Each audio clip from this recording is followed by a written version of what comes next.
welcome to our alternative coverage to Mythic Championship IV held in Barcelona. Thanks very much, of course, to Wizards of the Coast for giving us this opportunity to co-stream. We're also sponsored by Axiom now. I am joined today by John, the ineffable Partridge. John, say hi to people. Hi all. As Jack said, I'm John Partridge. Started sitting down with Jack recently to do the podcast, and obviously some of you may recognise my face from the multitude of tournaments that I'll have been to that people will have attended from various levels. Absolutely. So what we're going to be doing today is we're going to be co-streaming the Mythic Championship, which basically means we're going to have the stream on and you'll be able to see exactly what's going on perfectly live, or at least as live as Twitch allows with this sort of thing, so about a 40-second delay. And we're going to be giving our own interpretation of what's going on in the games and just giving you our views of the matches as they go forward. So if you're here for something a little different than regular Wizards coverage, well, then you've come to the right place, haven't you? Obviously, we're going to be a little bit different from the mainstream. We don't necessarily have access to leaderboards and things like that, but hopefully our witty banter will keep you entertained through all of those periods. I certainly hope so. At least there's plenty of time for it while we look for all the various deck lists, while we wait for Wizards coverage to catch up with the next round, and obviously start to get into the actual modern. Yes, absolutely. We'll also be doing a few giveaways later on, so if you're interested in some arena codes, I believe they just give straight up gems, which use them for whatever you want at that point. Seems good to me. We will be doing some giveaways during the actual matches themselves, and hopefully everyone can get involved in that in chat. Looking very much forward to doing some of those. I think it's nice that Wizards were able to provide that sort of extra incentive, obviously, for people to join in with us a little bit more. Like, obviously, the interaction is going to be really cool, and obviously having the option of getting arena codes is also a nice thing as well. Yeah, nice little bonus, as well as you say, we get to interact a bit more, bit of a smaller viewership than the mainstream, which means that hopefully we'll get to chat, to answer some questions if anyone has any. Just realised that I should be... Yeah, definitely. People want to get involved, ask questions. We'll certainly do our best to answer them. Yes, absolutely.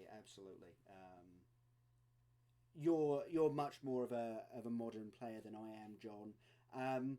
What do you expect to see today from the big names of decks? Like what do you expect to see in the biggest number, I should say?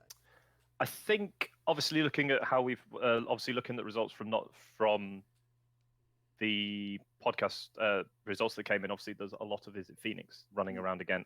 That may just be because people own those decks and they don't necessarily have access to anything new. So I imagine to see a lot of Visit Phoenix. The deck's very consistent, it's very powerful, and it rewards players who obviously play at that higher level. The better you are with the deck, the better your results are going to be.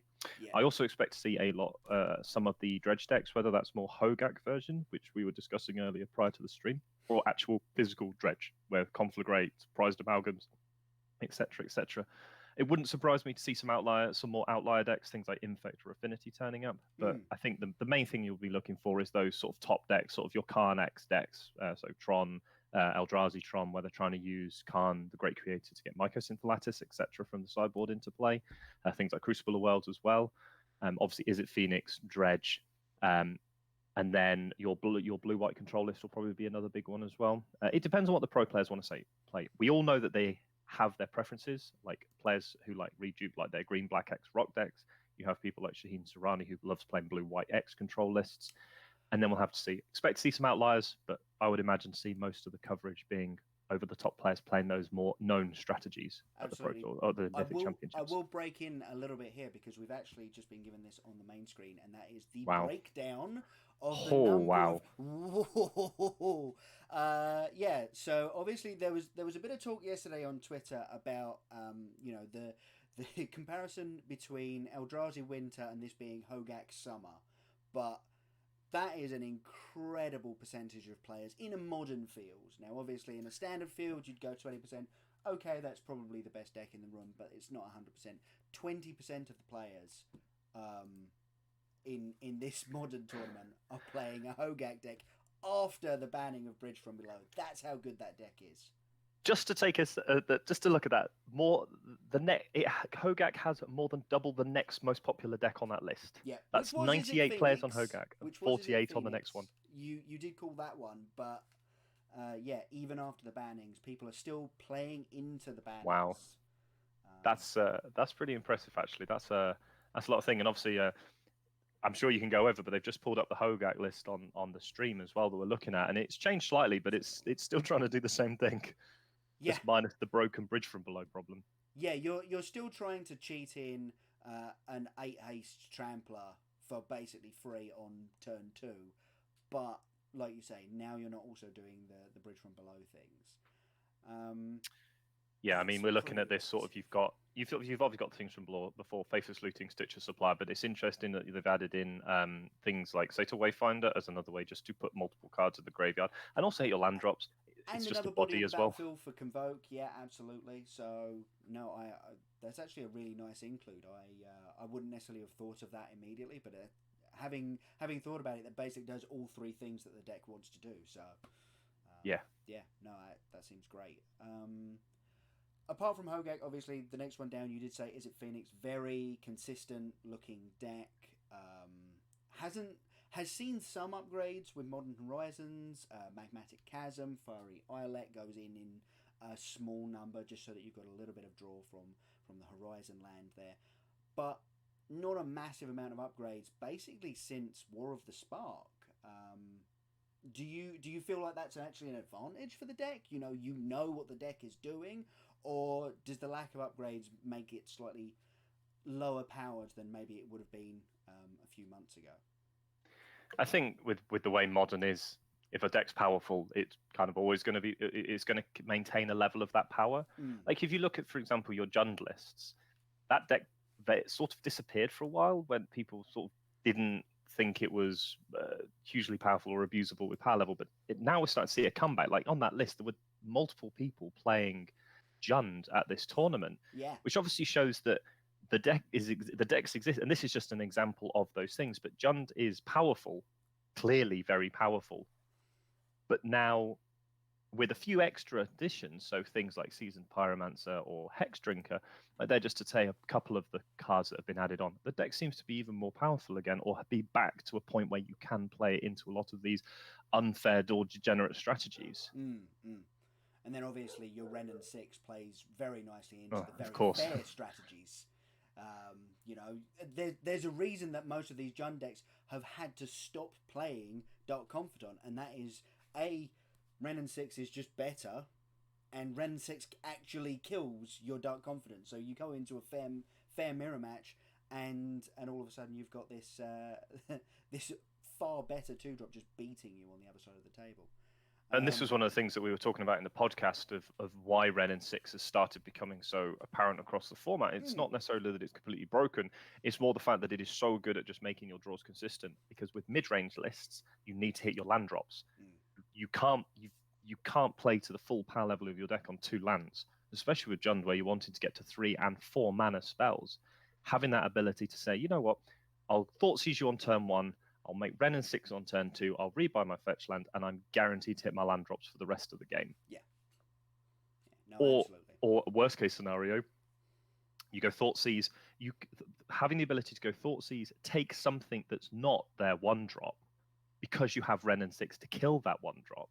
Especially if you look at your opponent's hand and you see something with like Noble Hierarch, say a Devoted Druid, and something else, you can use that Thoughtseize to take the more impactful spell rather than feeling like you have to take those early spells, because you can play Renin 6 on the play and kill that 1-drop, puts them behind further, and then allows you to use your other removal spells specifically on the creatures that you care about, whilst having the ability to then keep regrowing your lands, especially with fetch lands, to have that ability to keep going.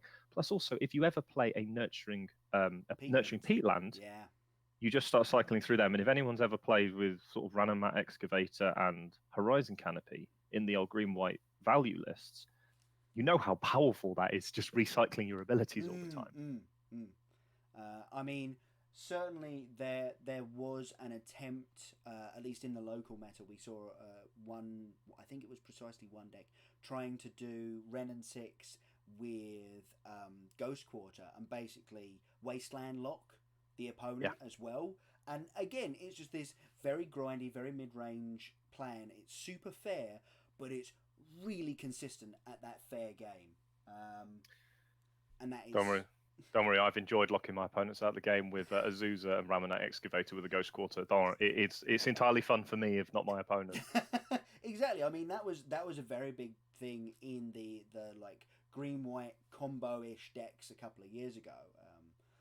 I actually had a friend who accidentally bought the full-sized Commander Azusa instead of the nice actual playable-sized Azusa, going, I really need Azusa and I found a great price for her.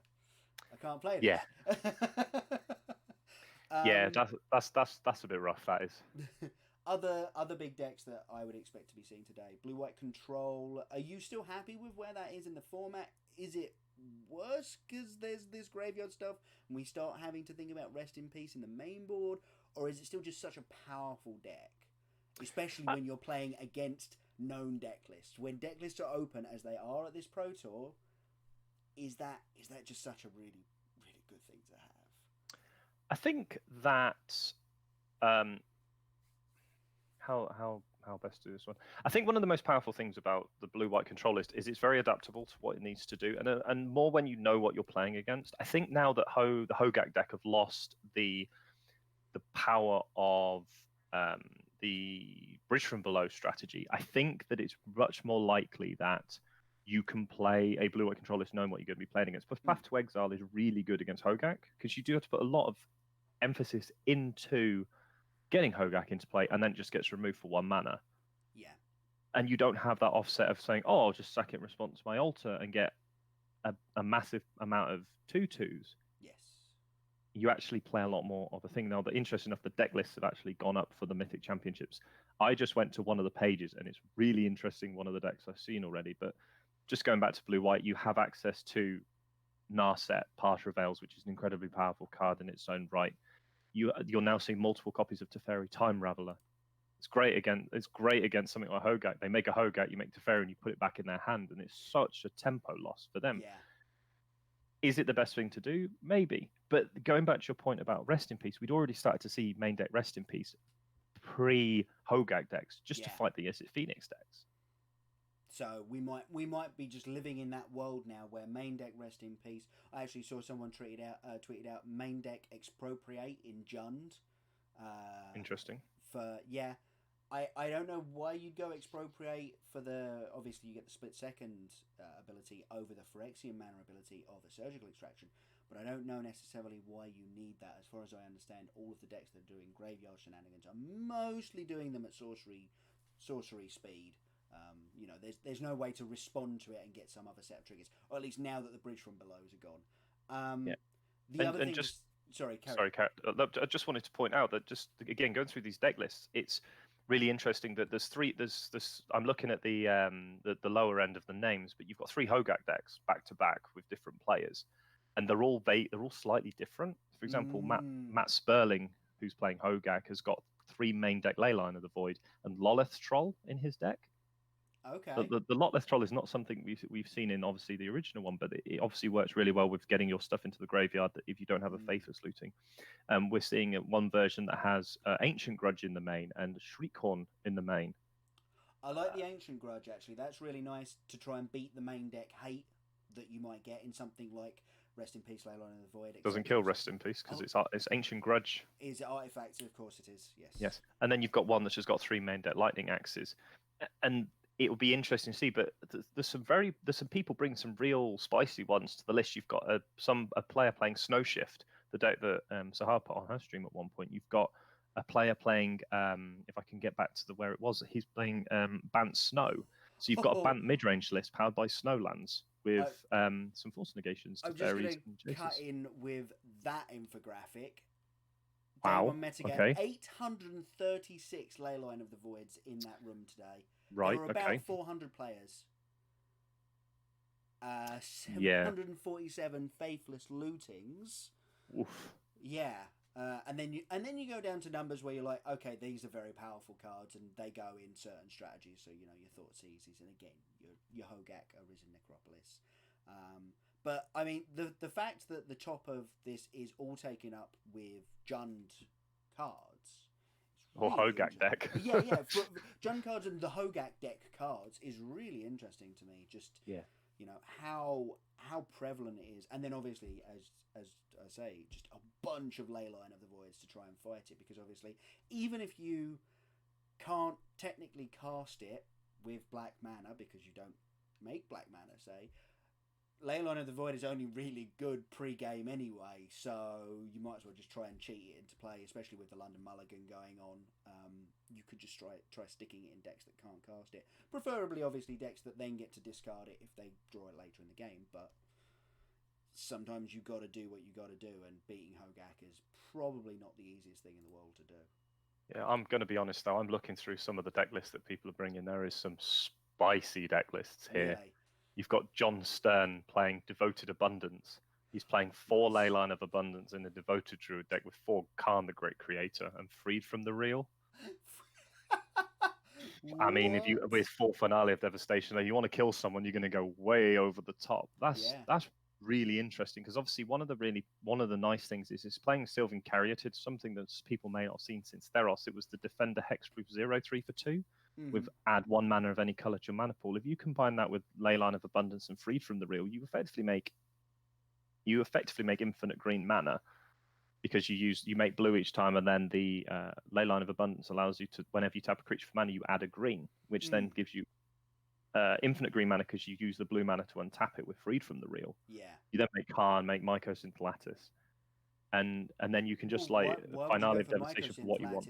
When you have infinite mana, you go and get the Walking Boots and win the game. Yes, exactly. It's any of those sort of effects, and some of the decks are very, very interesting. You've obviously got your normal ones, your Is It Phoenixes, your blue-white controls, but it's interesting that people are bringing other decks. So you have a burn player here. You have a Jeskai control deck as well. You have obviously the Devoted Druid decks, and it's just really interesting. There's a deck with playing Hogak with Hedron Crab in the main. Oh, love it! What? Yep, there is a Hogak deck with Hedron Crab.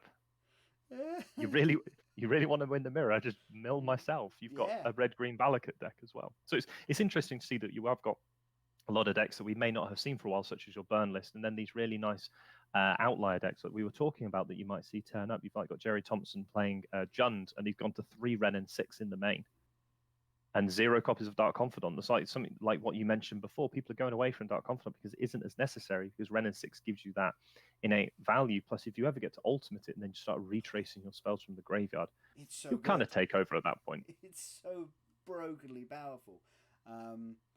Some other interesting decks. I mean, I'm assuming that we'll see your random smattering of elf, merfolk, goblins. I know Jim Davis is bringing not yet. Goblins. Haven't found any yet. I found Neobrand. Oh, okay. Not as many of them as I thought there would be, considering the power level that was showing last time the London Mulligan was on Magic Online. Yes, and also obviously because it didn't lose anything, plus the London Mulligan rule really helped it. You have an Esper control list. Obviously, Guillaume Waffatapper is playing Esper control.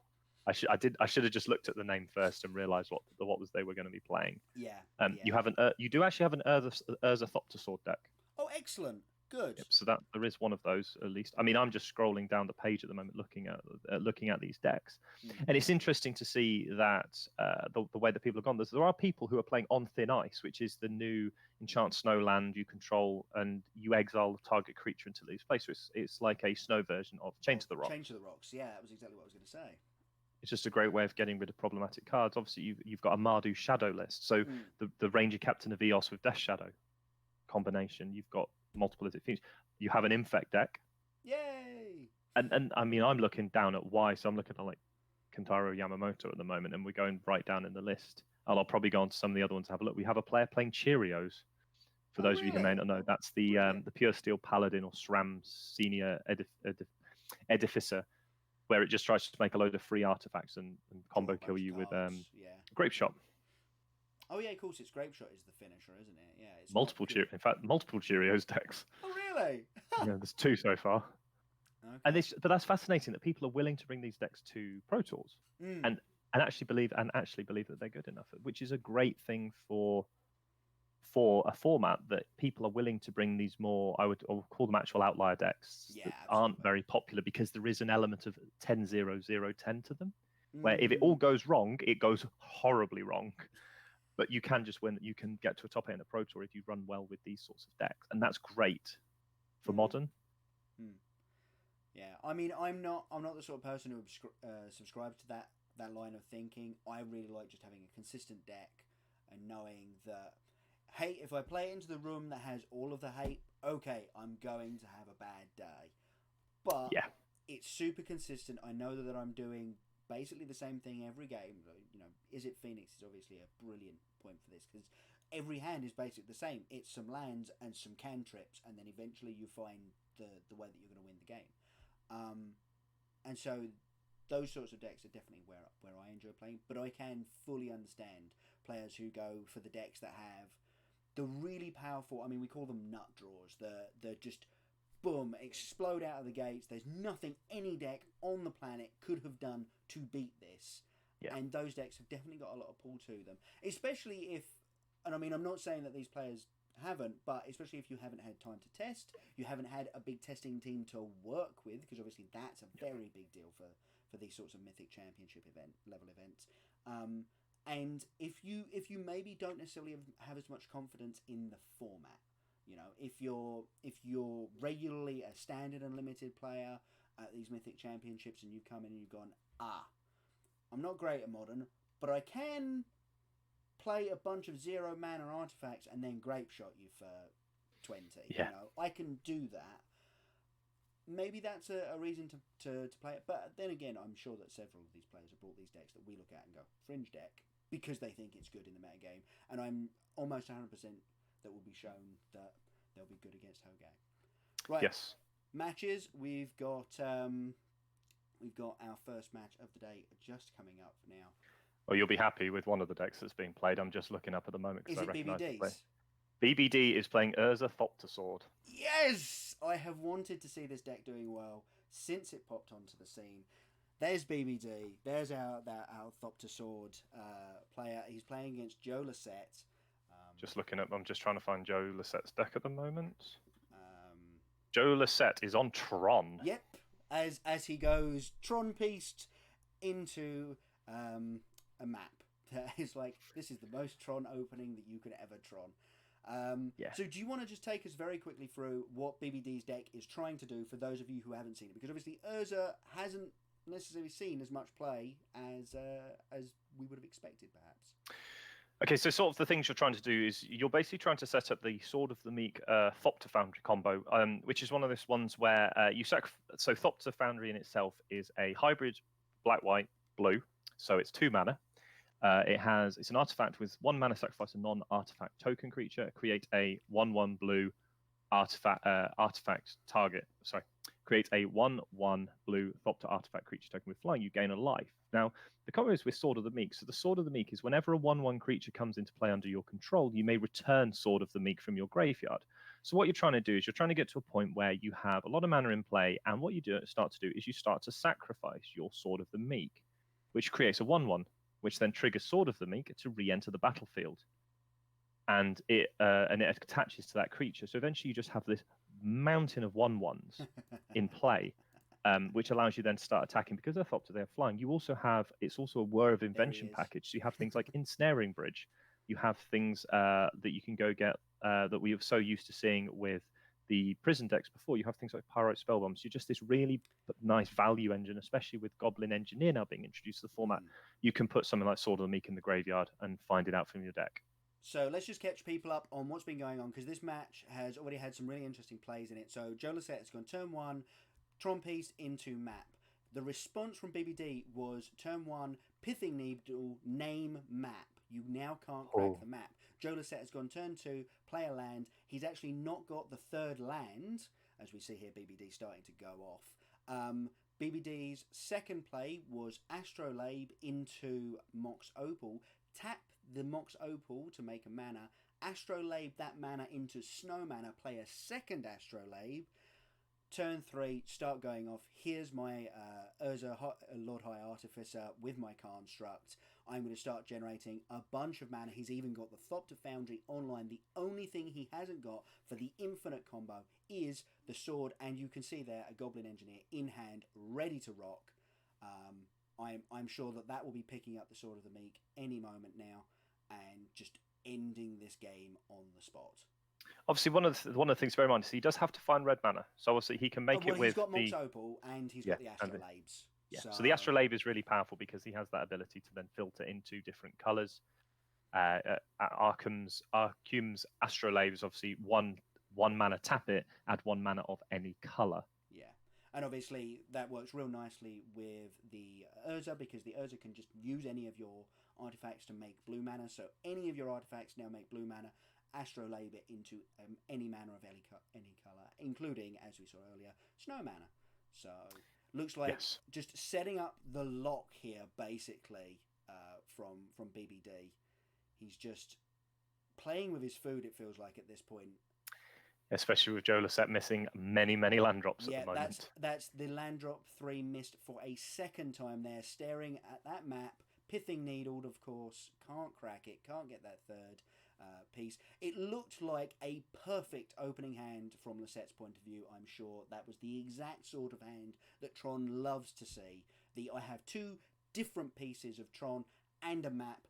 I'm going to crush this game if I make it to turn 3. Unfortunately, the Pithing Needle did rather shut him down there. And here we see BBD starting the chain.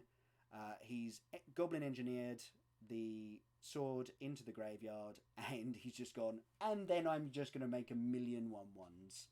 And by the way, they're colourless, so you couldn't even Ugin them if that was your plan next turn.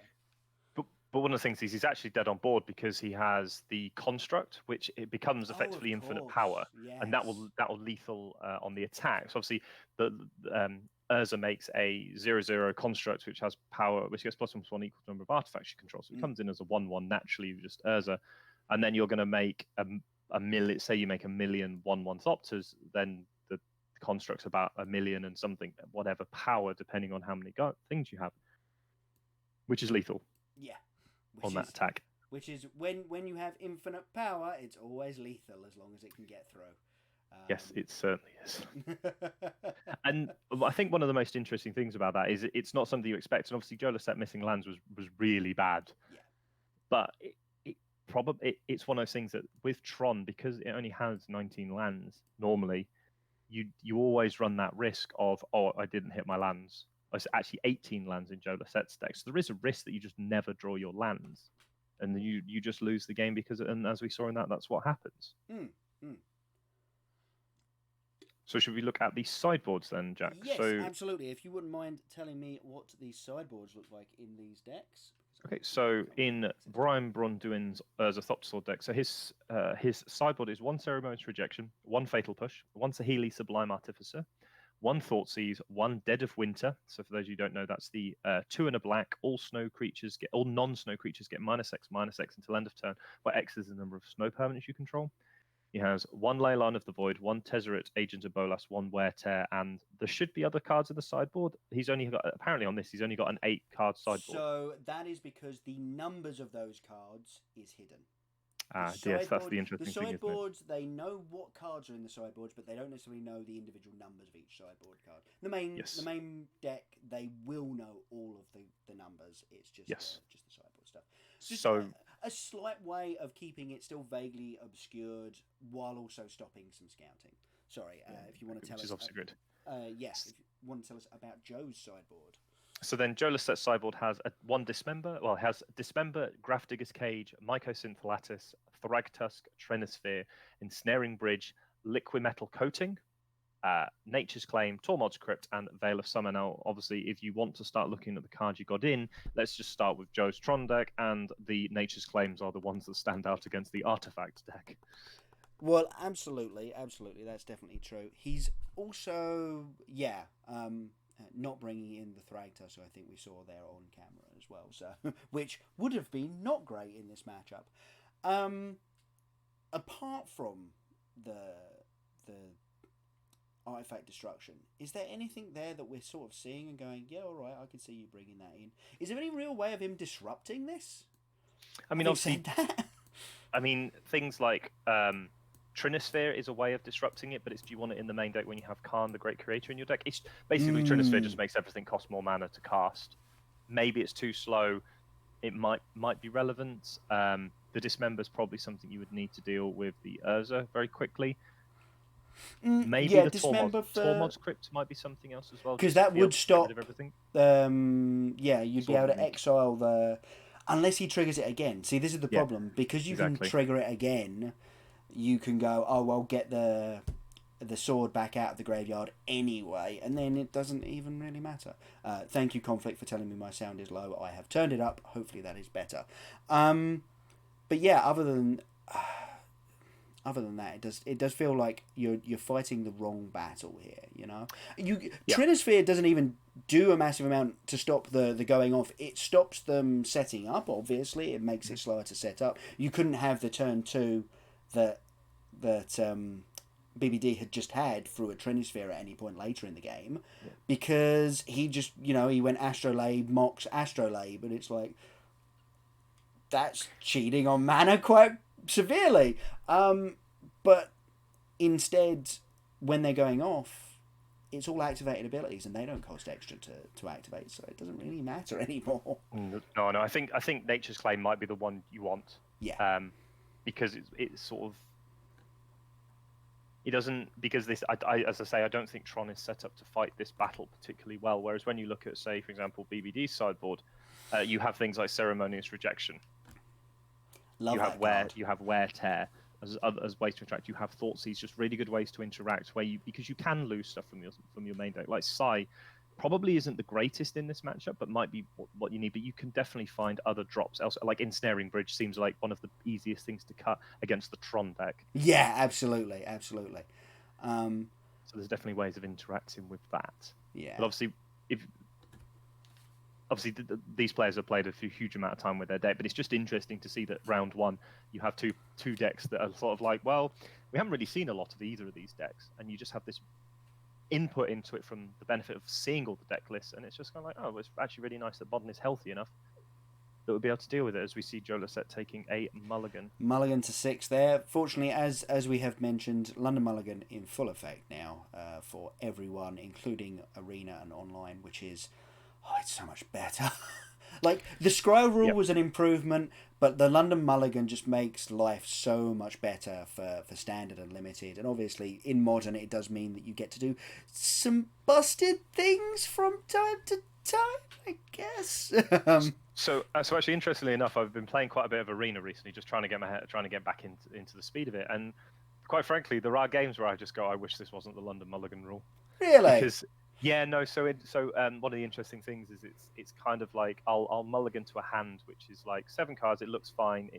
For example, I've been playing the Boris Feather list a lot because I find it as a Boris Feather is a really easy way to get, or Naya Feather is a really easy way to get to your daily targets, your daily challenges.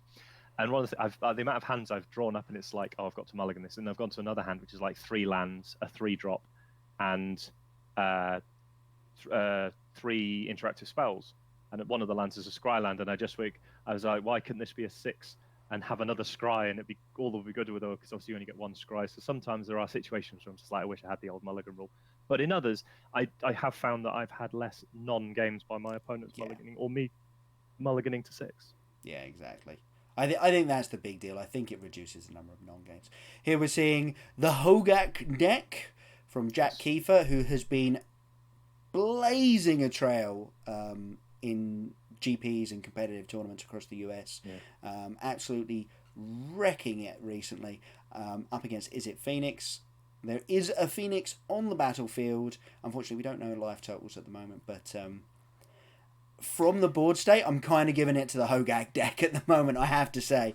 What do you even do as the Phoenix deck against Hogak? Race it. Yeah, is that your only play? That is just it, right? It may not be the only play, but I can see it being. I imagine it's something you can race if you get Aria of Flame into play quickly, which he actually does have in hand. But we're going to see another Phoenix hit the battlefield here, so it's quite a lot of damage. Yeah. Obviously, one of the other really interesting things about Phoenix is it does block reasonably well, but it's kind of like, because we don't know the life totals of this match specifically, it's hard to know what position Matthew Costa is actually in. But this is obviously, if you look at the breakdown of day one, Phoenix and Hogak were the two decks with the most numbers. Obviously, Hogak doubled the number of Phoenix players. But maybe that's just because of how powerful Hogak is, and people maybe thought they'd gone away and didn't bring the right sideboard strategies for it. But again, Hogak's always been a great game one deck. Yeah, absolutely. Game one. You don't know what it's going to do game two. Also, how do you think that the Hogak deck would have matched up had he played against BBD's game one draw?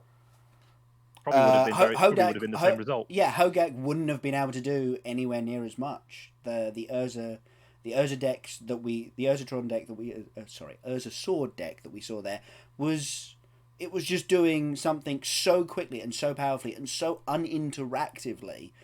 I think that's really where Hogak's getting a lot of its edge at the moment. A lot of people have gone to these interactive decks, and then Hogak's gone, doesn't matter, I'm still very fast, very broken, and interacting with me is super hard. I mean, what removal spells are there in the format that actually remove Hogak? You know, you look at the most popular removal spells, Lightning Bolt, nope. Fatal Push, nope. Path to Exile is the only 1 mana removal spell that sees any regular play in Modern and actually deals with Hogak. Of course, it does deal with it permanently, and that's part of the reason I brought up Blue-White Control at the start. I think it's actually situated fairly well in a field that is graveyard shenanigans, and they want to be bringing stuff back. As we see Joe Lisette taking a Malta 5 here, which is... Tron decks can still win off of that. Yep. Let's not muck about. A Tron deck, especially with the London Mulligan, could quite happily win on a Malta 3, but it does make life a lot harder, obviously. Yeah, if you think about it, if you mulligan to 4 and you have 3 Tron pieces and a Karn, you feel pretty good about yourself at that point. Yeah, and obviously with the way the mulligan system works, you have 7 cards to find those 4 cards in it and just go, yeah, okay, we're happy. And now you know what your opponent's on, it's a little bit easier to have those aggressive mulligans to the cards that you need to find. Although, as we were saying earlier, it's a little bit like, what is Lisette's plan for interacting here? I don't actually even see what your plan to interact with BBD's deck is going to be. That it looks like a keep, but it looks like a very unhappy keep from Joe Lisette. So that's mulligan. No, that Malta 4. That is a Malta 4. 5. No, I take it back. Those were the 4 he was sending back. Mulligan to 3. Wow. Ouch. Land, Chromatic Star. Draw, crack the star. Play a land. Do we have a game here? Oh no, well, Ancient Stirrings, let's another look. Well, there's a land. There's a couple of Tron pieces in there. Yeah. Is he going to take the forest though, just in case he hits another Ancient Stirrings? He has Nature's Claim in hand. Okay. He's going to take the payoff card because he has a second Tron piece in hand plus Nature's Claim. Okay, I like it. And obviously the other power. Exactly, and the other Tron piece that we saw there was a tower, so he was getting no extra Tron pieces out of that. Yeah. He's living off the top of his deck here, is Joe Lisette. Have to say, BBD's opener is a lot tamer than it was last game. No play on turn 1, cracking a fetch for turn 2, and just a Mind Stone for turn 2. Interesting. Not anywhere near as busted, and yet I kept hand. Interesting. So he's still in the game. There's another Nature's Claim off the top there, unfortunately, for Joe Lisette, so he didn't hit his extra lands. No. Didn't even hit a forest so that he would have the Nature's Claim available to him. And I think we're going to be seeing Urza, Lord High Artificer coming down here. Yeah. Wouldn't surprise me. We're online with Grixis. BBD has achieved Tron. Unfortunately, the Tron player has not achieved Tron. And it's actually interesting because BBD managed to win game 1 with mono islands. Yeah, and now he has access to other colours. Yeah, I wasn't even 100% that BBD was playing anything other than black just to cast the Thopter Foundry, but he's definitely got some stuff going on here, or at least not in his mana base. Obviously, Mox Opal gives you access to everything. I'll be honest. Fair play to Joe Lissette. He mulled to 3 because he knew that the 4s that he was looking at, the 5 and the 6 and the 7 that he was looking at, wasn't going to do it. That is a lot of discipline from a Magic player. I do not know as I would have the discipline at the MC to go, I will go as low as 3. I think I am far more likely to go, I will make the risky keep of the hand with cards in it, just so that I have a feeling of playing Magic, which of course is totally a false feeling, because if you're not actually doing anything relevant, then it doesn't really matter. And there's the loop. Gonna make blue mana, gonna make infinite Thopters. Joe Lissette's like, yeah, go on, do it. And BBD's like, do you really want to? No, I don't want you to do it. Let's move on with our lives. So yeah, a win from BBD there. Game 1 looked incredibly one-sided.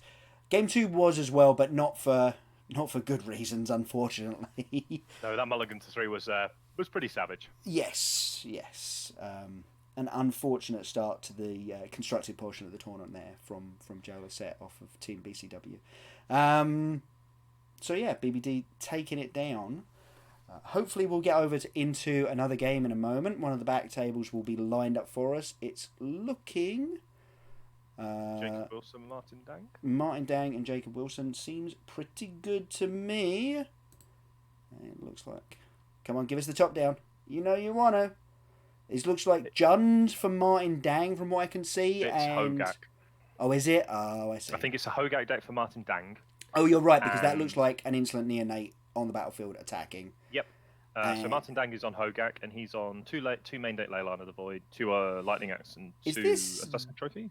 Death and Taxes or Mardu? I'm just looking at it now. It looks a lot like a lot of the things that I would expect to see in either. Jacob Wilson is on Mardu Shadow. Mardu Shadow, that was exactly what I was thinking. So he has 4 Ranger Captain Vios, 4 Death Shadow, 1 Gurmagangler, 4 Street Wraith, 4 Tide Hollow Sculler, 1 Hex Parasite. That is some digging right there. That looks like a turn 1 triple of Street Wraith cycling there, or at least the earliest play made. So we're going to see the well, I'm actually going to double check the name of that one, because it's one that I'm not massive. The Silent Clearing. In fact, it's a 4 they have 4 Silent Clearing in this deck. Wow. It loses you life and it draws cards later in the game, which is really important. But it's interesting that that we're seeing a pull away from the Grixis. The red, yeah. Well, the Grixis is their shadow with all the blue, because this is Mardu. This is black, red. Are we still running Team of Battle Rage? Because that was the best thing in the red. Yep, 2 of those. So basically, the deck list for Jacob Wilson's Mardu Shadow is 4 Ranger Captain of Eos, 4 Death Shadow, 1 Gurmagangler, 4 Street Wraith, 4 Tide Hollow Sculler, 1 Hex Parasite, 2 Inquisition of Kozilek, 4 Thoughtseize, 2 Unearth, 4 Path to Exile, 3 Fatal Push, 2 Team of Battle Rage, 4 Mishra's Bauble, and 2 Nihil Spellbomb. So this deck actually is well equipped to deal with the graveyard issues that may develop. Obviously, you can see the you can see that with the Nihil Spellbomb in play. Yeah, absolutely. This is still game 1. It looks like this is game 2, won by Jacob Wilson. But I wouldn't. Yeah. And bear in mind that was main deck. Yeah, main deck. Main deck hate for Hogak, and obviously after sideboard he then adds in Celestial Purges, which is another way of dealing with Hogak. You have Leyline of the Void in the sideboard as well. Yeah, we see one of those in the graveyard. It looks like already. Yeah. And you can see, and Martin Dang's hand has a Hogak in it, with no real way of casting. So it actually looks a lot like the game started with a Leyline of the Void on the battlefield for Jacob Wilson, because there's a Nature's Claim in the exile pile for Martin Dang there. Yeah. So we had Leyline of the Void. I'm going to cycle all these Street Wraiths. Martin Dang finds the Nature's Claim to get rid of the Leyline of the Void, starts doing what he wants to do, and then Jacob Wilson goes, but by the way, I have found this Nihil Spellbomb. I'm still going to exile your graveyard again. And look at that hand for Martin Dang. Vengevine Hogak. That is the risk with this deck, right? That is if something does shut it down, you are shut down so hard. Like, there's nothing you get to do here. And look at Martin Dang's hand. Death Shadow, another Ranger Captain of Eos. Have to exile. Sorry, Jacob Wilson's hand. Ranger Captain of Eos. Have to exile. Celestial Purge. Team of Battle Rage. Your Hogak's never getting into. I was going to say, I think the answer is there. You've just got it all as far as Jacob Wilson's concerned. Even the Celestial Purge, which is actually a really nice answer to the Hogak. Looks like we're going for another Ranger Captain of Eos. For another Death Shadow. And we're playing it this turn. He's just putting it on the battlefield. Martin Dang obviously knows about the one in hand already because of the first Ranger Captain of Eos. I don't see the Ranger Captain sacrificed at any point in this game. Just because probably not in this one. There's no really big non-creature spells in the Hogak deck that you care about. So we'll just leave those Ranger Captains on the battlefield as beat sticks. And one of the interesting things with this whole battlefield set as well is it's 12 power. It's nearly lethal. And I'm fairly sure there's a fetch or a shock in Jacob Wilson's hand, which could just end the game this turn, in the next turn. Yep. Well, as you say, a fetch, a shock, or even a Horizon Land, and just take the pain. I don't need the mana, I just need the pain. It looks like we might be able to cast the Hogak this turn. But he does say, like, there is an Assassin's Trophy in Martin Dang's hand, so he's not quite dead yet. But it's looking pretty rough.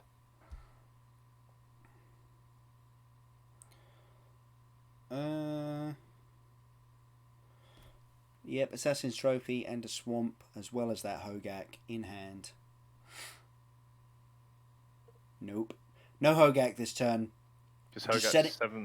Yeah, because he doesn't want to lose the Vengevine. Yeah.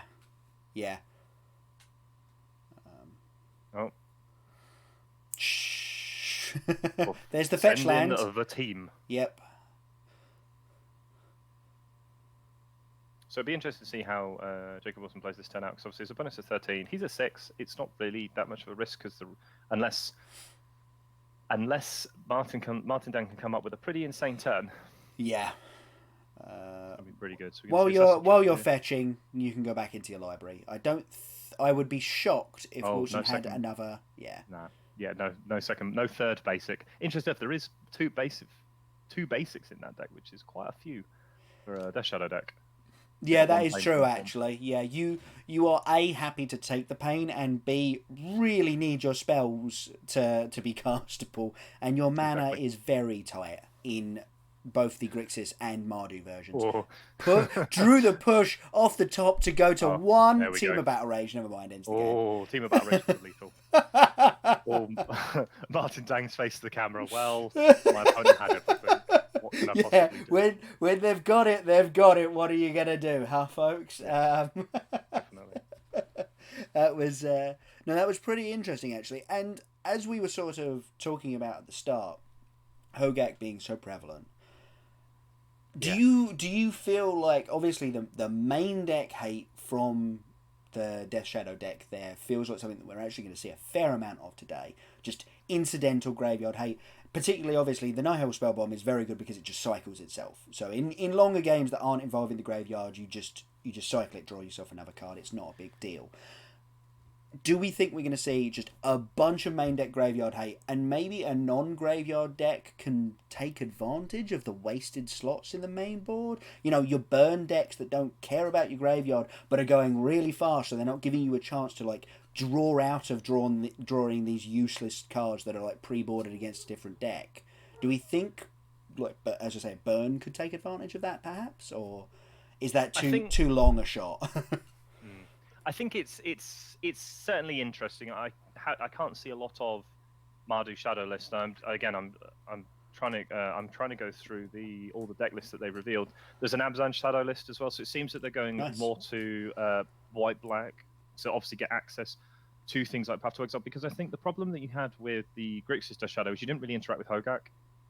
you only had Fatal Push, and that was Well, but that it, didn't do anything. and that does, my point is, like, your interaction spells were Fatal Push and Dismember, and neither of those deals with Hogak, so it's like, okay, can't deal with this creature. Yeah, and I think one of the things people were going towards is obviously when Range Captain of Eos got printed in Modern Horizons, there was the big thing of, yes, we finally have a card that we can use to get Death Shadow out of deck, and that incentivized you to play white-black anyway. So it was then, what did you pair the third color with? Do you want to pair it with blue to get some access to counter spells? Do you want to pair it next to red, as we saw in that, to get access to Team of Battle Rage and a couple of sideboard cards? Or, and when I say sideboard cards, as in things like Fulminator Mage, Colligan's Command, Wear Tear. Sideboard cards that obviously want to use the red side of the deck, and in the main deck it is simply Team of Battle Rage as the splash color. There's also a player playing Abzan. Traverse Shadow. the Uvenwald? Is that what we're getting out of green, or no? So you're getting Tarmogoyf. Oh, okay, fair enough. So you've got in the main of that version, you've got 2 Liliana of the Veil, but you've got 4 Tarmogoyf and 2 Assassin's Trophy. So you have this really nice ability just to play out, and obviously in the sideboard you have access to Seal of Primordium, which is your main splash color for that one. So again, it's a bit heavier in the main and not so much in the sideboard, but it's another way of looking at playing the deck. And I think that all of them are playing 2 main deck Null Spell Bombs, 3 Path to Exile. So you have 5 main deck ways of interacting with the opponent's deck. So obviously that in itself is pretty powerful. Plus Death Shadow can just become massive. Yeah. You can theoretically have a bigger Death Shadow than a Hogak, which is obviously then not as great. No, absolutely. No, I mean, I'm a little surprised to not see Traverse being used there. I mean, we did see, and it was a Sultai shadow list, I want to say like a year and a half ago, about, that looked very strong, and was making use of the fact that you were putting Mishra's Baubles in the graveyard and other random things to just try and cycle through your deck to find your actual threats while also losing you life and things like that. And it looked really competitive, but it was also very complicated to play. It was just, there were so many lines available to you that it was actually just really hard to play. And then in the end, obviously, the Grixis deck sort of won that round for being picked most frequently. I'm a little bit surprised that as we've swung back to this, using different colours for different things, picking up your Assassin's Trophies and your Path to Exiles to deal with your Hogaks, I'm a little bit surprised that we haven't moved back to Traverse the Uvenwald.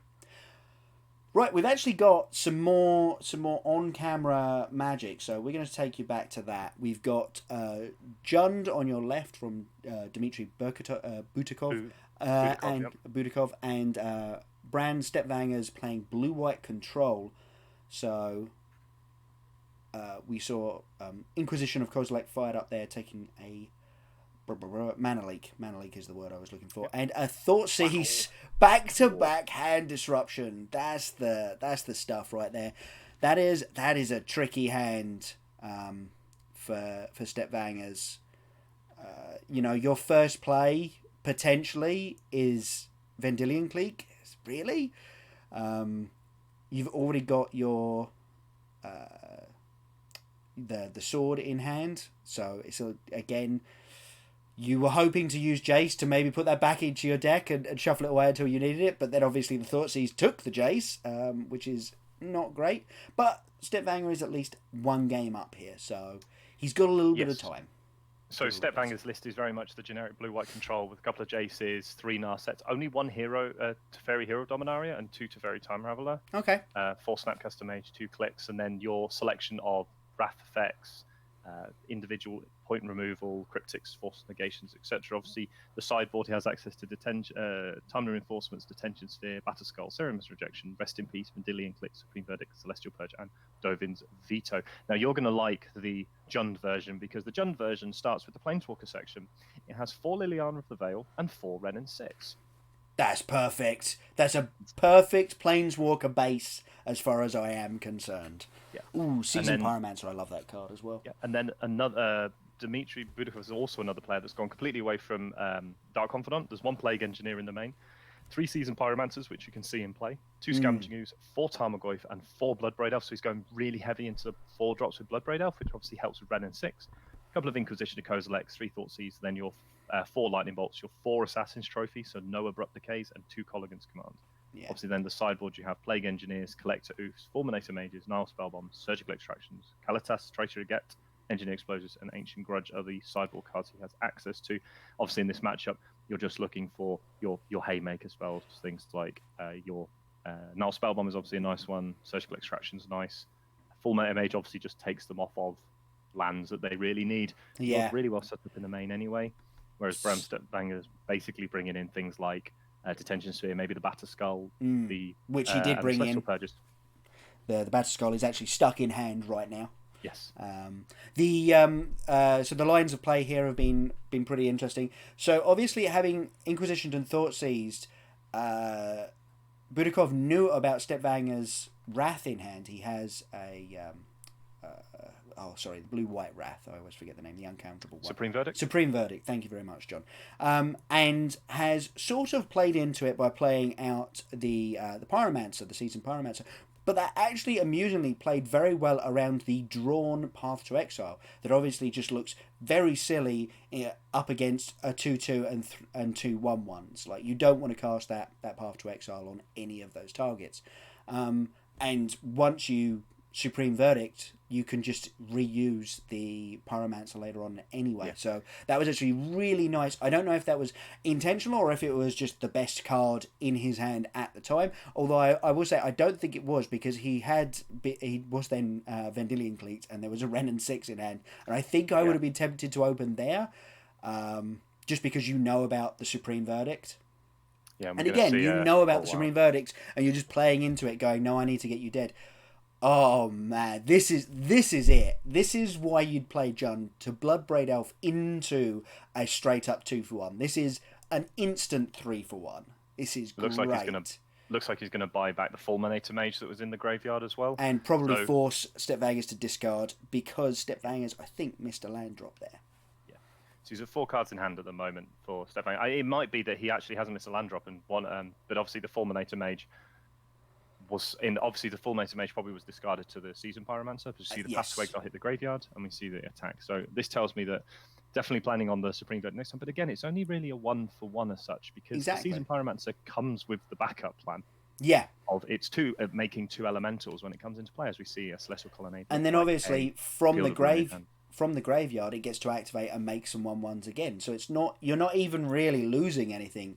You're just saying, okay, well, next turn I'm not going to be casting any spells out of my hand because I'm going to be using the activated ability in my graveyard, which is rather excellent. So interestingly enough, Stepvanger's gone for the slightly higher power play of playing the tap land that he drew, because he drew Celestial Colonnade. So he could have played his Field of Ruin into play and made a Supreme Verdict. But instead he's decided to make the tap land to then go and next turn hopefully have 5 mana to then cast a Batterskull. But we're going to see Fulminator Mage enter the battlefield, probably get rid of the Colonnade. In which case we might just be seeing the Supreme Verdict next turn instead. Yeah. Seems like a little bit of an interesting line to play. Obviously, it gives you the potential upside, obviously, of drawing it. I suppose there's no real way around play my tap land, Fulminator Mage comes into play and kills my tap land, because there's always going to be that window. So you might as well just play into it this turn and know that that's what your opponent's wasting their turn doing, as opposed to doing anything that you can't deal with. So here's an interesting question for you. How many copies of Batterskull do you think are in Bram Stepvanger's deck? How many did he have in this? Oh, because we don't know the sideboard numbers. 1. Gotta be 1. Wrong. There's 2. And do you know where they both are? In his hand? Yes. Oh dear. It looks like there are 2 copies of Batterskull in Bram Stepvanger's hand as we see Cryptic Command the play for the turn. Is that back one a Batterskull as well? Dang. It looks like the 2. It looks like one of them's the original art and one of them is the promo version of Batterskull. That's what it looks like. That's why I couldn't recognise it, because I haven't seen the promo version of Batterskull in a while. So yeah. No, that's unfortunate. He's had that first one, the original art one, in his hand since turn 1. That first Inquisition showed it off. That's a good draw. So we've just seen, by the looks of it, Liliana of the Veil drawn off the top to go along with the Bloodbraid Elf in hand, and possibly land number 7, which there's land 7. Everything this turn.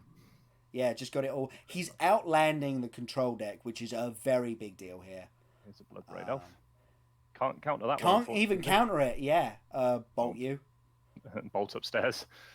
So this is You're an at attack for 7. 5. You're at take 5. You're at 2. Liliana. I mean, at the end of the day, Liliana is going to be nice. It's not going to end the game. The problem is that the Skull now can't do anything when it does come into play because it's just the gem's just going to get sacrificed off anyway. Yeah. So I think that the out that he has is to try and draw another copy of another Wrath effect, and hopefully that's good enough as we see the original. It looks he's clearing up. He knows he's got no more outs there. That's wow. Okay, that was a game. That was interesting. And back to the booth. So we see 1-1. Yeah. No. Oh yes, that was 1-1, wasn't it? Yeah, of course. Yeah, because Bram Stepvanger had the game won. Yeah, which is obviously might just be the fact that there's quite a lot of dead cards in, or actually to be fair, there aren't that many dead cards in Jund as much anymore because you're not running any copies of Fatal Push. No. In Budakos list, I'm really glad that I actually pulled all these up. He actually has 0 copies of Fatal Push in his deck. Yep. So he's running Lightning Bolt, Assassin Trophy, Goligan's Commander. We saw all of those apart from the trophy in that game. So to me, it's one of those games where he's probably boarded out things like the Tarmogoyf because it's just a big body rather than doing anything particularly powerful to bring in some of the other cards. Yeah, it's just a big dumb green we don't threat. know exactly we don't know necessarily what's been brought in. We can make our assumptions for what's been brought in. Obviously, we saw the Seasoned Pyromancer still in the deck. I'm assuming the Plague Engineer's not anymore. But you have things like to bring in, like you have your Fulminator Major, which we did see. Probably the Surgical Extraction as well. Inquisition Pierced on turn 1. This is what being on the play versus being on the draw will do for you as the control deck in Modern. Yeah. And interestingly enough, he's got Force Negation still in the deck. Obviously, he's planning on trying to not let his opponent resolve Ren and 6. We see a Thoughtseize here. I think you just have to. That's got to take the Force of Negation, surely. It depends on what Stepbanger's hand looks like. He's got the Ren and 6. Yes, so it's the thing is, obviously, he probably didn't have an untapped red source because he's got the Raging Ravine in hand. So it's likely that he wasn't able to play out that line where you go turn 2 Ren and 6. And if it does get Force of Negation, the difference is with getting Force of Negation at that point is you're losing the Cryptic command as well. Yeah. So you have no blue spell. You're 2-for-1ing yourself to get rid of a Ren and 6. Which may be relevant, but at the same time, you're just losing so many of your cards, as we see the Cryptic command being taken here by the Thoughtseizes. Again, probably the right spell because Force of Negation currently is going to be able to be cast next turn, but doesn't counter creatures. Yeah, absolutely. No! Don't pass the turn. Play your land. There we go. he's just trying to work everything out, as we can see the Raging Ravine into play here. And it passes the turn. Obviously, Bloodbraid Elf in hand. Looks like Ren and 6 in hand, as we discussed, as well as some other spells at the back of the hand, which he's keeping very close to his chest, unfortunately. Looks like a forest as well. As we're going to see the Field of Ruin enter the play, Force of Negation for normal mana up. I think after this round, what we need to do is we need to have a look at where we are with our bingo boards. with our bigger boards, because this might tick off a few of them. I think we've had a few ticked off already. Yeah. We haven't actually had a look at them yet, but we've definitely ticked off a few. Yeah, we can see Liliana of the Veils to draw. So he's run the Ren and 6 in to see if he could hit. Oh, what a draw! Or we can see Surgical Extraction in the draw step here. Yeah, this is the draw step. I'd like to know which of the counter spells he's targeting. If it's Force of Negation or if it's Cryptic. It's Cryptic. Yeah, that feels right. Just because Cryptic Command is such a big part of the blue-white control deck's plan, right? It is card neutral most of the time, and also just a way of stopping you from losing the game again and again and again, and just giving you that many more draws. We've also seen that he did bring Dovin's Veto in as well, saw that card flash along. And it's interesting because obviously one of the best things that Bram drew was he drew the Mana Leak, which stops his opponent doing this in the end step, seeing the coast is clear and then slamming the Liliana, which he isn't going to be able to do now because there's a Mana Leak in hand. Yeah. He now knows that he can't Liliana, but at the same time, that means that Stepvanger's not dealing with a Liliana on the battlefield.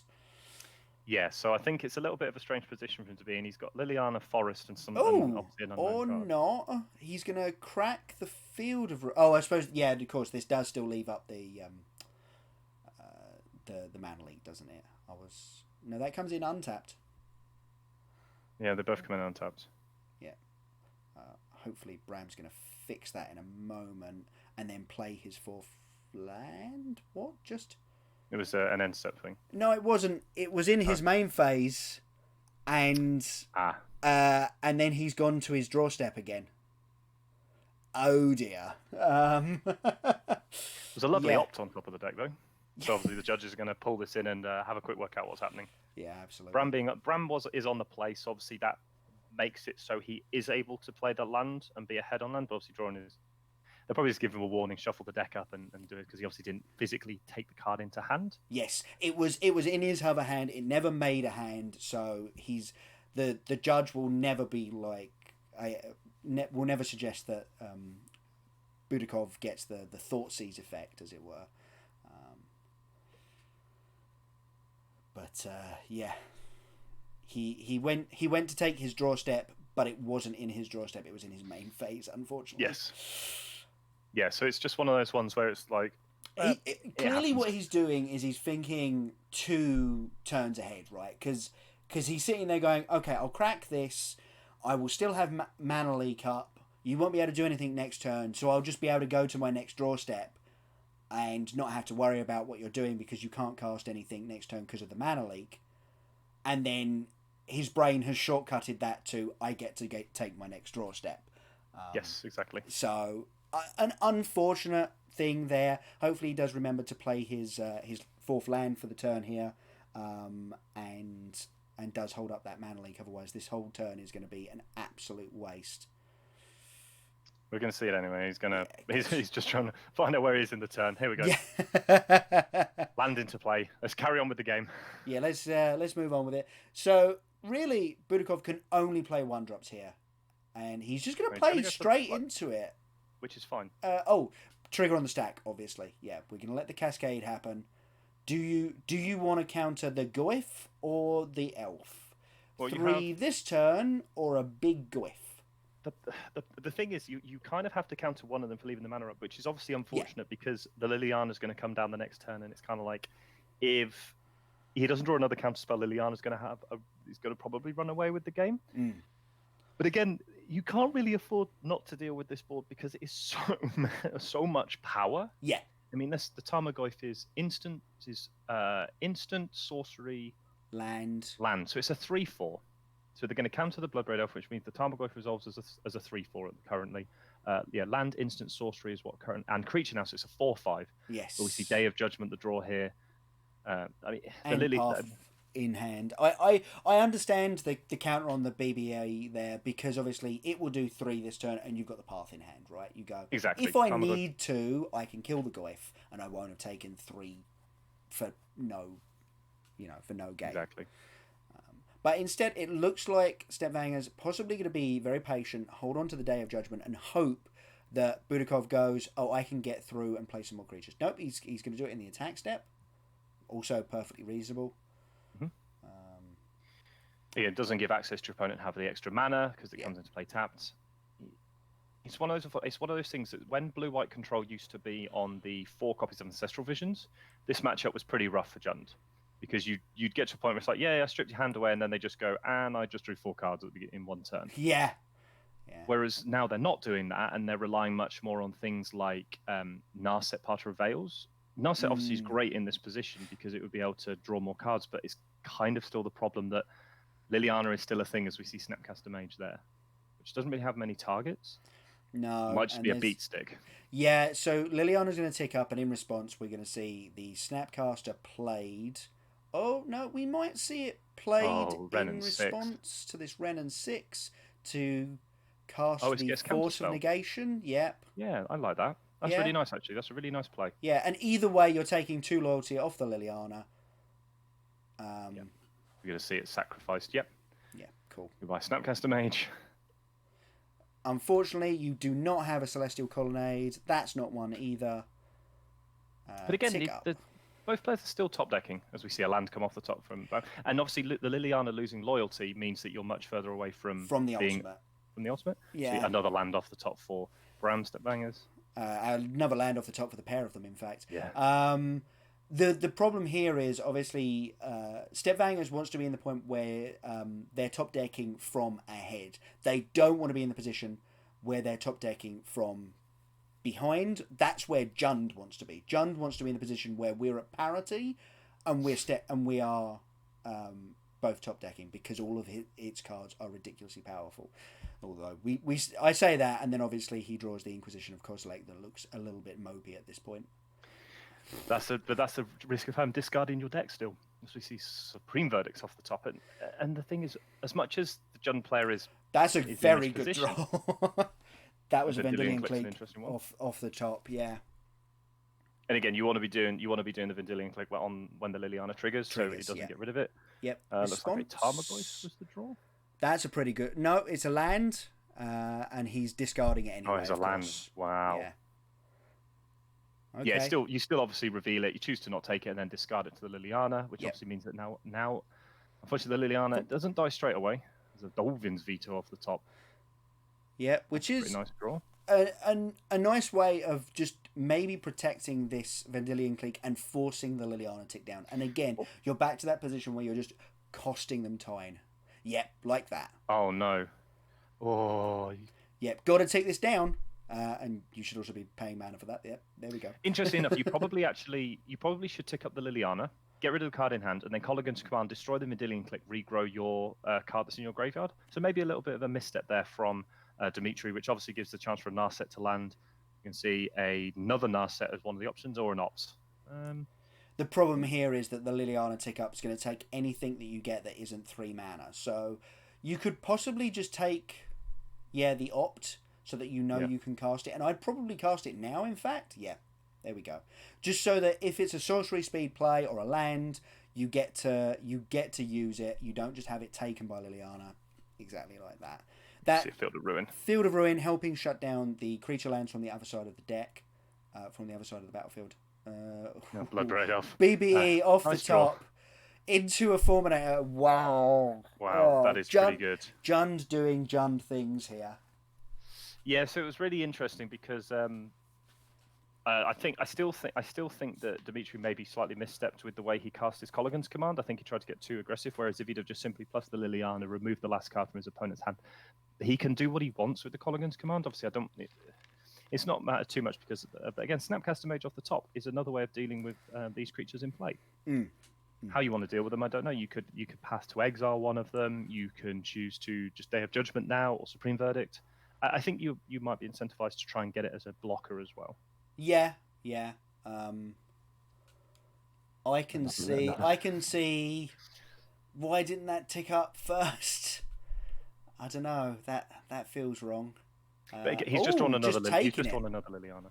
Just taking it. Okay, that's interesting. And obviously the other Lilianas are really interesting because that disincentivizes him from ticking the Liliana he's got on the battlefield up. I still think you should tick it up. End step, we're going to see Snappy C into Path to exile. Or an Opt. Looks like Path. I prefer Path. Yeah. I prefer Path. Like, your opponent's already put a lot of lands into play, and this is going to get rid of the Liliana. Indeed, we see just a straight up shuffle there. Yeah. And it, I don't know, maybe it just feels like the Colligan's Command, had that still in there, would have been a very beneficial to have. We see a Field of Ruin off the top, so unfortunately not much help coming from Bram's top of his deck when he needed it. He had the opportunity to do that. But you got to be wondering from Bram's position what is actually in your opponent's hands. We see an Assassin's Trophy.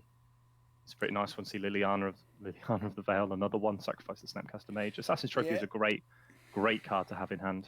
Just such a great catch-all to anything. Planeswalkers or an actual creature. Or that Batterskull that we see there, hard cast.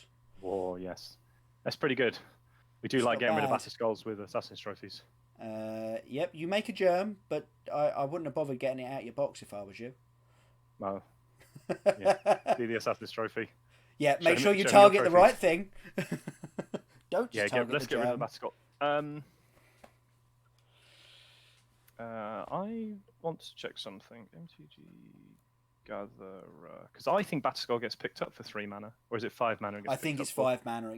No, it's 4 mana actually. He was 1 short, if I remember correctly. Batterskull gets picked up for 3. Wow. He definitely had the 3. Yep. That's a misplay. Is that the other Batterskull, though, that we see off the top there? No? That is old. I don't actually know what this is. Oh, it's an old Wrath of God. Oh, okay, there we go. Oh, sure, okay. Yeah. Yeah, that's really strange that he would choose to not pick up the Batterskull with the available mana. Maybe I mean, just because Liliana's on the battlefield, she'll tick up and you'll discard it anyway, so it's going to be gone. sure. So I guess what you're doing is you're leaving up your Field of Ruin as well. Yeah, that's fair. In Also, retrospect, you get the extra land.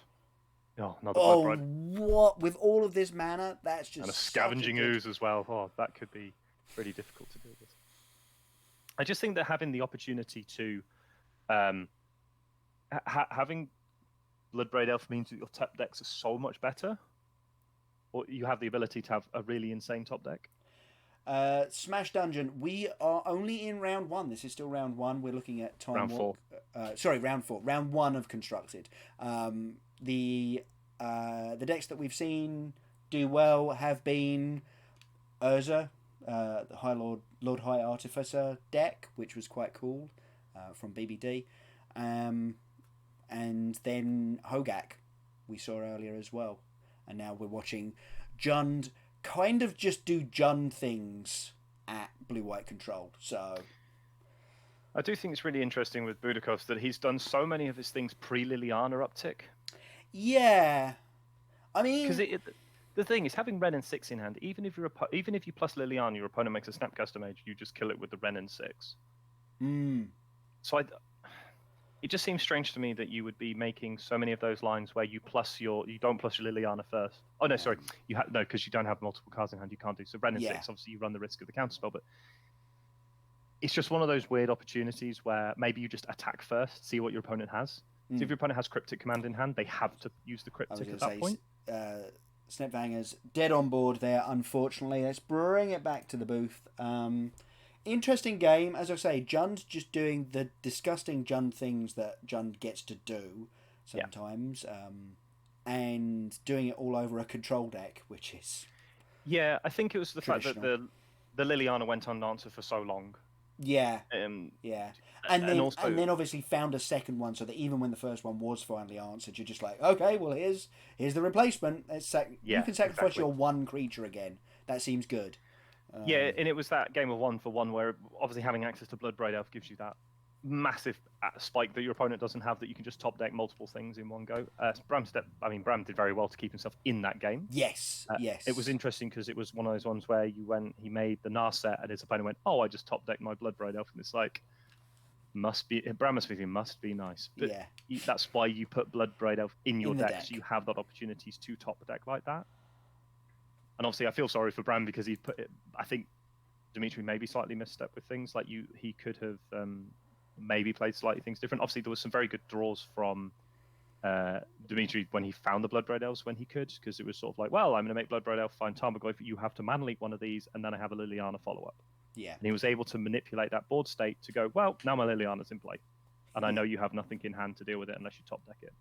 So, Thirsty Kitty brings up a pretty interesting point. Like, what is Blue-White's answer to Planeswalkers? I mean, it's kind of, they don't get on the battlefield because you counter them, or I bounce them with a Teferi minus, say. Like, that feels like... And then, obviously, your rather useless creatures attack them down.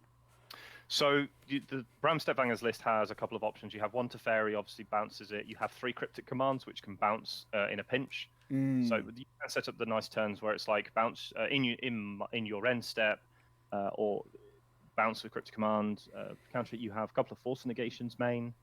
You have a spell pit, like you have very cheap counter spells like Spell Pierce, Mana Leak, Logic Knot. You have one Detention Sphere. Oh yeah, of course, yeah, nice. Which is another way of dealing with it. But generally, the reason that Planeswalker decks generally work better is because they are playing so many Planeswalkers, which Blue-White Control does struggle to deal with, when you're also having to deal with Tarmogoyf, Seasoned Pyromancer, Bloodbraid Elf, discard effects. Yeah. If you look at the way that the creature decks fight, if you look at the best creature decks against Blue-White Control are things like Jund. You have like the green-white value town lists, or I'm not going to use Hogak in this example because that's just trying to do something very degenerate. I'm on about sort of the mid-rangey decks that generally should be prey to Blue-White Control. The reason that they are so good, or can be so good, is they either play on end step, such as with the Coco decks, where you put a couple of relevant creatures into play, and then you hold up Collected Company for when you need it. Yep. Or you're playing Jund, where you're doing discard, make Planeswalker, or very impactful Planeswalker, and then run away with the game that way, as we saw in that game 3. So what you're saying is basically you're not attacking on one vector. You're not going, I am just a creature deck. You're going, I'm a creature deck plus Planeswalkers plus discard, or I'm a creature deck plus I have this instant speed interaction, plus I have an infinite combo. Control deck has to play against all of these different factors at the same time, and generally it lets something through. So it's interesting. The problem with the voted Druid decks generally have horrible matchups against blue-white control because you're playing zero-power creatures. The reason that something like a green-white value town list is so good against it is because you're playing things like Tireless Tracker, which if it stays in play generates a huge amount of advantage on just clues, so you keep up in card parity. You have access to things like Scavenging Ooze, which is another way of getting incremental advantage. Knight of the Reliquary, another way of getting decent incremental advantage. If you're playing the real mid-range version with Costream Crucifix, then you still have other ones as well. Whereas one of the biggest problems you have with, and also your Force of Negation, you can't counter their Collected Companies for free because they'll be doing it in your end step. So you have to hold up 3 blue or 3 mana, which isn't necessarily what the control decks wants to do when you're trying to tap out for things like Narset and Teferi. And also, if your opponent goes, I will cast this Teferi, it's like, okay, in response, I'll Collected Company and I'll put multiple power of things into play. If you want to bounce it, your Teferi's dead. Is the blue-white deck that we just saw playing Celestial Purge? Because, I mean, that's an answer to Liliana specifically. Oh, no, I suppose it can answer Remnant 6 because it's red. Yeah, they have Celestial Purge. Obviously, they get Dovin's Veto after, but this is all sideboard. Like one of the powerful things is what you can do main deck, which is why Jund is so good main, or should be theoretically good main, is because there's less interaction. But as we saw, actually, Bram won game 1, and that might have been just on the fact that there's a few misaligned spells, and plus with Ren and 6 coming in on 2, it's so much easier to play that strategy out. Okay, excellent. It looks like we're going to have a quick break here on the main stream, so I feel like maybe we'll take a quick 5 minutes, get some more water in us. Because do we want to do the update the bingo cards? Yes, let us check the bingo cards. So here are my. They've stolen our idea. They have their own bingo card. How dare they?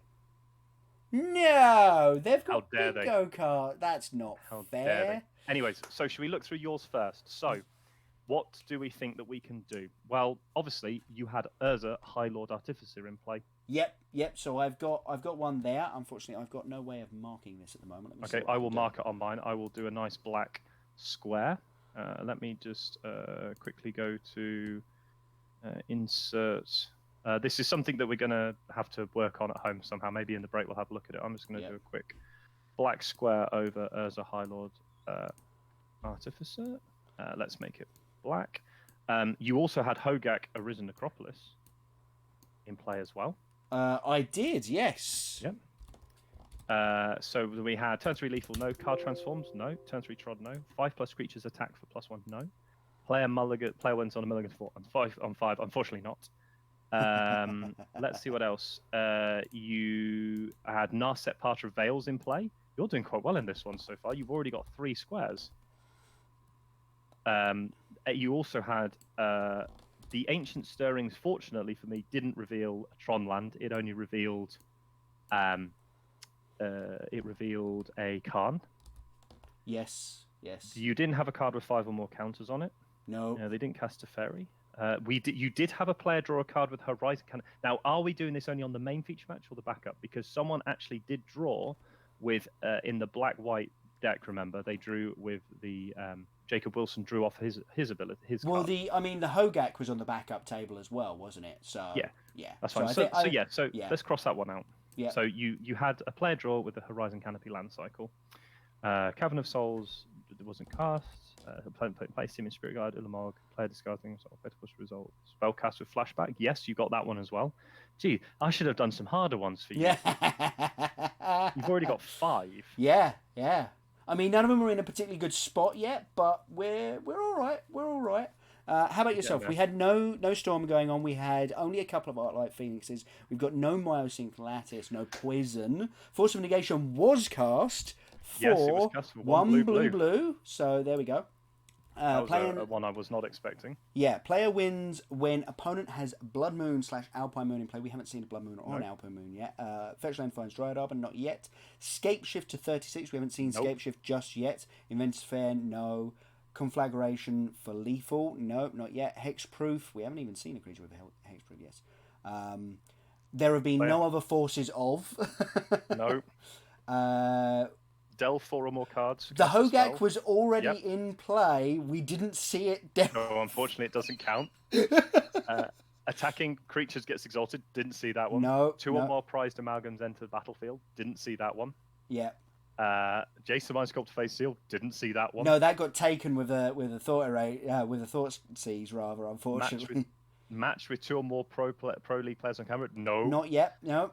Player casts an as foretold. No. Chalice for 1, no. Hardened Scales, no. Did we see a 5 or 6? I thought it was a 4/5. Go away. No, it was only a 4/5. Yeah. Player cast Ravenous Trap, no. Cast Collector Company, no. But I do get the last one, which was player controlled 5 or more. Oh wow, yeah, you got that and then some. I do kind of feel like maybe you should get some extra points for that one.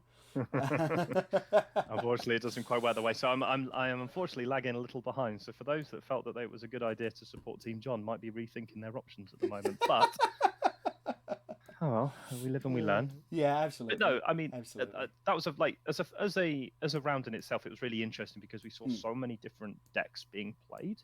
Yes. And it gives you a real idea that actually Modern is actually very healthy in that regard, that even though Hogak is 21% of the field, we saw a couple of Hogak decks, but we saw other things as well, which is obviously really important when you're thinking of what you're going to play if you went to a Modern tournament, rather than just like, oh my goodness, I'm just playing as Hogak. Yeah, I mean, plan for Hogak, plan for it, but don't expect to. I mean, the obvious joke is, of course, as I bring it back to the correct screen here, the obvious joke is obviously if 21% of the room is one deck, that means that 79% of the room is not that deck.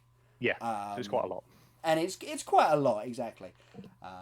And if you think about that, if you compare, obviously the Pro Tour only has 400 odd players. If you compare that to a Grand Prix event with say 1,500 to 2,000 players, and 20% of the field has that, well, there's going to be over 1,000 people playing other decks. So yes, assume that people are going to play Hogak, but don't plan on it being the only thing that sees play. Yeah, exactly. No, I think as you say, it looks like as much as Hogak has definitely shown up in force this weekend, maybe that's, and we spoke about this on the podcast this week, you get that weird sort of interbred kind of meta game where everyone goes, okay, let's figure out what everyone else is going to be on and then try and beat it. And most of the time in Modern, certainly, you don't come up against that because you've got a lot of deck inertia. People are going to keep playing the decks that they own, and no, rightly so in my opinion. But that's one of the things that you don't necessarily get at the Mythic Championship. People play the best deck for the weekend, and they don't mind about card availability. That's not a problem for a lot of people going to the MC, because you'll beg, borrow, and steal. If you're going to the greatest stage in Magic, you will find a way to get the cards that you want for your deck. So yeah, if you said to a friend, I'm going to the Mythic Championship qualifier, I need to borrow these cards, can I borrow them? And your friend goes, no. They are not your friend anymore. It's a little harsh. Yeah. And the only reason they'd say that is if they're going there as well and they don't want you to beat them. But again, generally speaking, if you were going to a Mythic Championship and someone said, "Oh, can I borrow this deck?" Someone's going to go, "I have this deck. Please borrow my cards." Yeah, exactly. But that's the community we live in, which is why it's such a good community, is because you have that in the interaction, obviously the social element, but also people are willing to help other people when they are playing at that top level of Magic.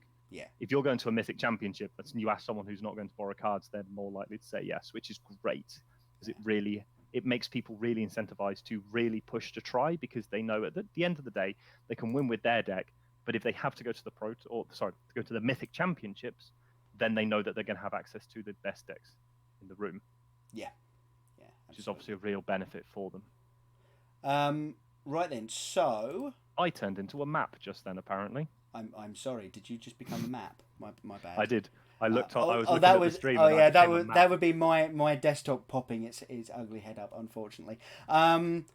Right then. It's very pretty if it's a map.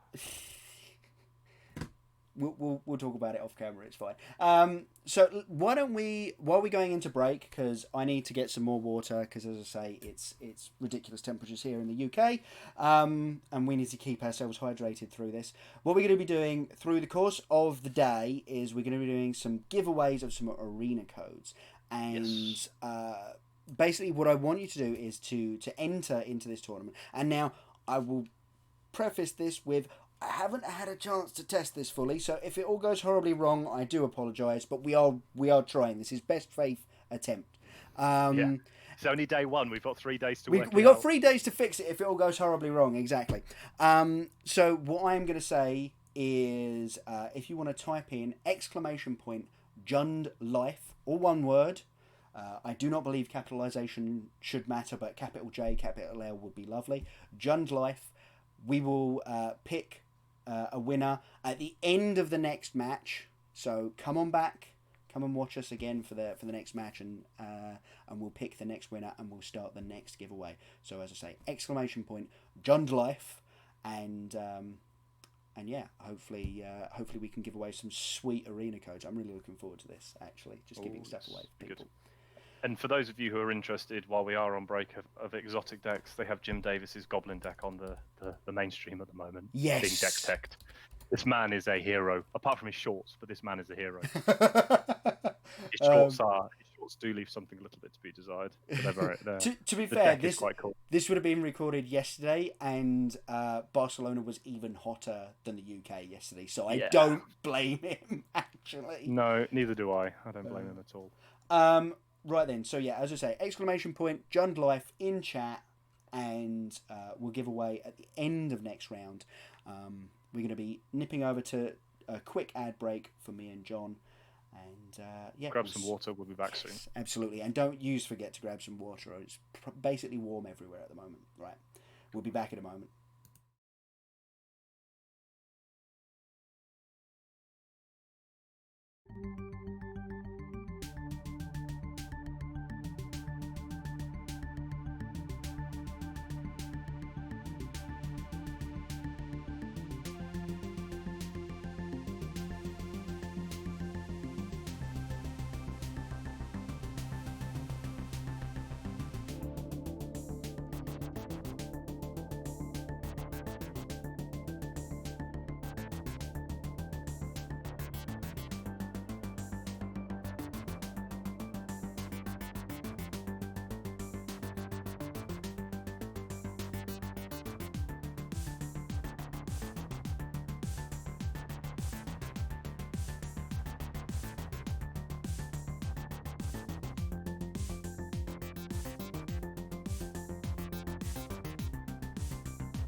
then, folks.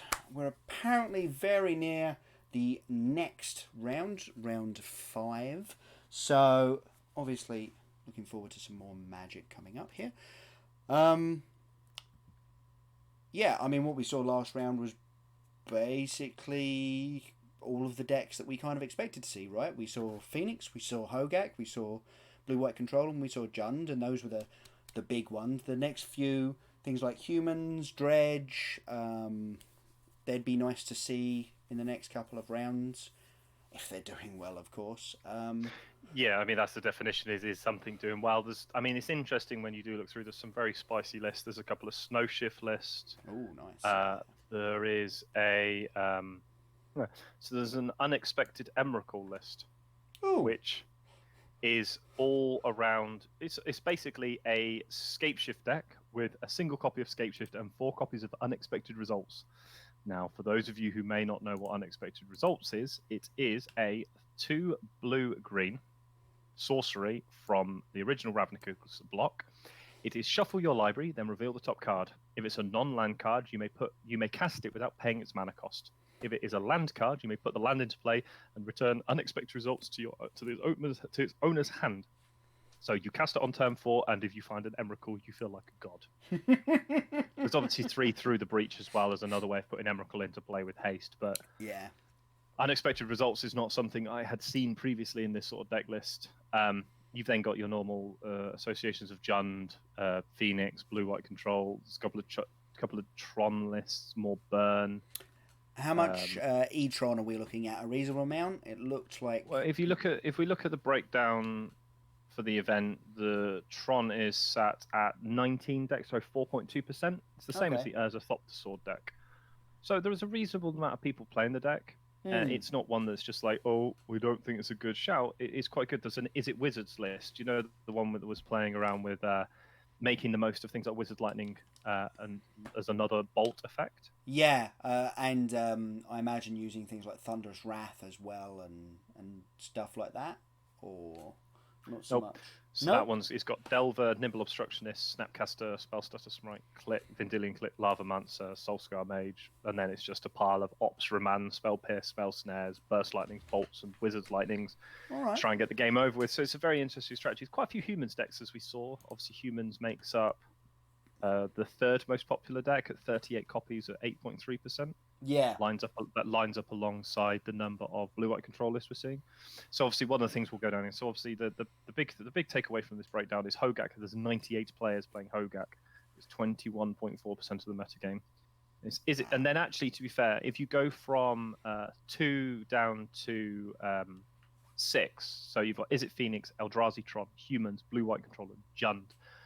There's only 12 deck difference between them. So you've got 48 copies of Is It Phoenix, 42 copies of Eldrazi Tron, 38 copies of Humans, 38 copies of Blue-White Control, and 36 copies of Jund, which takes up 7.9%. So you've got that six-man group of decks that people have brought a lot of.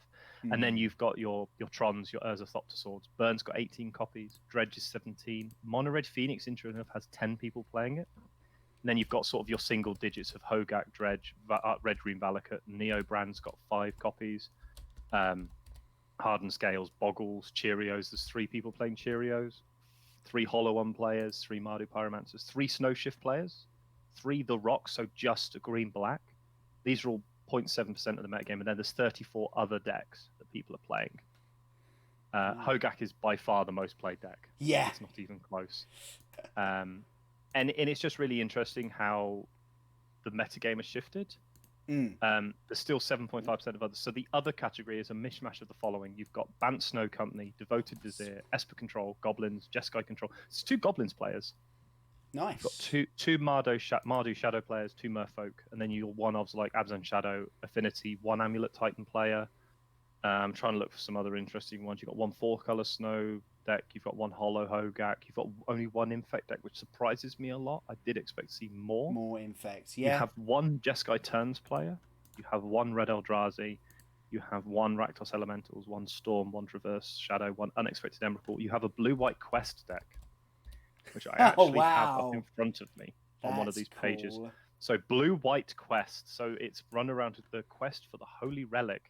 but I don't know if you want to take us down to the stream because it looks like we're actually started. So we're actually seeing Pat Cox on humans, turn 1 Cavern of Souls and Aether Vial into Ega Magalesh is Jund, who's opened up with a turn 2 Skoos. Wow, that's a nice turn 2 from Pat Cox there, running out the champion of the parish into a Thalia Guardian of Thraben. All good times, and getting that +1/+1 count on the champion. So interesting enough, his hand is actually quite dead after that. He's got 2 Horizon Canopies, a Noble Hierarch, and a Reflector Mage. So this Renin 6 is going to do a lot of work, being able to remove the Thalia. That's pretty good. Yep, you're going, okay, I pay an extra mana for this, sure, whatever. I wasn't doing much else with this anyway. I will kill your Thalias. So, I mean, obviously, Pat Cox has a nice follow-up. He'll be able to go put Noble Hierarch into play. He'll be able to put Reflector Mage into play, which will remove the blocker from play. Yeah, he's drawn another Reflector Mage, in fact. Nice. So it's a little bit painful, but again, it's one of those things where it gets rid of the Renin 6. And you've tempoed out the Ega Magalesh cannot play that Skoos back out again this turn, thanks to the ability of the Reflector Mage. For those of you who played against Reflector Mage in Standard, you'll know just how annoying that can be as you're sitting there going, I have 2 of these in hand and nothing else to do. I cannot cast. But the follow-up's not bad. Yes. Also, I do want to point out a very nice line of play there from Patrick Cox. The upkeep in response to the Aether Vial trigger, I will Vial in the Noble Hierarch, obviously because the Aether Vial is still on 1, and then still gets to tick it up to 2 and obviously get it up to 3, which now opens up a lot more of his hand here. He can Aether Vial in Reflector Mage, which is sometimes very powerful, but sometimes is not as good even as a main phase one. But it does give him those options now. Here we see another Thalia Guardian of Thraben. pretty good draw here, because the lightning bolt that's stuck in Ega Margalesh's hand doesn't actually kill the now 4 toughness champion of the parish. So good times as far as Patrick Cox is concerned. Now, interesting enough, he still has a obviously the Scavenging Ooze is in hand, which could get out of control eventually because it can get so much power in it. But this is interesting because generally it's seen that Jund has a slightly favourable matchup to humans. Like humans is sort of your new school Jund list, or how it was referred to. Yeah. But it struggled against the old style Jund lists with things because of the amount of removal they had, plus things like Scavenging Ooze, Gum Up the Ground, Tarmogoyf, etc. Yeah. So it was one of those interesting ones how the matchups have stacked out. And obviously Pat Cox seems to be on the 5-colour version rather than the slightly newfangled Bant versions where they're sort of slightly less reliant on hitting all of their colours. We see a Deputy of Detentions off the top. However, what I am going to do is, while we are watching this, I am going to go into the depths of the deck lists. Excellent. While you're doing that, see if I can find... I'll try and keep up with what's going on in this match. We see that second Reflector Mage just putting in the good works, getting rid of that blocker again. Ton more tempo achieved from the humans deck there. Wow. By the way, I do believe we will have triggered one of your bingo card squares. A creature did attack and get exalted. It certainly did. So I might be able to pick that one up later on. It should be quite nice. Yeah, absolutely.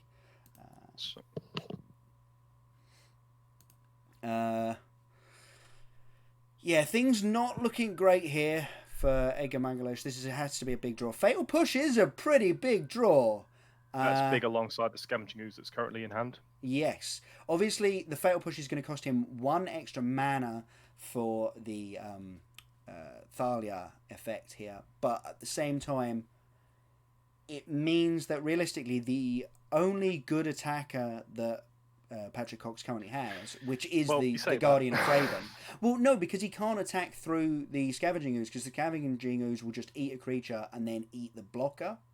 Yes, but I've just seen the Mantis Rider come off the top. Oh, was there oh, dear. Oh, well, we're going to see... Oh, dear. Yep, sure. We're going to do anything with it first? I don't think we can. I don't think you can afford to. I think you have to save... Yeah. Yeah, this is a really powerful turn here for the humans player. It's such a massive attack, and the fatal push might not even do enough. But we're going to see fatal push take down the champion of the parish anyway. Yeah. Take 3, 4, 5, 6, 7. Drop you down to 5, and it might just be too much damage on the follow-up. But we'll soon find out. If he has a good top deck, it would be helpful. Yeah, absolutely. Blood Braid Elf would be pretty good here. Or another Tarmogoyf, just put 2 massive bodies in the way. Yeah, because he can now replay. There we go. There's a Goyf. Yeah, unfortunately, he's got another Verdant Catacombs in hand. So this should be, if Pat Cox sends in everything, this should be a lethal attack. Yeah. So it's a pretty good, actually very impressive draw here for the humans players. We see another Thalia. Like, you just never run out of gas, which is obviously one of the problems. Which one of the things that which is surprising humans considering doesn't struggle with. Yeah, which is surprising considering the way you looked at his opening hand and you're like, wow, he looks to be a little bit out of gas here. But he's drawn very well into this and obviously played with what resources he had pretty well. Yep, that still says human. We're gonna play this and then we're gonna name Fatal Push, I imagine, just to protect everything, and then go, cool, send with the clowns. This is a lethal attack. So we see the lethal attack here. Yeah. He can pick up his card. It's unfortunate because actually Edgar had a really good hand in that matchup. It was one of those ones where he actually had a very good setup hand. It just was the double reflector mage was so backbreaking in that game. Yep. Yep, absolutely. So yeah, I mean, in terms of the sideboards, then if that's where you want to go next. Yeah, if you want to pull up the sideboards, actually, do you want to try and pull up the Jun sideboard, and I will try and pull up the human sideboard of Patrick Cox. Okay, so the Jun sideboard is... Yep, got it here. So in terms of the Jun sideboard, we're looking at Tireless Trackers, Anger of the Gods, Collector Oof, Colligan's Command, Playing Engineer, Nile Spellbomb, Collective Brutality, Graftic Cage, Leyline Avoidance, Surgical Extraction. Probably things like Anger of the Gods is probably worth catching up. Yep. Against a human deck because it's 3 damage to everything, and generally your Tarmogoyf outsizes that. Well, it outsizes everything else. Collective Brutality isn't terrible. It's another removal spell. But there isn't a huge amount here for the Jun player. Maybe you bring in a Plague Engineer because there's a lot of 1 toughness cards in humans. And it depends on, is that better than anything else in your deck? So is it better than your Tireless Tracker you've got in the deck? Is it better than the Lilianas? Is it better than the Nile Spellbombs that you're looking at in the deck already? The thing to say is also, if there's more than 1 Plague Engineer in the sideboard, you could be looking for the double draw and therefore the double effect sort of thing. So at that point, maybe I mean, it definitely feels like Plague Engineer is almost designed for this matchup, right? Yeah, because it turns off your opponent's ability to play things like Thalia. It turns off the ability to play things like Noble Hierarchs. But one of the and obviously a Thalia's lieutenant with no other abilities. One of the nice things about Plague Engineers also just makes combat easier because everything's 1 less power. So your Tarmogoyf is suddenly again king of the battlefield. So it just makes it a little bit easier to win through those board stalls where you are trying to close out a game that would normally be a struggle. It gives you a lot more of an ability to close that out. Whereas in combat, like your 4/5 Tarmogoyf generally will be much bigger than anything else they have. Yes, absolutely. Folks. And I think that's one of the really nice things about it is that Jund has so many ways of fighting on different axes, and is it possible to get to a point where it actually is not good enough to fight the combat? Then you're probably going to lose that anyway because they have something that's so much more powerful. But the things that do outsize your Tarmogoyfs are generally killable by Fatal Push very easily without having to trigger Revolt, because everything's normally one CMC with the Champion of the Parish. Champion of the Parish. Occasionally you'll get like Mantis Riders that's had counters put on it by Thalia's lieutenants, but that's kind of it you're looking at realistically. The human sideboard, what we've got is Deputy of Detention, Collector Oof, Grafdigger's Cage, Militia Bugler, Aureoc Champion, Dismember, Leyline of the Void, and Plague Engineers. Kind of feels like maybe you bring in the Dismember in case you've got that big a big Goyf on the other side of the battlefield, or even a big what's his name, the Skoos on the other side of the battlefield. A lot of this feels pretty redundant, though. Maybe you bring in the deputy detention. The militia buglers, I think, are pretty good because obviously you want to fight with, you want to be able to keep up the card advantage situation with Jund. You know, they go, I made this 2-for-1 and then I killed your creature. You go, okay, but my creature was a 2-for-1. That's a bit better than going, well, I guess I'm really far behind now. Yeah, the value plays are really good against Jund, obviously, because they're trying to strip your hand apart, and a bugler can catch you up again. Yeah, it's actually interesting. We're looking on the backup match at the moment on the stream. They're looking at Guillaume Wafatapa's Esper control list versus Vidianto Vajaya on Blue Red Phoenix. So that's a really interesting match. Looks like a lot of stuff's been exiled already. I'm not quite sure how Wafatapa would have managed that because I can't quite see the 3 cards in exile off the top of the screen. No, seems to have stabilised quite nicely though. Absolutely. He's definitely put this game under his control here. Yeah, especially if he goes for, looks like a Teferi Hero of Dominaria. Yeah, while your opponent's tapped, that always feels pretty good. Vijaya has 2 lightning bolts in hand, so obviously he's at less risk of dying to something like that. And we see Opt Path to Exile as Guillaume Wafatapa's backup hand. This is one of the reasons why Teferi is so good in Modern as well, because generally in Standard, we've gone over this on the podcast on an episode about a month, 3 or 4 weeks ago. When you untap in Standard with Teferi, you may have a spell available to cast. In Modern, you untap, you can have 2 spells with 2 mana. Yeah, which is why that untap is so good. And it's, I mean, don't get me wrong, it's good in Standard, but Modern makes it so good because when you do get to that point, you can stabilize out and go, oh, well, now I have Path to Exile Opt available.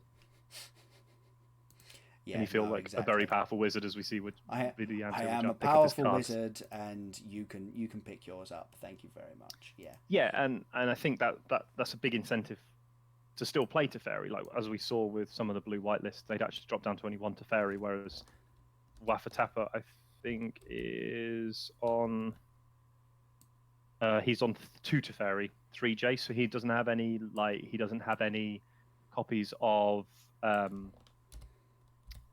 Teferi Time Raveler or Narset Parter Veils, but obviously he is actually quite heavy into Esper, so he has 4 Esper Charm, and he has 3 copies of Kaya's Guile, which is a card I expected to see a lot more of. Yeah, actually. Right. So Kaya's Guile was the card in the graveyard, and that's 3 main deck Kaya's Guile. So each opponent sacrifices a creature, exile all cards from each opponent's graveyard, create a 1/1 white spirit creature, second final, gain 4 life, and choose 2, or you can entwine and you can pay and you can have the whole lot. But the opponent sacrificing a creature and then exiling all cards from each opponent's graveyard. Yes, sign me up, please. That's exactly. The life gain is going to be pretty good as well. No, that does seem pretty strong there for the world we're currently living in. So we see Egomegalation there on the play, untapped land, no play on turn 1, no disruption, no removal for this noble hierarch. But we've got a Wrenn and 6 on turn 2, so you know how I guess. You know how on Tuesday we're talking in the podcast about why Wrenn and 6 is so good on the play? Yeah, exactly. I believe it was specifically for the description of, I don't need to remove your 1-drop because I can kill it with this instead. Yeah. And the thing is, Edgar still has a Fatal Push in hand. And what does Wrenn and 6 enable him to do? Revolt it. Yeah. And also, Edgar has access to a Phantasmal Image, which is another card that Wrenn and 6 can remove. Yeah, because obviously it's a targeted ability. Doesn't matter how big that thing is, it's gonna die to its ability. Being targeted. It's relevant rules text. It's relevant rules text of being targeted and dying. Meddling Mage. We don't know what that name's yet. They'll get a thing out for us. I'm probably going to go with Fatal Push. That feels like. Does he have the Stone Cold Read of the Fatal Push in hand? But I think there's a Liliana in hand for Edgar, so it probably isn't going to matter too much. Yeah, I mean, Fatal Push feels very much like probably the one that you're most likely to call. Here's the interesting thing. I'm not so sure on that, and the reason for that is you're probably better if you know your opponent's deck. If you're playing against Edgar Magulase's deck, you know that there is only 2 lightning bolts. Now, normally the Jund decks have 4 lightning bolts, so it's the higher number of cards. but maybe of your Pat Cox you say Fatal Push because it's a lower number of that. Or there's less lightning bolts in the deck. Or Yeah, he's named absolutely. something like Liliana of the Veil. Yeah. But hopefully they'll put a little counter on there at some point and we'll be able to see. We're going to see an attack. It said Liliana of the Veil and it got pushed. Yeah, and it got fatally pushed. I believe that is almost the definition of damned if you do, damned if you don't. So. Yes, 100%. And an interest of Pat Cox is going to be taking a lot of damage with this as we see the Militia Bugler into play here. Yeah, the double Horizon Canopy opener has actually put him in a really tricky position because Jund is that style of deck that will turn the corner very quickly. It'll go, I'm on the defensive. Oh, these things that I was using as defensive creatures, yeah, they're 5/6 Tarmogoyfs. They turn sideways good now. Yeah, they close, and we see Bloodbraid Elf off the top there. Because we see the Nurturing Peatland. We actually sacrificed off the Nurturing Peatland, but we see a Tarmogoyf to draw. Off the top. It's going to be pretty good. And we see it, and obviously there's a fetch land in hand. So theoretically, he could return the Nurturing Peatland to his hand, which he's going to. Would normally shrink the Tarmogoyf. We're going to see the Verdant Catacombs instead. And we might see the Liliana of the Veil here, just to try and clear the ways, not allow his opponent any way of getting too far ahead. Yes, yeah, absolutely. I quite like the idea of just clearing out the battlefield here, just keeping it as empty as possible. There's only so much that Pat Cox can do with an empty battlefield, and there we go. Tick down on the Liliana. You can get rid of that Militia Bugler and have your turn, good sir. And Pat Cox isn't massively far ahead on mana either, so if he wants to try and do some of his busted turns, he needs to draw. Well, he's obviously just drawn the blue-green Horizon Canopy land cycle card. So it's one of those ones where he's still able to play his spells out, but he's got quite an expensive hand without having access to an Aether Vial, as we see a Mantis Rider here in space. Pretty good. Actually, a very important draw for the turn there off of Patrick Cox, because he didn't actually have any way of generating the third source of mana for Mantis Rider, because two of his lands were green-white lands. So until he'd drawn that either blue source or a red source or something, he couldn't actually cast that Mantis Rider. So being able to pick off the Liliana there, a pretty good start there. But it definitely feels like he's very behind the ball on this one. Yeah, and if Edgar is able to land a Tarmogoyf here with backup of, I mean, he could also just play Mantis. What's it called? Play Bloodbraid Elf. He's not under any pressure. Yeah, absolutely. The Mantis, unless literally Pat Cox draws another Mantis Rider, the Ren and 6 isn't under any pressure to die next turn. Yes. Yeah. So there's a lot of ways that he gets out this turn in a very positive position still. Looks like we are actually going to go for the Bloodbraid Elf here. I will say this, though. There is a slightly higher than normal likelihood that he actually has that second Mantis Rider in hand, because of the way Patrick Cox played his land, and I'm sure Edgar would have picked up on this. He only just gained the ability. Oh. Well, that's a huge draw, that is. That is, well, you don't really need to worry about asking that question anymore. If he has the second Mantis Rider, he doesn't have the first anymore. Yeah. Oh, he actually drew a Phantasmal Image, so he would have had the ability to play the second Mantis Rider, as it were, except there's now no Mantis Rider on the battlefield because it got pushed with Revolt triggered from sacrificing the Verdant Catacombs to be the fourth land. And we see here Edgar Magalosh is just cycling that Verdant Catacombs, going and fetching up a land, putting it in the graveyard, and then getting it back with Ren and 6.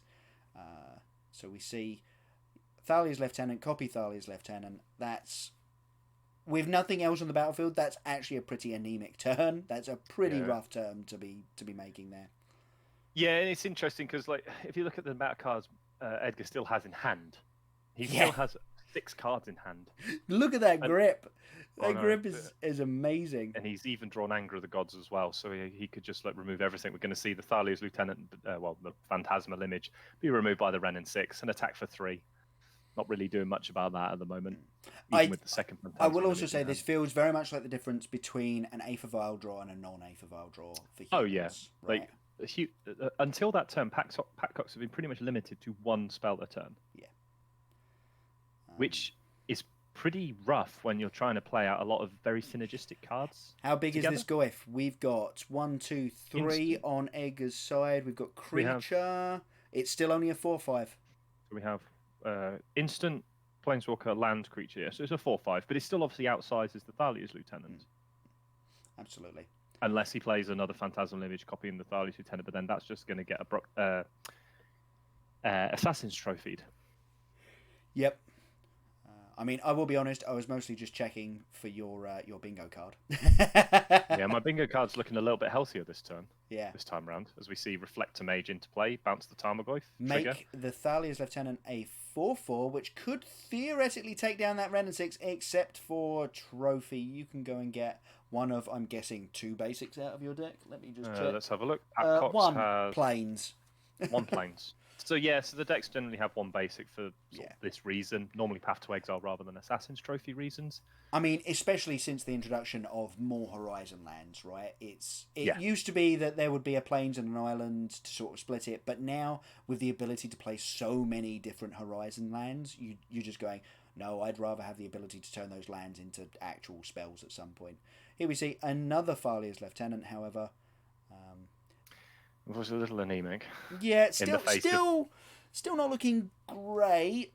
Notary Peatland cycled. Probably going to get that back in a second as well. So it'd be interesting. You could downtick the Ren and 6 and Anger the Gods. Ooh, that'd be a nice turn. That'd be a nice. If he turn, has he has plenty of lands. He also has plenty of lands in hand. The other line is just Ren and 6 away the Thalia's Lieutenant, and just. I mean, I think he's good. Oh. He did one upstairs because Pat Cox at 1 life. Oh! We should check the bottom of the screen occasionally because I'd stopped looking at that. As we were saying earlier, that mana base of his is just painful. Really painful at the moment. 3 Horizon. He now can't tap for mana 3 of his 5 lands. Yeah, which means that the Phantasmal Image is still castable. Is uncastable, sorry. Yes. Because the Cavern is on humans as a Noble Hierarch, which unfortunately isn't going to help. No. In this very scenario, because the Ren and 6 will still survive through this turn. No, because he can play the Illusion. He can name Illusion with this, which means I get another square on my bingo card. So we can see 2 mana taps here. We can see the Illusion. Copying a Thalia's Lieutenant. Okay, interesting. I would have been tempted to copy the Reflector Mage and bounce the. Well, I suppose that's. I suppose that's just an easy 2-for-1 that you're giving your opponent then, and that's just not great. Yeah. Yeah. Okay. So it copied a Thalia's Lieutenant. So it's only a 1/1. I mean, the thing is, Edgar is so far ahead still. So even losing, like, if he draws any removal spell, Pat Cox is dead. Yeah, any removal spell or a bolt. Just a bolt, another Ren and 6. He's dead anyway. There's a. Oh no, of course the Anger of the Gods will kill his own creature. Yeah. So that's a Liliana. So it's not like Liliana's fine here because it forces him to sacrifice away an actual creature. Yes. Rather than the Phantasmal Image. Yeah. And he can still then play the Tarmogoyf afterwards as well. Yes, absolutely. So he still gets to make a massive creature as well. Yeah, you can sacrifice a creature. Probably the Reflector Mage. Yeah. Yeah, I think it's a hard one because obviously both are real creatures, whereas the Thalia's Lieutenant isn't in essence a real creature, and with the Noble Hierarch in play, he probably wants to keep the Thalia's Lieutenant around. Well, of course it isn't a real creature. So we attack the 3, we see a chump block, and we see a Tarmogoyf follow up. So Edgar has a huge amount of power in play right now. And again, we were talking earlier about the ability to just keep refreshing your mana base, just keep pumping out lands, and that's what Ren and 6 has done this game. It's meant that Edgar has got to have that turn where he goes Liliana into Goif, and that's just a ridiculous turn as far as this sort of thing is concerned. Well, that was a Reflector Mage drawn for the turn. Unfortunately, he can't cast it. Nope, he can't cast that either. That's a Mantis Rider. Mantis Rider can't cast it. Which is fine. So we can make the Noble Hierarch here, which gives him another blocker. So that's another chump blocker. That's another turn. But again, it's still very hard for him to get out of this turn. Anger of the Gods here, and we've got Liliana. Liliana can just. Oh no, Liliana has to tick up. Of course. But we can Anger of the Gods and attack with the Goyf. Except that it will trade with the. Wait, actually, it might not trade. It will trade with the Thalia's Of course Lieutenant. it will. Yes, the Thalia's Which Lieutenant is now which big don't enough. really want to do. Yes. I think because Tarmogoyf's what now? Creature. There's still no sorcery, so it's instant planeswalker land creature. So it's only a 4/5. It's still outside. It's still enough you can make because it outsizes the Thalia's Lieutenant. Yeah. Which means he has to block with the Noble Hierarch, which again takes him off more mana. Yeah. So I mean, this way I don't think this is an attack you want to make with the Bloodbraid Elf. That's a graveyard because wizard. You lose. Yeah. I don't think that's an attack you want to make with the Bloodbraid Elf because you're going to lose it for free. Yeah, exactly. Although I know the anger here. Now you get anger. Oh, right. Yeah, of course. This is good. Because no damage has been done to the Tarmogoyf. Yes. The Goyf survives. Yes. And, by the way, bingo square for you, because that's a sorcery. Yes. So now the Tarmogoyf becomes a 5/6. Yep. And very lethal. With a Liliana on the battlefield. Pat Cox actually has the out here. He's got the Reflector Mage and can cast it because he found a second Cavern of Souls. Yep. Ren and 6 kill you. Oh, speak of the devil. Yeah, there we go. Never mind. Ren and 6 off the top deal the final point of damage to Pat Cox, and then Magulaze brings it to 1/1. I mean, one of the most powerful things with that match, what we just saw there, is that Ren and 6 came down on turn 2, and the difference is Pat Cox drew 6 lands, and Edgar found 6 lands whilst drawing actual cards as well. Yeah, exactly. And I mean, it isn't a big deal. Let's not overstate it. I'm sure any mathematicians would have a go at me if I even suggested that it was important. And that is the deck thinning aspect of just fetching every turn is something to be considered. He was repeatedly buying back his Nurturing Peatland, which seems really good. That was tasty. That was nice. Oh, and here's Ben White's with his Hedron Crab Hogak deck that we were talking about earlier, or at least I believe this will be the Hogak. There's a Vengevine in the graveyard, so this is a Hogak deck.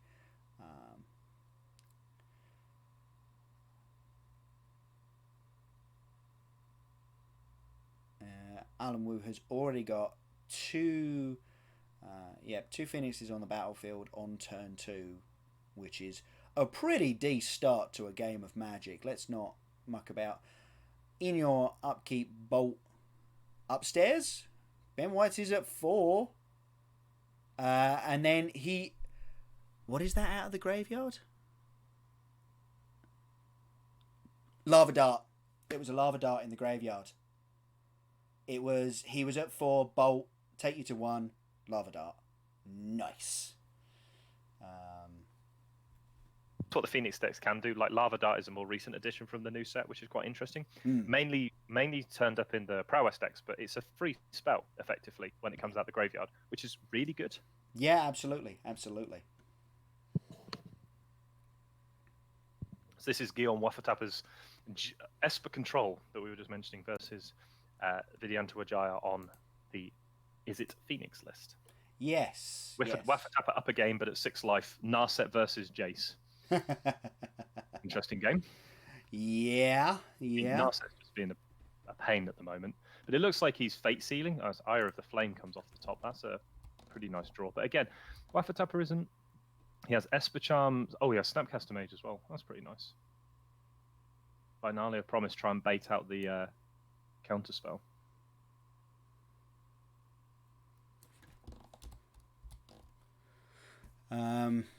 So he's going to target Sleight Hand Lightning Bolt. Fair enough. That's nice. Finalia Promise is also a really nice new pickup for this Phoenix deck, right? Just being three spells in one spell, basically. Trigger your definitely. Phoenixes with 3 mana is just such a powerful effect there. Oh, 100%. Is that Esper Charm? Love it. So one of the interesting things with Esper Charm is it destroys enchantments, I believe. Or is that the wrong one? Am I looking at? Let's quickly dive on to Gatherer. It looks like he's Guillaume Wafatappa's picking up his cards and he's going to another game. Let's go with Esper Charm. So this is where MTG Gatherer comes in really useful for us that haven't really looked at cards before. Yes. Number 1, destroy target enchantment. Yeah. Draw 2 cards, or target player discards 2 cards. And it's obviously Esper color, so blue, white, black. So it's a lot easier to cast than, say, an Archmage's Charm, which might have been in this slot. But it's a very interesting card, actually, that I used to love playing. But obviously, at one point, it was one very good. But Gilmar Fatapa, the Esper Mage himself, doesn't want to let it go. And we're back to our main match here. Humans versus Jund. Much better opening for Pat Cox there. Noble Hierarch into Mantis Rider on turn 2. Buff you for free. That seems decent. That's a far better opening. Oof. No fatal push either. Yeah. Had the fetch land, had the ability to crack Revolt and Fatal Push, and didn't do it. So that's good times for humans there. Oof, so we've got Ren 6, Scavenging Ooze, Tarmogoyf, Liliana of the Veil, Assassin's Trophy. Needs a little bit of help. I mean, you could just see the Ren 6 kill the Noble Hierarch. Yep, and it didn't happen. So he's leaving up Assassin's Trophy. Yeah, I mean, that's. But what are you targeting here? Are you targeting the threat? Are you targeting? Yeah, you've got to, haven't you? Yep. I think you have to take out the Mantis Rider here. Otherwise, you're just so far behind the ball. Yeah.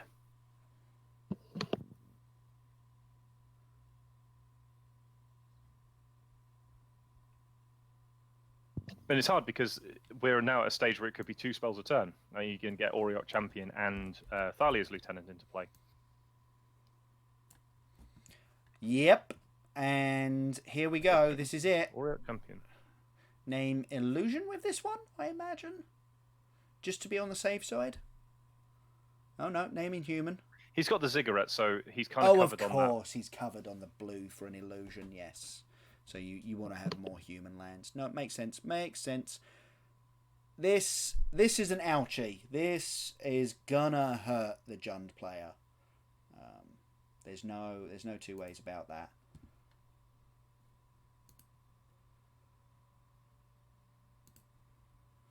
So we will. Yep, Assassin's Trophy on the Mantis Rider. Yep. So it was coming in for 5, but unfortunately not anymore. So I think this is one of the games where you have to go Ren 6, kill your Thalia's Lieutenant, untap, hope, take a bit of damage, untap, make Tarmogoyf. Have the biggest creature on the battlefield. Yeah, because Tarmogoyf will be a 4/5, so it's going to be large, and you just need to then at that point stabilize the board. Yep. Pat Cox doesn't have any way of drawing extra cards at the moment. He's got 2 cards left in hand. Obviously, you don't know what they are if you're Edgar, but you've basically got to a point where you stabilize. And I think Ren 6 into just Tarmogoyf might be a way of doing that. And he's drawn an extra land, so that's another really good draw as well. Taking 2 off it though, for the pleasure of Plague Engineer, name humans, kill the Thalia's Lieutenant. Plague Engineer. Yeah, and then obviously that means that these other creatures are now also 1 toughness. Yes. That was interesting because I didn't actually see him draw that one, and it wasn't in his. He didn't have. I think it was off the top this turn. I could be wrong. Where did the land come from? Oh no! It must have just been at the back of his hand. He had like 6 cards in his hand before this turn. Oh, I think I know what it is. I think that they thought so the people who were doing the card reader thing. They thought it was Liliana. It was Liliana of the Veil, but it must have been Plague Engineer. Yeah. There's a Liliana in hand as well. Interesting. So it must have just been missed somewhere along the line. But the land was a huge draw. Yeah. It's going to see Kitesail Freeboots come to play. It's nice, but I don't think it's the end of the world. Like, it has 0 power, which is exactly. Funny. It's an 0-1 at this point. And as I say, if there's another Plague Engineer in the deck here for Edgar, and he finds it, all of these humans just go away. Could just shut the game out. Yeah. And I like all of these creatures are going to be so much smaller than the Tarmogoyf that could be coming next, and all the Scavenging Ooze. I think you also have a Scavenging Ooze in your hand, which gives you so much life. Yeah. As well. Like the Jund player definitely feels like they've got it pretty well locked up here. Yeah, the Ren 6 is probably the best take. If you draw a removal spell here, you're laughing. You got a Thalia's Lieutenant? No, we've got a Mantis Rider. Yes. Okay, good. Oh wow, that's good. That was a pretty good draw, and I'm guessing we're just going to go in with the Thalia's. Why are you attacking with the Auriok Champion? Because it's got protection from Pro-black. I thought it was only pro So red for a second. It's a 3 point of damage. Yes. Well, yes, and it is only 1 point of damage, isn't it?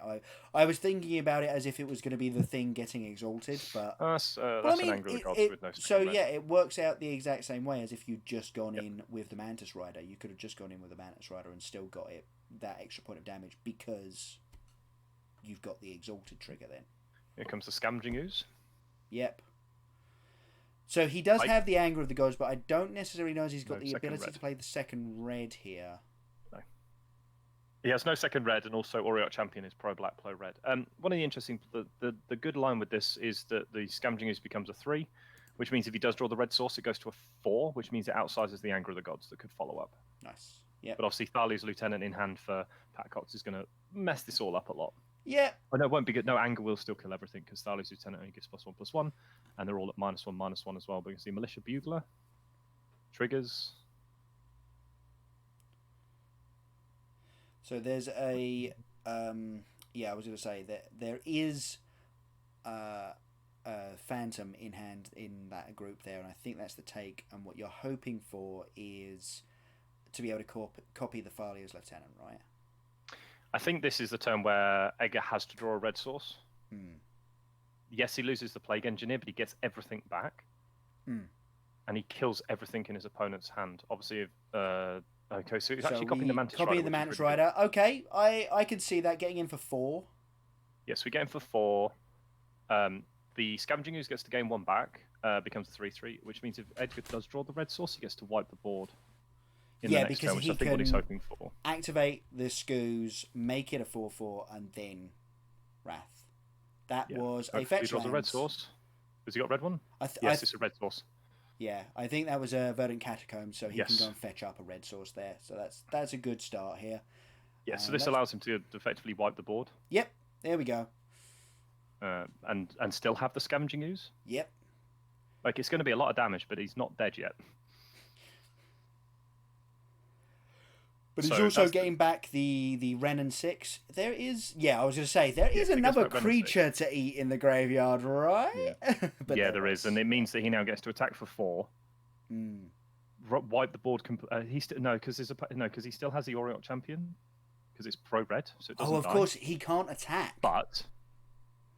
No, but again, it's kind of like he's just killed 4 or 5 of his opponent's creatures. He has the Renin 6 back. He also has much more. He also now has Tarmogoyf online as well. His Tarmogoyf, admittedly, is only going to be a 3/4, but again, it's bigger than everything else and it can't be attacked into particularly well by anything. Yeah, amusingly, no creatures in the graveyards at this point, given the number of creatures that have died to this game. And also Renin. He also now has access to Renin 6 again. Yeah, he can Goyf and Renin 6 next turn. Yeah. And his opponent has a Thalia's Lieutenant, which is perfect target, and unfortunately Pat Cox is left with an Aether Vial in hand. Oh dear.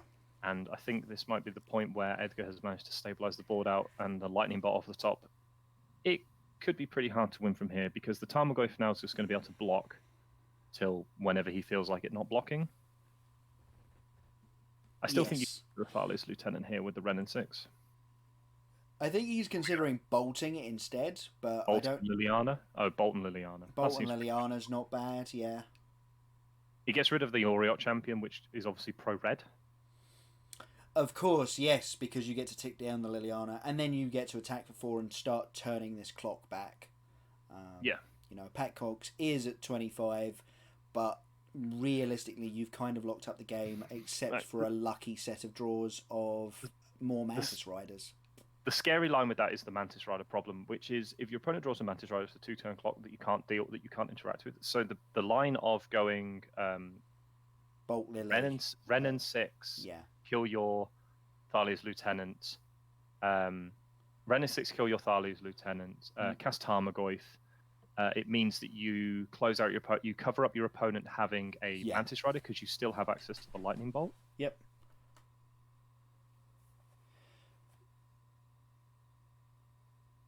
That was a meddling mage.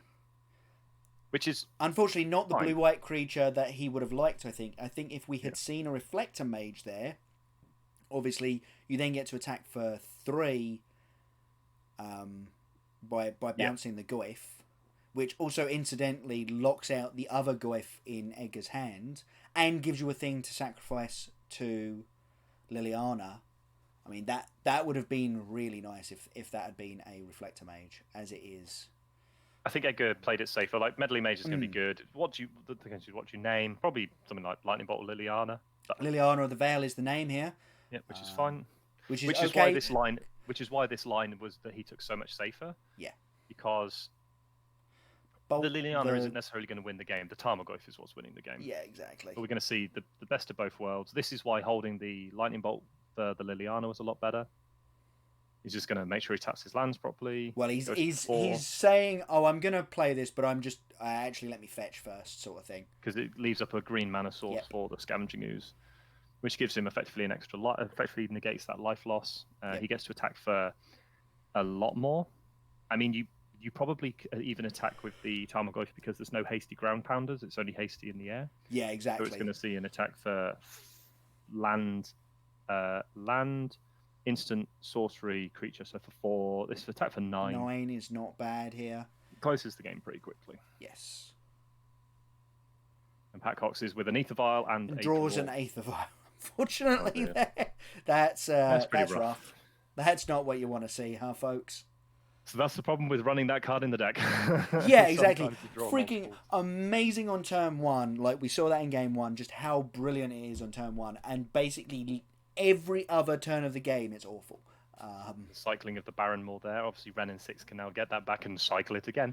And this, obviously, interesting stuff because Baron Moor came in the most recent Modern Horizons set. They reprinted the single color cycle lands, which is obviously really helpful for the Jund decks, which want to play that maybe a one-off of them and a one-off Nurturing Peat land, and then just Ren and 6 them all. The Tarmogoyf. And obviously, the Edgar's deck is a 4 of Ren and 6. So they've gone from a couple to now 4 and 4 of Liliana and Ren and 6. Yeah. You're going to see a land there and a shake of the hands. Yeah, so the last 3 draws there for Patrick Cox was Aether Vial. There we are. Yeah, it was pretty rough. You see the victory to Edgar Magalhaes on Jund there. And the Jund list was pretty stock from what we've seen previously. Yeah. He has a tireless tracker in the main, but it's obviously the 4 of Liliana, the 4 of Ren and 6, the 4 Inquisitions, 2 Thoughtseize, and then some Fatal Pushes like the Box of Assassin's trophies. But generally is the same as the normal style build, except as we've now gone to 4 Ren and 6. Shows how good the card is in these more fair mid-rangey decks. Like even the Titan Shift decks are starting to run them very much in the main deck for that reason. Yeah, absolutely. But as you say, you know, it's just such a solid deck. Love seeing the Tireless Tracker in there. That is honestly one of my favorite cards ever printed. Yeah, it's a very good card, and it's just good value as well if you're in a position where you can cast it and stay ahead. Yes, yeah. And it's one of the best cards against control in the mid-range mirrors. Like, it outgrows everything eventually. You draw a load of extra cards, and you never put yourself in a position where it's a bad card either, especially with the number of fetch lands you have access to. Yeah, this is it. You're playing it in Modern with fetch lands available again, and that just looks gross sometimes. It's very powerful card in a lot of matchups actually. And it kind of felt that was sort of the way that the matchup may normally go. Yeah, absolutely. Because you saw the problem that Humans deck has is it gets this really nice board state and then it just got removed. Yes. Yeah. And that was just one Anger of the Gods as well. Obviously, the Plague Engineer was huge in that because it meant that you could kill everything. Yep. And more than that, it slowed down the draw from Humans in the first couple of turns. It meant that when you did get the ability to Anger the Gods, when Edgar did get the ability to Anger the Gods, which, as we say, was actually like a turn or two behind where he, like, it wasn't turn 3, it was turn 5 or something, because he couldn't find that second red source for a little bit there. Yeah. But because he bought himself the time with the Engineer, we're still at a reasonable life total to actually go, no, I now wipe the board, but I'm still at, plus 15 or whatever it was, and you're just like, that's a really safe position to be in. Yeah. We actually got a little bit more magic going on the main screen, and I kind of want to get into this because this is Jelga Vigashma on the left with Hogak And, Oh wow, this is a matchup. Yeah, Prad's Pathirana? Pethirana. Patharana. We'll go with that. Yep, okay. I hope I haven't On butchered a that hell of a too deck. much. On Grishol Brand. Now, would you mind explaining to the viewers how Grishol Brand works? Right. What I'm going to do is I'm going to look for his deck list quickly, because it'll be faster to me to look through it and explain all the cards in it. I've played against this a few times, and actually, I do need to spell his name correctly.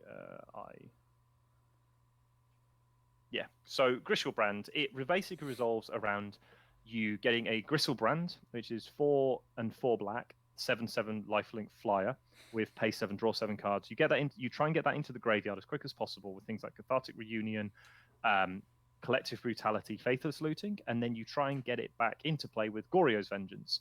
Now, Goryo's Vengeance is you may return target legendary creature card from your graveyard to the battlefield. The creature gains haste and exile it at the beginning of the next end step. So you get the Grisselbrand back into play, and then what you try to do is you try to draw your deck to a point where you can make a Borgarigmus Enraged. And Borgarigmus Enraged has the ability of discard a land card and deal 3 damage to target creature or player. Now, you have to do this all in one turn. So how do you draw 7 cards repeatedly? Well, you have this card called Nourishing Shoal. A Nourishing Shoulder is X green, and you may exile a green card with converted mana cost X or less from your hand rather than pay the spell's mana cost. You gain X life. So what do? You exile Wellspine Worm, which costs 11 mana. You gain 11 life, which means you draw 7 more cards. You try and do the same again and again and again until you get to a point where it's just like, well, I have a pile of lands in hand and a Borg Remus in play, and I just throw them at your face and you die. It's a very good combo because it's very uninteractive and it's very quick, but it generally doesn't have many answers if your opponent just gets onto the field. It struggles against things like humans because they're a deck that closes out decks that are very focused on a few individual items. Whereas if you're playing sort of a mid-range, you're taking something like Hogak that may have nothing outside of a Leyline of the Void, then you're going to be in a position where you're feeling really good about your matchup. We actually see that the Hogak deck there has got the Leyline of the Void, but it isn't in play. The Stitcher's Supplier milled over it, unfortunately. Oh wow! But this is a really quick start from the Vengevine deck. Yeah. We're going to see a land returning a Bloodghast and a Gravecrawler, and then Vengevine comes back because there was a second creature spell cast this turn. He cast both the Stitcher's Supplier and the Gravecrawler from the graveyard, which is just a lovely little combo. Definitely. I was going to see Cathartic Reunion here. Pitching a Faithless Looting and another unnecessary land. It looks like a black-red land of some variety. See the Borg Remus Enraged and the Nourishing Shoal as well. And also Nourishing Shoal can just put you in a position where you just gain life. Yeah, exactly. Stay alive. Well, this is it. There's a Wildspine Worm in hand, I believe. I think that is a Wildspine Worm. And as you say, opponent goes, ha, lethal you. And you can't go off next turn, and you just go, I'm going to gain this life in response. It's almost like Fog. And I think people who know me know how I feel about Fog. Yeah, unfortunately, there's a little bit less of an impressive turn on the Hogak side this time. It's play Gravecrawler, attack, go.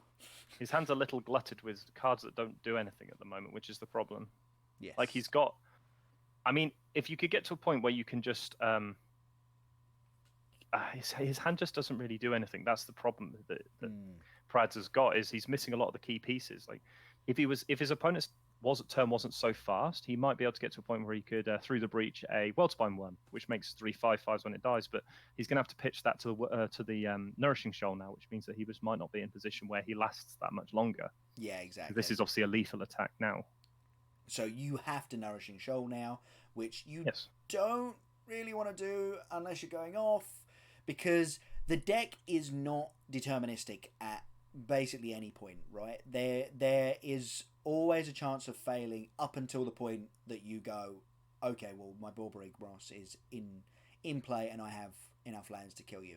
There's always this thing where you go, no, there's a fair amount of fluff in the deck to try and get me to the point where I can win the game.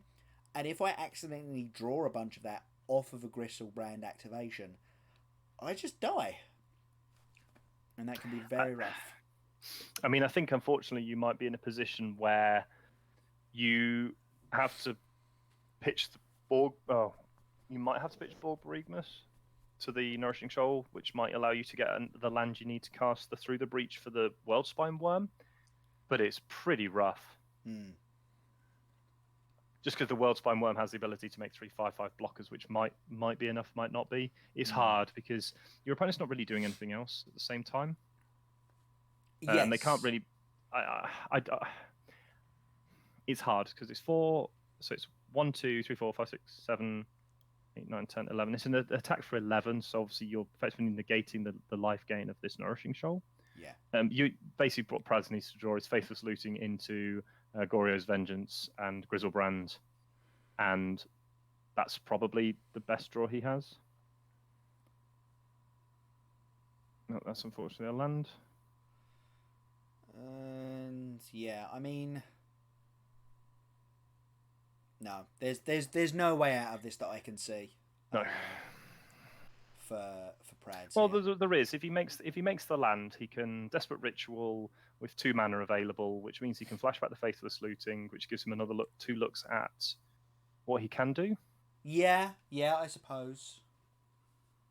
So it's not complete out of it. I mean, it's whether he sees that. Like, that is an option. Like, you're theoretically dead on board. Your Borg Bereagmus isn't going to save you. No. You might just have to go for the all-in of I find what I need, because there's 7 power that's unblockable at the moment, effectively, because you block the Vengevine.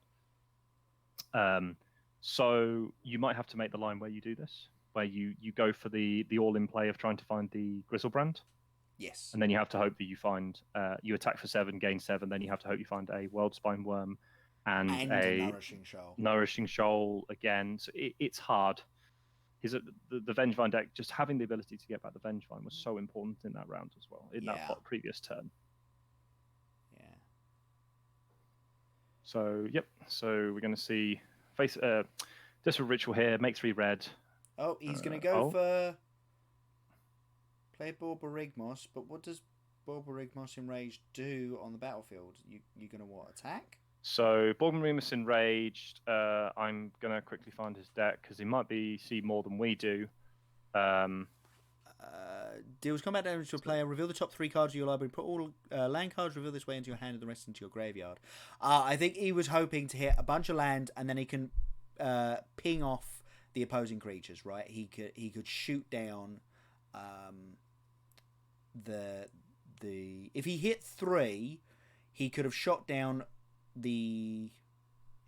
Yeah, he could have shot enough creatures to not die. To just about not die. Of course, he would have still actually died to a land drop because the Bloodghast would have had haste because he was below 10 life. So, dead to anything with anything resembling haste, and also, just a land drop seems like a really rough spot to be in there. Yeah, which is why I think I might have gone for that slightly riskier line of trying to find the stuff in the graveyard, because I think you're dead anyway, even if that play does work. I might have gone for the more risky one of trying to find the cards with the Faceless Looting. I think he probably would have lost anyway because he didn't have those pieces, but maybe would have given him a better chance to win. Yeah, that's the key phrase. The chance to win. As opposed to the chance to keep playing, he would have actually had a chance to win. Yeah. Plus he didn't have the 5th land drop to actually kill the following turn. Yeah, exactly. Which is something also to bear in mind. He didn't have that. He didn't have the 5th land to go flashback Faithless Looting and cast Goryo's Vengeance. It was an interesting one, actually. It's strange to see that deck because we haven't seen it for quite a long time. Yeah, well, I feel like the space that it takes up in the format has basically been taken over by Neobrand, right? Yes, sort of. Yes. That's kind of the way I was looking at it. I think it's because Neobrand theoretically just has a more nut draw. Yeah. Well, it's a little more consistent. So obviously, for those who don't know, I'm just gonna try it. So Neobrand is actually interesting. One of the UK players is playing Neobrand this weekend. Oh, really? Who? Aaron Burns-Lees. Oh, I know the name. Yeah. Yeah, he's one of the top players in the country, which is good. But basically this deck plays around a similar strategy of using Allosaurus Rider, which is 7 mana. So basically, what you try to do is you try to get Wild Cantor into play, or a cheap creature into play that you can then basically, you want an Allosaurus Rider, which you can exile 2 green cards from your hand rather than play its mana cost. So that comes in at 7 mana, and it's effectively free if you have 2 green cards in your hand. You then Neoform, which is as an additional cost to cast this spell, sacrifice a creature. Search your library for a creature card with converted mana cost equal to 1 plus the sacrifice creature's converted mana cost. And it comes to play with a +1/+1 counter, so it fetches up Griselbrand. And then you basically do a similar thing with what you did in the Griselbrand deck, where you then use things like Summoner's Pact to find Autochron Worm, which then gives you more life. And you basically try to draw your deck, put a Lab Maniac into play, and win that way. Or you just make a turn 2 Griselbrand and you beat them up with that, because the Griselbrand doesn't get sacrificed. Yeah. It's still in play. Yeah. So it's an interesting one because of the way the deck works. It's a very interesting line. It's a very interesting line to play. Yeah. Because it's something that's very off kilter and not something you would expect to see. Yeah. Yeah. Exactly. That's my feeling. You're going to get a reasonable amount of value out of the fact that people aren't expecting to play against it. Yeah. So, do we want to have a quick look at our bingo cards? See if we can add any more? Absolutely. Also, there doesn't seem to have been anyone putting in for ! Jund Life. So I'm wondering if chat could tell me if you've tried to enter and something weird has happened, or if no one's entered. We will hold on to the code until people enter this competition. Right. It's an MTG Arena code as well, so it's not. It's a good thing to have access to if you're using Arena. Yeah, absolutely. Right then, bingo cards. Should we do yours first? I've actually been updating them a little bit as you have? Go. You monster. Yeah. This is, and I found a beautiful check mark to use. Very nice. Yes. So, obviously, previously, I had a bunch of things. The only thing that I actually picked up is Cavern of Souls not naming humans. We had a Cavern of Souls there naming illusion, just so that they could cast the illusion there. Very nice. We had actually the other one that I picked up was card has 5 or more counters on it, because I believe we saw a Teferi Hero of Dominaria be played. Yes, we did. That round in out of blue-white control. So. Yep, and obviously we had the Tarmogoyf for 5, 6 or bigger. Well, that was on your side. So if we move over to your side, you picked up attacking creature gets exalted. Yep.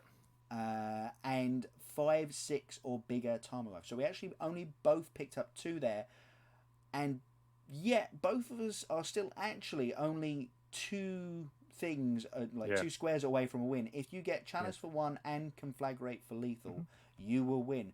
But I have Teferi Time Raveler is cast, Simeon's Spirit Guide is cast as a creature, but I could also win off of 5+ creatures attack in 1 combat, Fetch, Shock, Breeding Pool, Glistener Elf. That one might be quite hard. That one's a bit tricky because there's one Infect player in the entire tournament.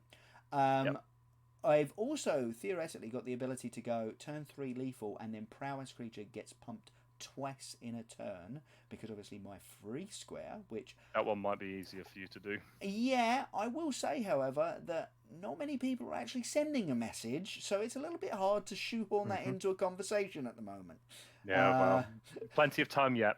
Plenty of time yet. I'll find a way, John. I will absolutely find a way. Yes, agreed. Right then. With those, I don't think there's anything else that we've missed there. Let me have a quick look. Yours, your ones, you set up some really tough ones for yourself. I realise that now. I probably should have been a little easier on myself. But again, we did these without knowing what the decks were going to be played by players, so you have to guess a little bit what are going to be played. Yeah. I mean, the thing is, you've had decks that can achieve many of these things, like the 4 Arclight Phoenix in play at once. Also, I will note that does not say on one side of the battlefield, so we could have a 3-1 situation or a 2-2 situation. The mirror. Yeah, the plan was for the mirror. Yeah, just in case. There are, I am sure, blood moons in the room. You know, that kind of thing. Phoenix sideboards. Yeah, exactly. We almost saw. We saw Jace being used actually in a game, I believe, previously. I just don't remember him fate sealing. He had been fate sealing, but we didn't see him fate seal. Dang. I was like, oh, they took the game away from the camera before I got a chance to see it, which was a little bit hard. That's rough. That's that's unfortunately tough there. Right then, let's bring it back to the actual booth.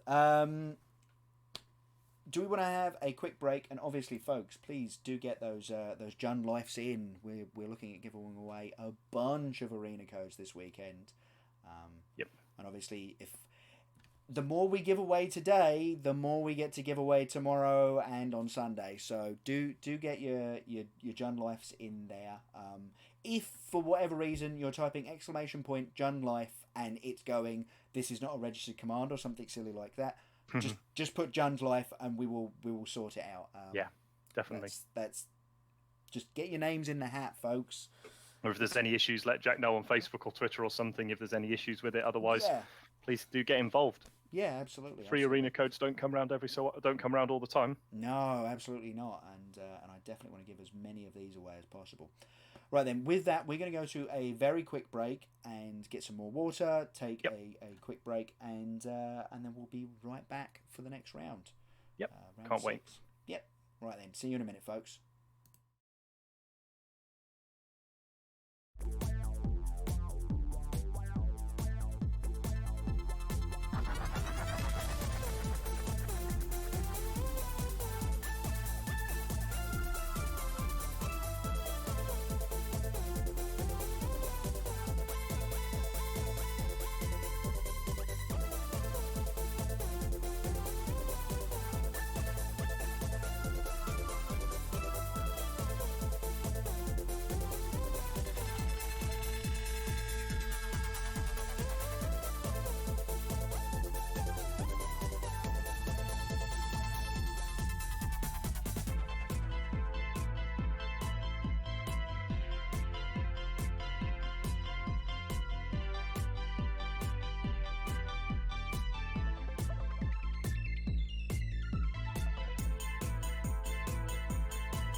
Okay then, folks. While we're waiting for that next round to go live, we'll have a little bit of a think about what it is we've seen in terms of Magic today, in terms of, you know, every time we've seen Hogak, and we've only actually seen it on backup tables. Yep. Like, Thank goodness. yeah, exactly. It's been looking pretty strong. Is that just because of, you know, how we've seen it? We've seen it against, is it Phoenix, and we've now seen it against the Goryo's Vengeance deck. Do we think that maybe that's just because it's well positioned against those decks, or indeed in the face of the fact of the Goryo's Vengeance deck, it needs to get a good draw to really work? You know, that's very much one of those 10-0-0-10 decks, I feel. I think very much in that match we saw, it's very much defined by the Hogak deck got such a good start.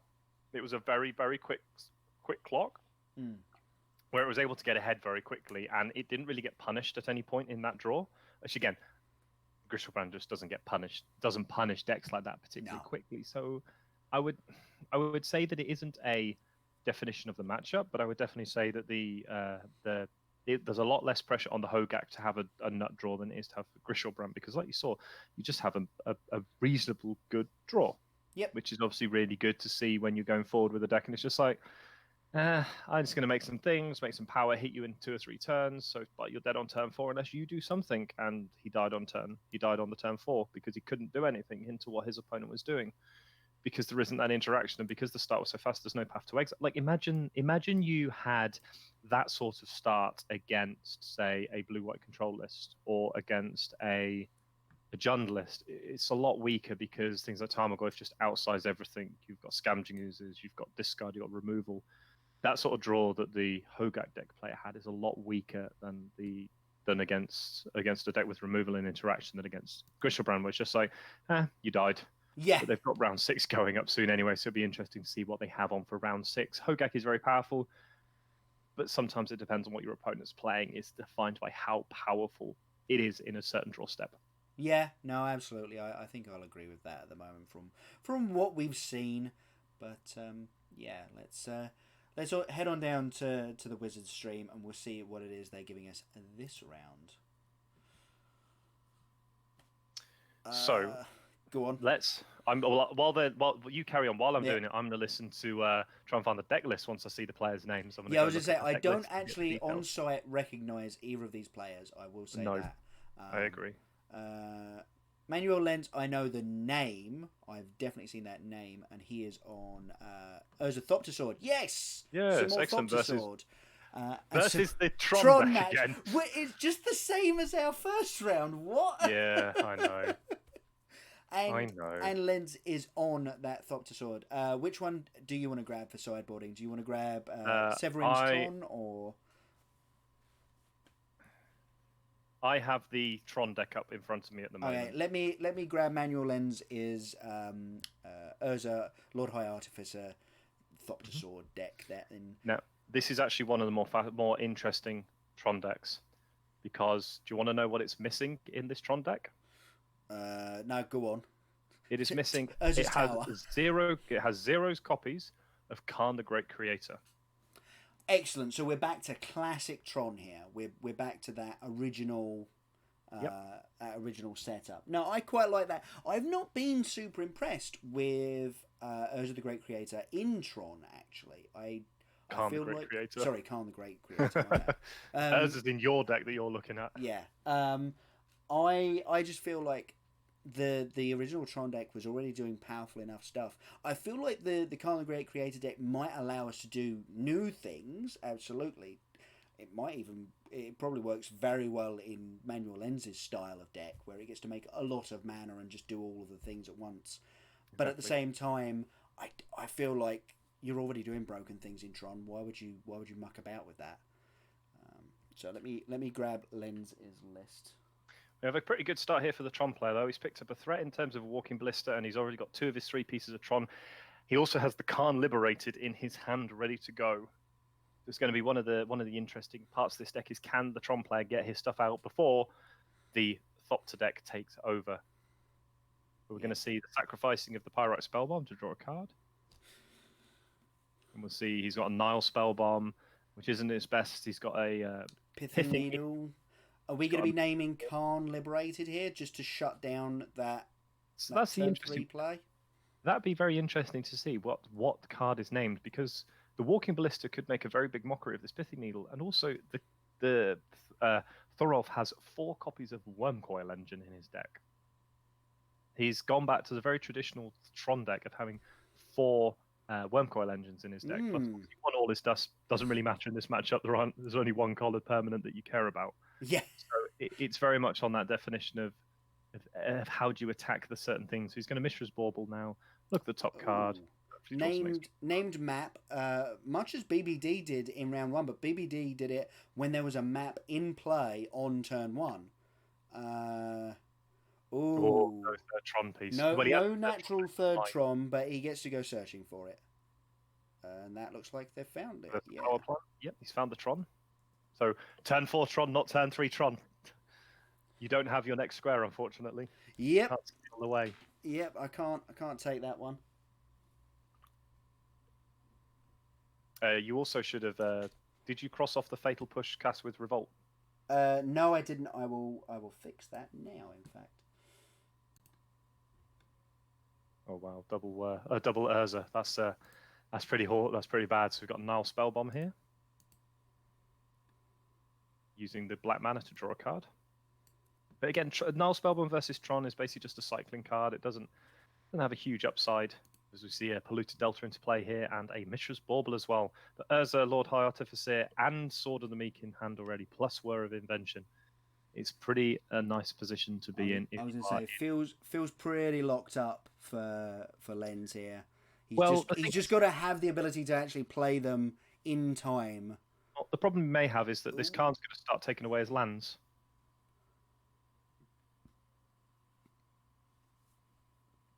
Yep, seems like a solid line. I do think going after the lands is the important bit as well, because that stops Urza coming into play. So we're going to see the Mishra's Bauble look at the top card of his own deck, because obviously he gets the interaction with the Polluted Delta. If he doesn't want it, he can get rid of it. Yep. So I'm going to draw, finds a land, and draws for his normal draw step. He actually has 4 lands now, so this card could be on the duty of just killing everything. But it's going to be quite hard, because one of the issues that Thoros has is that Manuel has the combo in hand. Yeah, exactly. It's going to be very hard to break that up from him just having everything in hand. So we're going to see Sword of the Meek into play here. Obviously setting up for the next turn Urza, which is obviously going to be pretty good. It depends now if Thoros decides to just downtick the Khan again to get rid of it. Oh, Ulamog the Ceaseless Hunger. Never mind, must be nice. Could just leave him with 1 land in play. I mean, I think you just take the line where you remove the lands, because you can't get rid of any of the artifacts because they don't matter. Yeah. So we're going to see the plus here, because he can sacrifice off any artifact in response with the Thopter Foundry. Yes. So we're going to see the Lord High Urza removed, and then Ulamog, the Ceaseless Hunger, enter the battlefield and take the 2 lands away. Oh dear. Oof. And this is the benefit of playing and he's scooping him up. Yeah, fair enough. So that's the benefit you see of playing the more old school version, that you have much more spells that actually do something, and you're not trying to mess around with Khan the Great Creator. Yes. Yeah, and basically he just exiled 3 lands and won the game on the back of exiling 3 lands. So unlike the first round where we saw Joe Lissette versus Brian Braun, we see here the ability to take away those lands and take over the game from there. And just your opponent can't do anything with no lands, especially in a deck like that, where it has to have Urza to have those really pop-off turns, and he's 4 mana, and you have 1 land left. Yeah, exactly. Right then, let's have a quick look at the sideboards for these decks. I've got the Thopter Sword sideboard up here in front of me. Teferi Time Raveler, which we need for our bingo cards.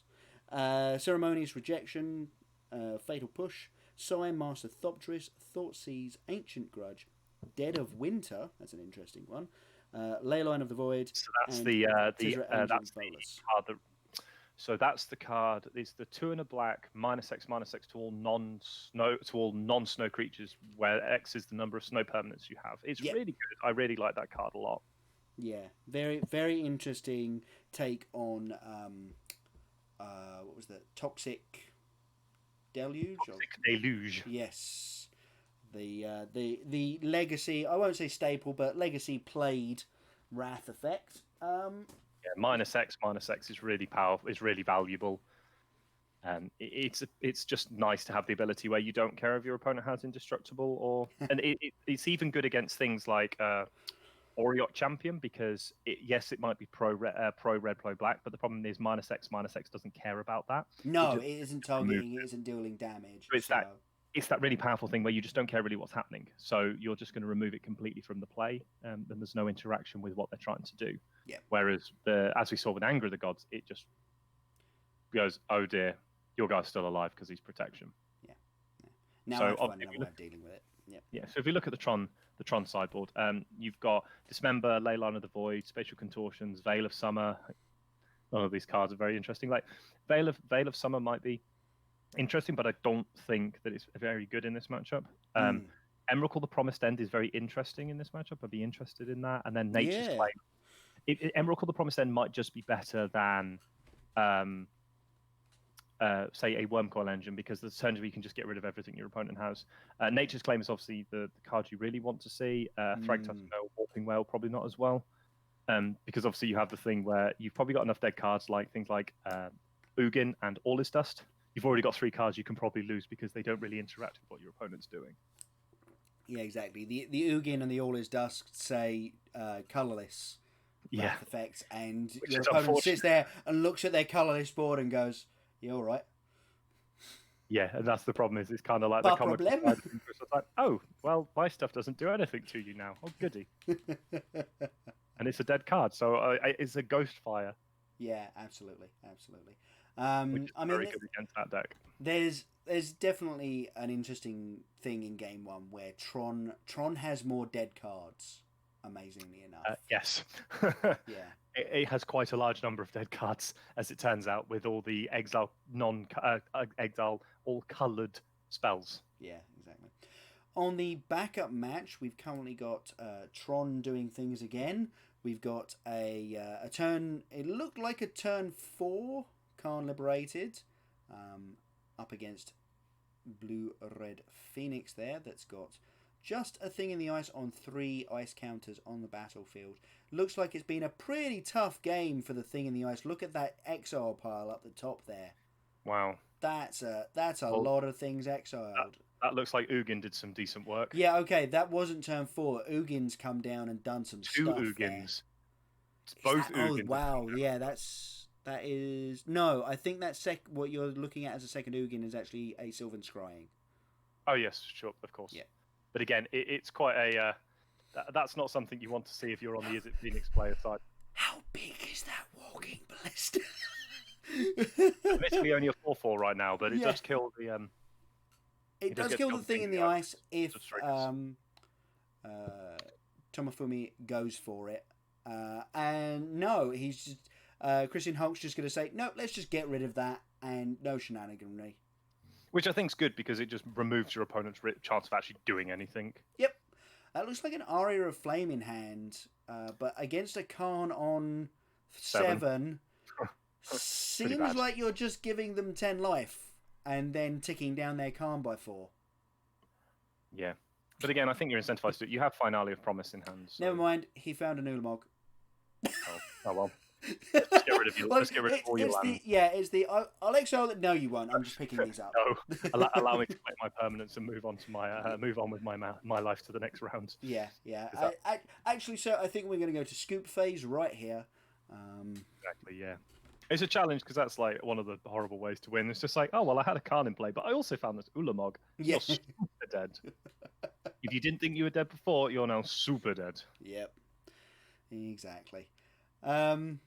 Yeah, so we're about to get back into it on our main game. So that's good. More Troning, more Urzering. We didn't really talk about what you think you'd bring in out of the Urza Sword deck. What was Ceremonious Rejections. Yeah, I mean that's kind of it, right? Would you even bother with like Ancient Grudge or Maybe.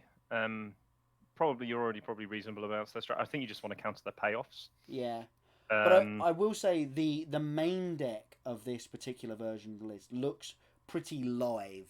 So maybe you just don't want to take out too much. You know, you don't want to mess around with a deck that's been tuned to do what it wants to do. So and also you've got to look at the point of if your opponent makes a Wormcoil Engine, Ancient Grudge is not ideal against Wormcoil Engine.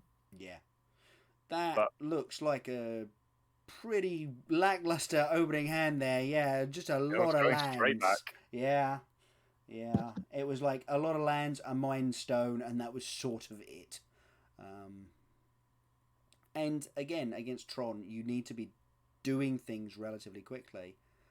This is a Malta 6 from the Tron player, so this could very well be a Malta 5 from our Thopter Sword player. But it looks like he's got the Sylvan Scry lined up, and obviously, so that's one way of finding all the lands you need to play the game. And I think with Tron, you're interested in just keeping hands that do stuff. Yes. Your opponent's already mulliganed, you're a game up. I think you just want a hand. I don't think you want to take a risky hand. I think you just take the safe hands that do something. And if your opponent's mulliganing as well, it's kind of puts you in an advantage anyway, because they're less likely to have the pieces they need to interact with you. So sometimes it's just like, you know what, we'll play a safer game. We'll just play it out and we'll see what happens. Yeah, this is a Malta 5. Oh, Teferi Time Raveler in hand. Oh, we might get there. We might get there, although I will say I don't really know why it's come in. It bounces artifacts, obviously a cheap cost, so that's one way of looking at it. And obviously, it does also sort of cycle through your deck a little bit more. So maybe you're just like, no, I will get to turn 3. I just need to be able to find the stuff after then. Yeah. So we're going to see what looks like a chromatic star on the field for Tron. One of the knickknacks, yes, a chromatic star. Yeah. And a power plant. So we may be looking at turn 3 Tron here, which would be another tick off your list. Yep. You also get to tick off the Ulamog, the Ceaseless Hunger gets cast. Oh yeah, I do. Let me go and fix that. Because that one got cast in this one. Just trying to keep my my one to the side on my computer updated so I can constantly see where we're up to. So it's good to know how we're getting on. Yep, absolutely. So you've got Fatal Pushcast with Revolt. Yep, I fixed that already. We're going to go turn 2 Mind Stone for Manual Lens there. Yeah, this obviously Malta 5, but this is looking like a very slow start here. Teferi might help. Obviously, it's going to be a strange one because it might just get instantly removed, as we're going to see. So yes, we're going to be gaining turn 3 Tron in this game. Yep. Although, admittedly, you still haven't had Ancient Stirrings revealed a land that makes more than 1 mana, so I'm still feeling okay. Yes, yeah, this is I'm not true. feeling too bad about this one at the moment. I definitely think yours might be easier, but oh well. Yeah, you definitely gave yourself a harder game this time round. Yeah. So we're going to see Teferi Time Raveler. So all you now need to do to win is you have someone cast Simian Spirit Guide as a creature. I hope no one does that. Okay. There's not a massive number of Simian Spirit Guides being played, I don't think, today. So, I don't actually think I've got too much of a chance of that particular square being ticked off, especially on camera. Turn 3 Tron, turn 3 Khan. Khan destroys a land, I'm assuming. I just assume that the first players almost always blow up a land with Khan. Your opponent's on a mulligan, so you may be interested. Well, he blew up a Mind Stone. Sure, which is fine. Again, it's a way of drawing cards. Your opponent already has a lot of mana in play. Yeah. I mean, he has 3 more in hand, so he's not exactly short on lands to cast. Obviously, the Mind Stone. Whereas the Mind Stone is a draw, effectively. Yeah. So Teferi plus. We're going to see a Thopter Foundry, a Mishra's Bauble. That's nice. Like, the Bauble's nice. And a couple of lands still up, so you can now, just sort of do it the hard way and sacrifice Bauble. Oh no, Bauble's going to go looking at the top of Manual Lens's library. He's going to fetch it away. That sort of not interested in that. Pseudo scry effect is really nice. I really love doing that in GDS. It's great. The challenge that Manuel has is that if his opponent just untaps, has another tower, there's an Ulamog on the way. But it doesn't look like he has the tower, which means that he might get to survive a little bit longer. Yeah. But as I was sort of saying, there's a possibility that Manual Lens tries to just go the hard way and start sacrificing the few artifacts that he's drawing. There's the tower. Drawn off the top. Oh well. Ulamog's pretty good at this point. Yeah. Oh, a little unfortunate there. The slightly late draw of the... Oh, no, of course. We're in the draw step and we ticked Upper Teferi. Oh, wow. Oh, bam! Wow. Now that really was good. Drew Thoughtseize off the Mishra's Bauble on his opponent's turn in his upkeep. Stops on the draw step with the Thoughtseize. That's mad. That's so good. That's so good. Taking the one relevant spell out of Severin's hand there. He has to laugh as well. Yeah. Because that was the luckiest Thoughtseize I've ever seen. And had the ability, obviously, to cycle land mana into black through the Astrolabe there. Yeah. And also he got that off of the Mishra's Bauble. Yeah, exactly. It's just That's mad. But anyway, he's like, to be fair, like let's not beat around the bush. Thorolf is still far ahead. He still has natural. Yeah. He still has Tron. He still has a lot of things he can be doing right now. But again, it's one of those things where he's not massive. He's not got any threats in play. He's still struggling along. He still needs to find the outs. As we're going to see, Sylvan Scrying go fetch up another land. So Manor's not out of this game yet. Like if he finds an Urza, he very much comes back into. He's very much still in the game. It's very hard to have an Urza, bearing in mind. Oh, there's a blast zone, so that feels pretty good. But it doesn't hit. But there's 3 different CMCs in play at the moment, so it's still one of those ones where there's still a lot of time. Manor still has a lot of time. The Khan is going to be annoying, but oh wow, and Urza off the top as well for Manuel. That's fantastic. I mean, that seems pretty good. But again, it's you are going to get it exiled straight away by the Khan. Yeah, exactly. But if you don't play it, it's going to get exiled by the Khan. By the Khan anyway. You do make a construct, which is obviously relevant. Yep. So we're going to make the construct. The construct does provide a decent clock. It's a 3/3. So if he finds an artifact, if all that Thorolf does is downtick the Khan targeting the Urza, then he finds a artifact off the top, he can actually kill the Khan. Yeah, he's also basically explaining to his opponent here that he's got just any color of mana available to him right here because he'll tap the construct and the Astrolabe and just cycle into whatever mana he wants. Oh, walking. He's also effectively got 3 mana in play as long as he only wants it in blue. The walking ballista off the top could be pretty good. That's going to be pretty rough. Because that's going to deal with the construct token. Yes. Tick this down. Take your Urza Lord, a High Artificer. So that then disappears. So you get rid of the Urza. Then you have the walking ballista to follow up, which obviously helps a lot by just gumming up the field. Make some blue. Yep, so 2 blue floating with the ability to turn it into any colour of mana still through that Astrolabe. Yep. Knowing that obviously he can actually, even realistically, Thopter Foundry can only be activated twice because there's only 2 non-artifact, non-token artifacts rather, on the battlefield at the moment. And there's that walking ballista. And I imagine that's just going to shoot this construct, right? Well, it should come in as a 1, 2, 3, 4. It should come in as a 5/5. There we go. Yep. So it comes in as 5, which obviously is pretty good. Yep. So it means it won't then obviously die when it kills the contract, which is only a 3/3 at the moment. And it can't, and also the 3/3 can't be sacrificed. Well, I mean, it can be, but it doesn't. Because it's a token. Yeah. So it can't be sacrificed by the Thopter Foundry. Oh, he's going to go after the Teferi to start with to tick it down so that the Teferi can't tick down on the Walking Ballista and force Severin's hand on that one.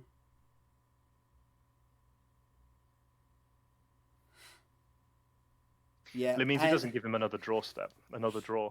Yeah, exactly. He's going to shake the hand.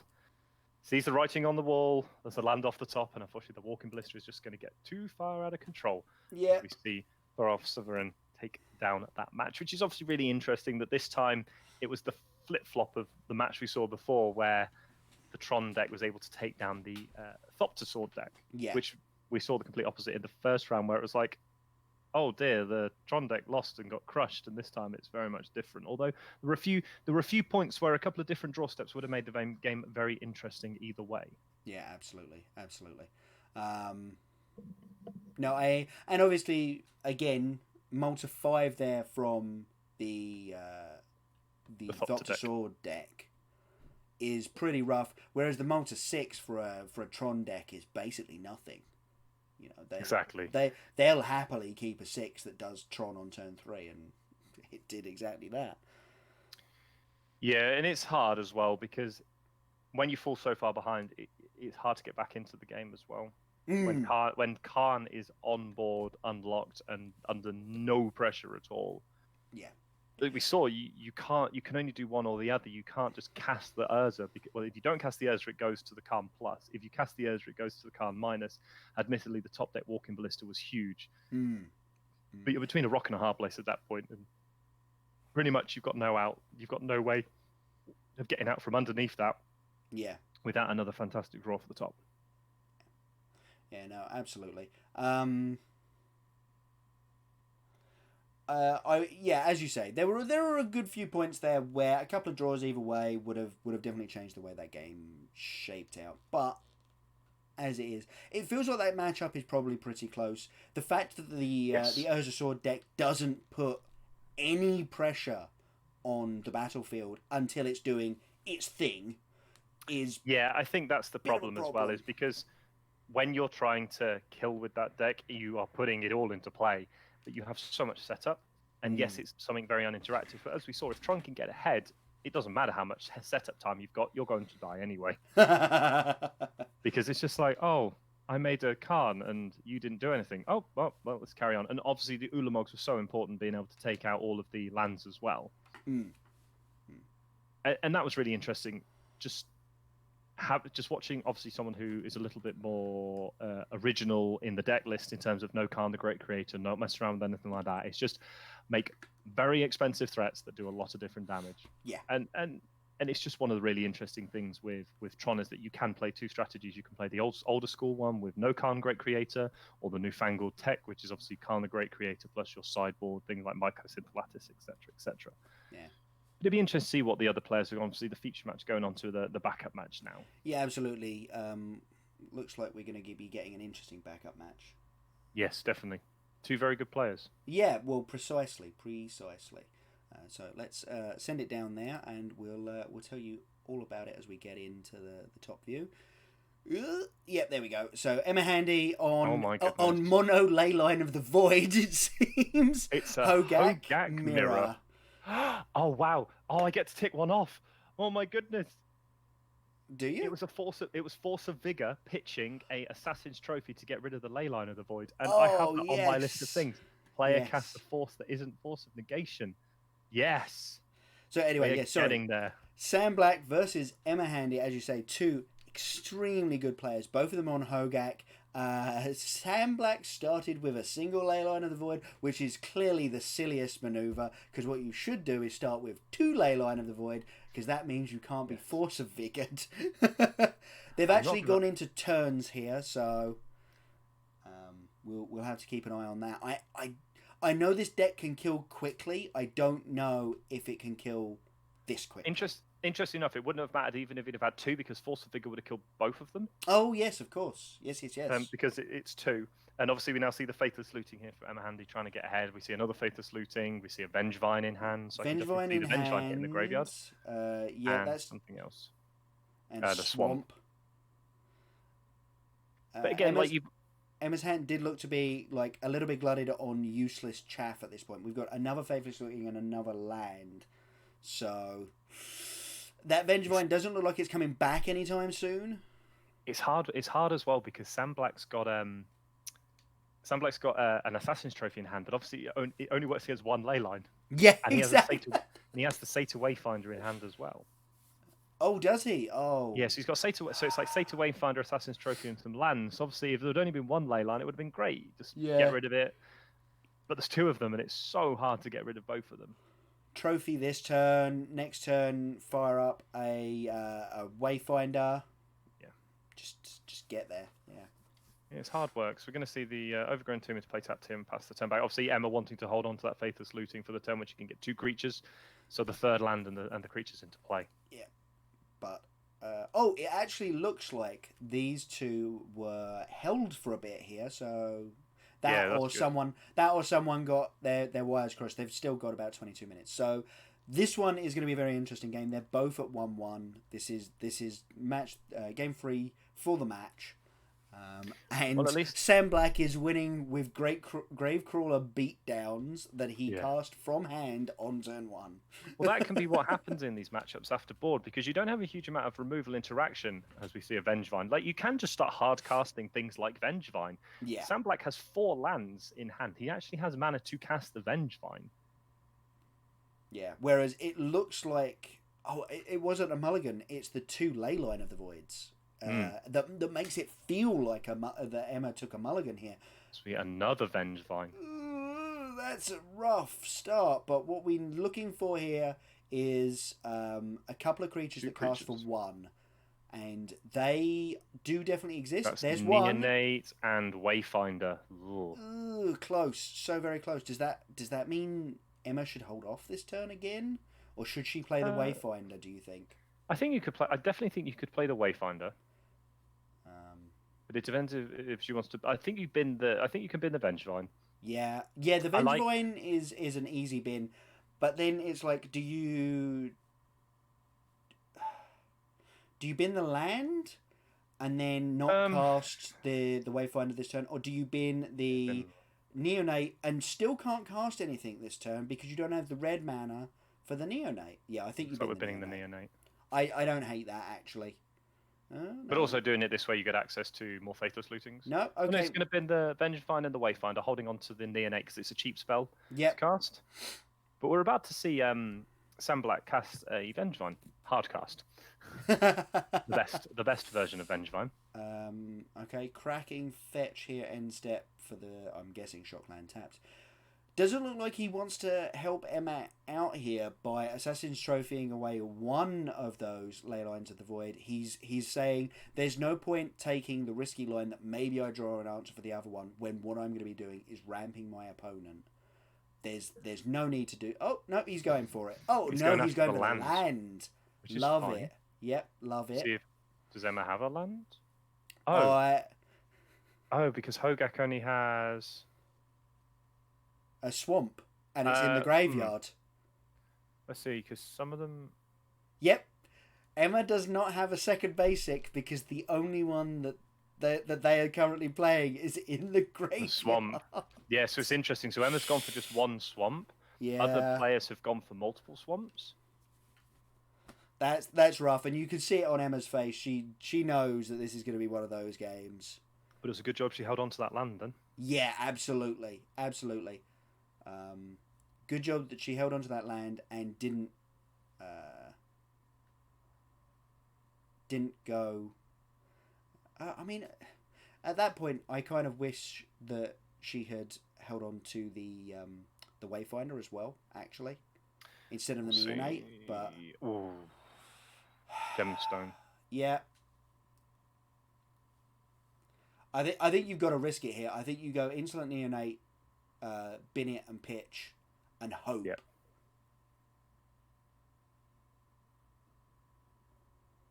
And I'm also guessing that you pitch the gem. Oh no, the gemstone can. Yeah, gemstone's fine. Yeah, can make any color of mana. So.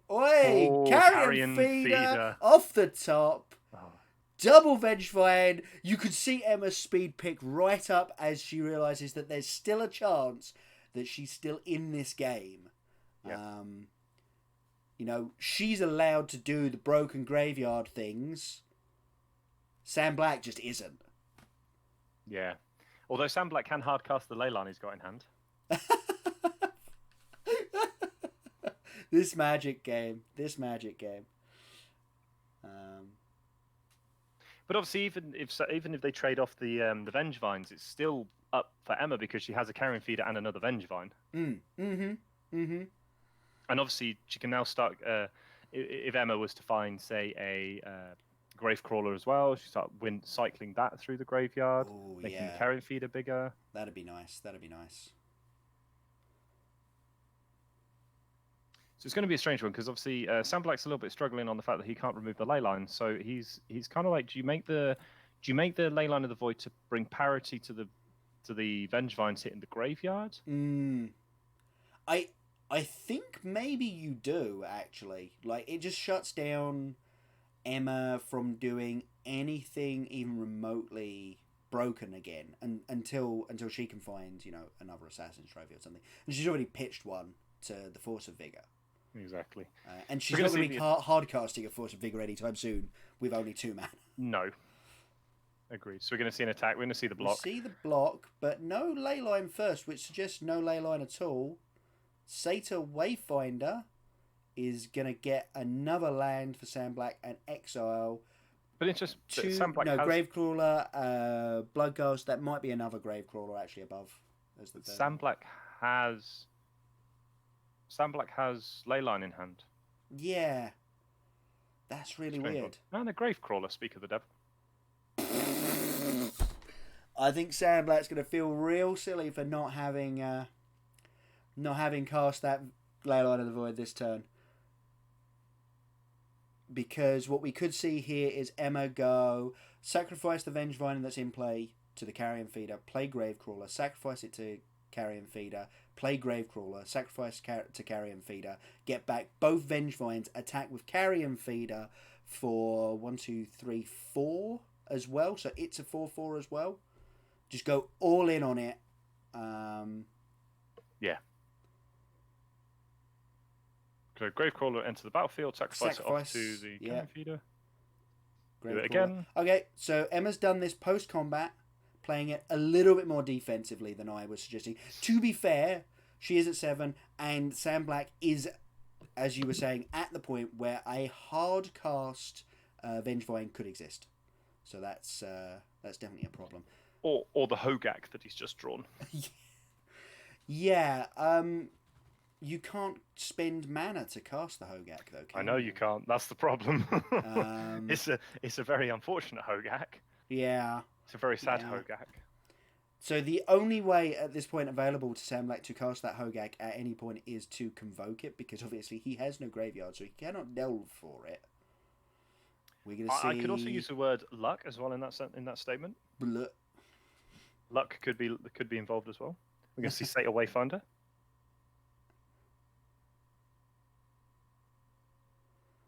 And we're seeing, we're seeing all of these go into exile because obviously now there is a Leyline of the Void on the other side of the battlefield. But the land is nice. Land is decent. They're picking up a replacement, obviously, for the Gemstone Mines. And in with the team. You can save 4/8 and still take 4, go to 5 here as Sam Black. Yeah, he sees the writing on the wall and he's done for the day. Double Leyline of the Void meant that the Assassin's Trophy in Sam Black's hand looked more than a little bit anemic there in comparison to the turn 0 Vigor. Double Leyline. The end step. Yeah, the biggest problem that Sam Black had is that Emma Hanley had that really good turn where it's just like, well, I just sort of flipped the other creature card I need, and it's like, oh, good. That was just what I wanted to see. That was very much a lucky draw, but she had been sitting there setting up for it, taking the Insolent Neonate instead of the Wayfinder, which me on that amount of mana, I would have been like, no, I need the land, I need to take the Wayfinder and try and just generate some more mana. She knew that she needed to get the Vengevines. She knew that her axis of attack was broken. She had to do the broken things to beat Sam, who was doing the fair things way better than she could, because she effectively mulliganed to 5 by having the 2 Leyline of the Voids. So, no, I think that was a really, really well played game from both players, but obviously Emma managing to pull it together there towards the end. So yeah, and I think one of the big things is that can happen in that sort of matchup, because you're so reliant on certain things going right. Yeah. That you are defined by, did you... it's not necessarily did you play to the out of your luck, but it's did you give yourself the out to have that luck? And that's what Emma did by keeping the Insolent Neonate. It does draw an additional card, which means you're more likely to have that ability to go off. Obviously, without having the zombie in play, it meant that she wouldn't have been able to actually do anything with the offset of having a Gravecrawl in the graveyard. Yeah. And then obviously the fact that she went Carrion Feeder into Gravecrawler was... Yes. Whoo! That was the game at that point. There was some seriously good draws in that one. I'm not going to lie. I definitely don't feel that Emma lost because she didn't give herself the... And to be fair, one of the other really interesting things is if you watch that game, Sam Black nearly won with double Leyline on his opponent's side. Yeah, the sort of mopey creature beatdown plan is not inconceivable for Hogak, right? No, it's not at all. And it's not. As much as that was the interesting thing as well. Yeah, and as much as it does pack anti-enchantment hate, yeah, it doesn't need to beat the enchantments to be able to win the game, especially against things like blue-white control. They go, turn 2, rest in peace, but this is basically the only thing I'm doing. And you go, okay, cool, I've got a couple of small creatures that I can hardcast quite happily, and then eventually I'll find enough mana to play this Vengevine and things. Yeah, obviously, exactly. You are then cut off of the Hogak basically forever, but Hogak's 4 cards in the deck. There's another 56 pulling to do the other less broken stuff. Yeah, and you can play a fair beatdown game plan as well. Yeah, exactly. So it's looking like we're waiting a little bit for the next round to start. I don't believe... Oh, there might be one more feature match. There was one left. There was one still playing, yes. So let's see if we can get into that. That'd be great, actually, if we could. Yeah. Oh, no, we've got Time Walk. Perfect. Oh, wow. So we have Eldrazi... It looks like Eldrazi-tron versus Devoted Neoform. Hello. Yeah! Unfortunately, that's a Grafdigger's Cage. seems a little rough. Yeah. I'm really interested in how this does. Oh, never mind. It's never going to do anything. But there is the interest of there is a Deputy Detention in Atsuki Kihara's hand, which can deal with the Grafdigger's Cage. Oh, excellent. Right. Well, let me... So we're going to see a... maybe he doesn't have the 3rd land, so we're going to see Devoted Druid. And, okay, so there was a land to cast... Okay, so I think what he's going to try and do is set up for the turn where he just kills his opponent, even through the...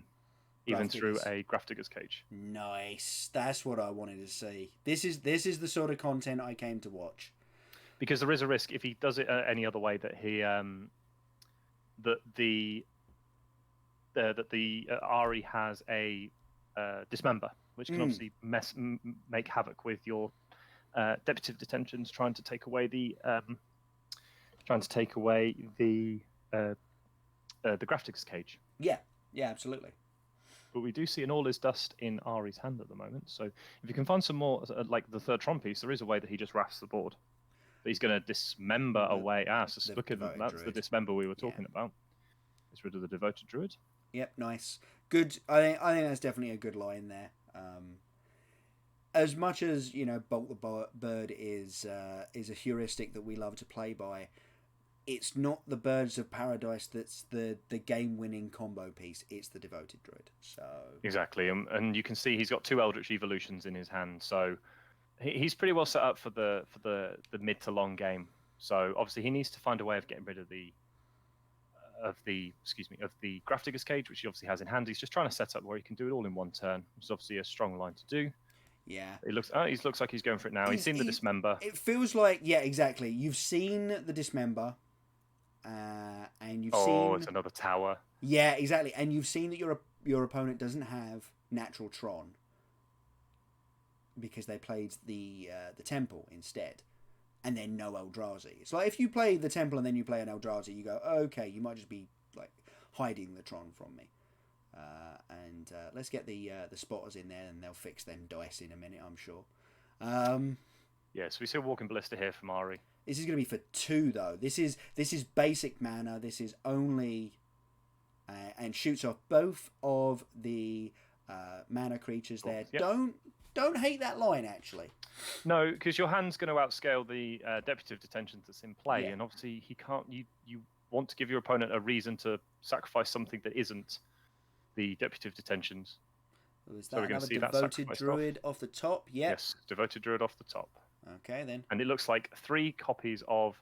It does look like Atsuki has 3 copies of Eldritch Evolution in his hand, as we're going to see a Thought Knot Seer. It's fine, because if they're all the same, then it doesn't matter. They're all the same. Yep. He has a Gristlebrand and 2 copies of Eldritch Evolution. Eldritch Evolution. Which means he has a lot of mana to play with. Going to draw. We needed a chaff creature there. We needed something to throw away, preferably a 1-drop, so that you could Eldritch Evolution and make infinite mana there. But, I mean, even then, actually, having said that, I don't necessarily know as you can get out of that. I personally am not particularly good at these Eldritch Evolution Neoform style decks, just because it requires you to know exactly what's in your list and what you're allowed to go and get. Oh yeah, 100%. And it's the sort of deck that most heavily, even in Modern, and we've always said that Modern is the sort of format where you are rewarded for deck knowledge. This sort of deck is the most rewarding for having any amount of deck knowledge. So we see Khan the Great Creator. And what are we going to go and get with it? It looks like a Dark Steel Citadel. Ooh, I like that tech. That's nice. Some tech right there. I love it. That's pretty damn nice. That's really interesting, actually, to have access to a land in your graveyard, in your sideboard, to actually get that is really interesting. And it is actually just a straight sideboard card as well. I just checked Ari Lax's list. He hasn't like moved it into the sideboard for this matchup and then gone, oh, I'm going to need to go and get that now. It is actually a thing that he has definitely had as a plan.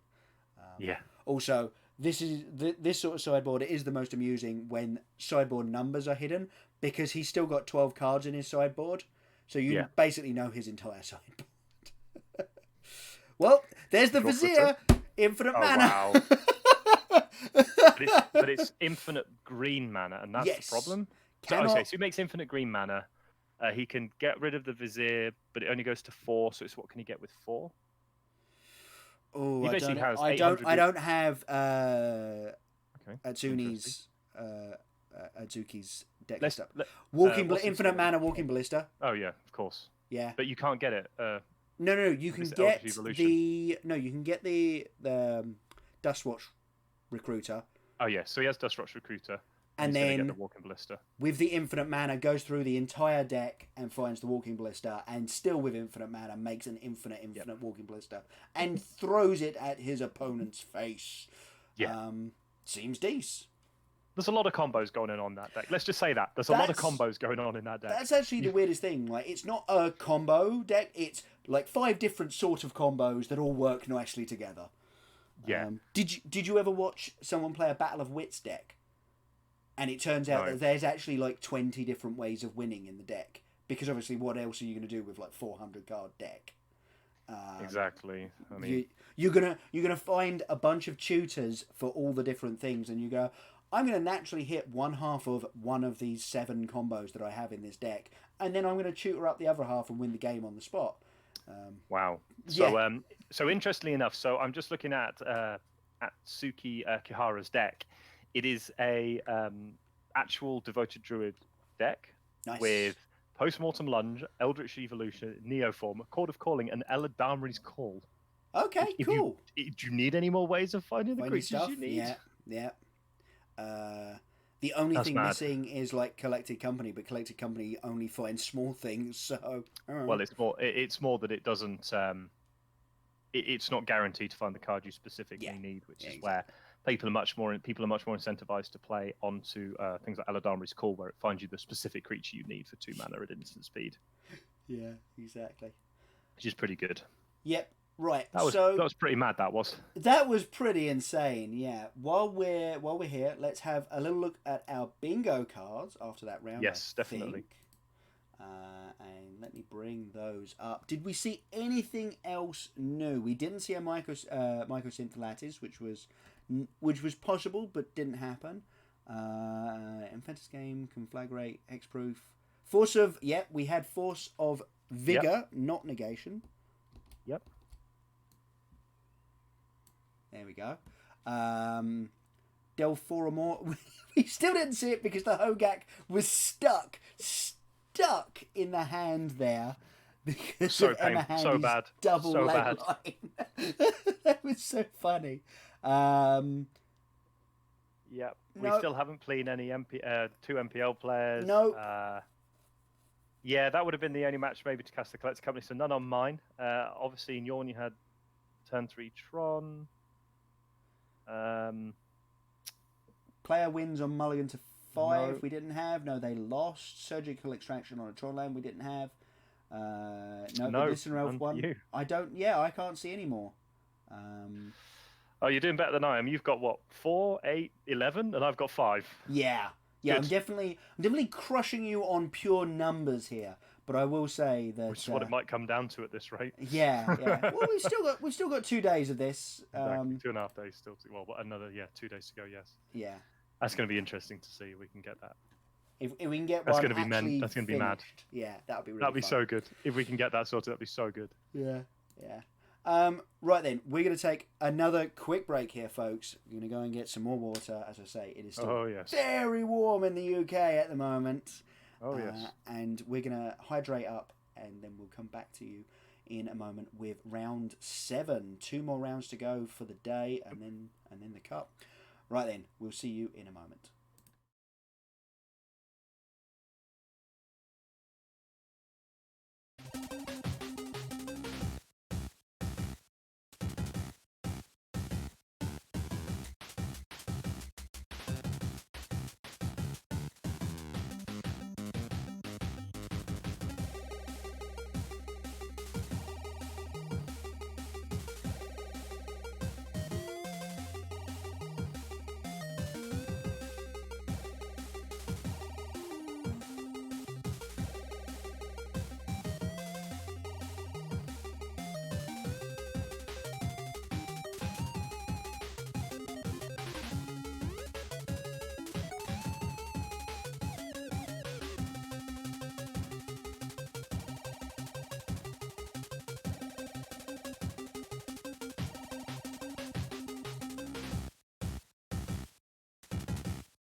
Welcome back, folks.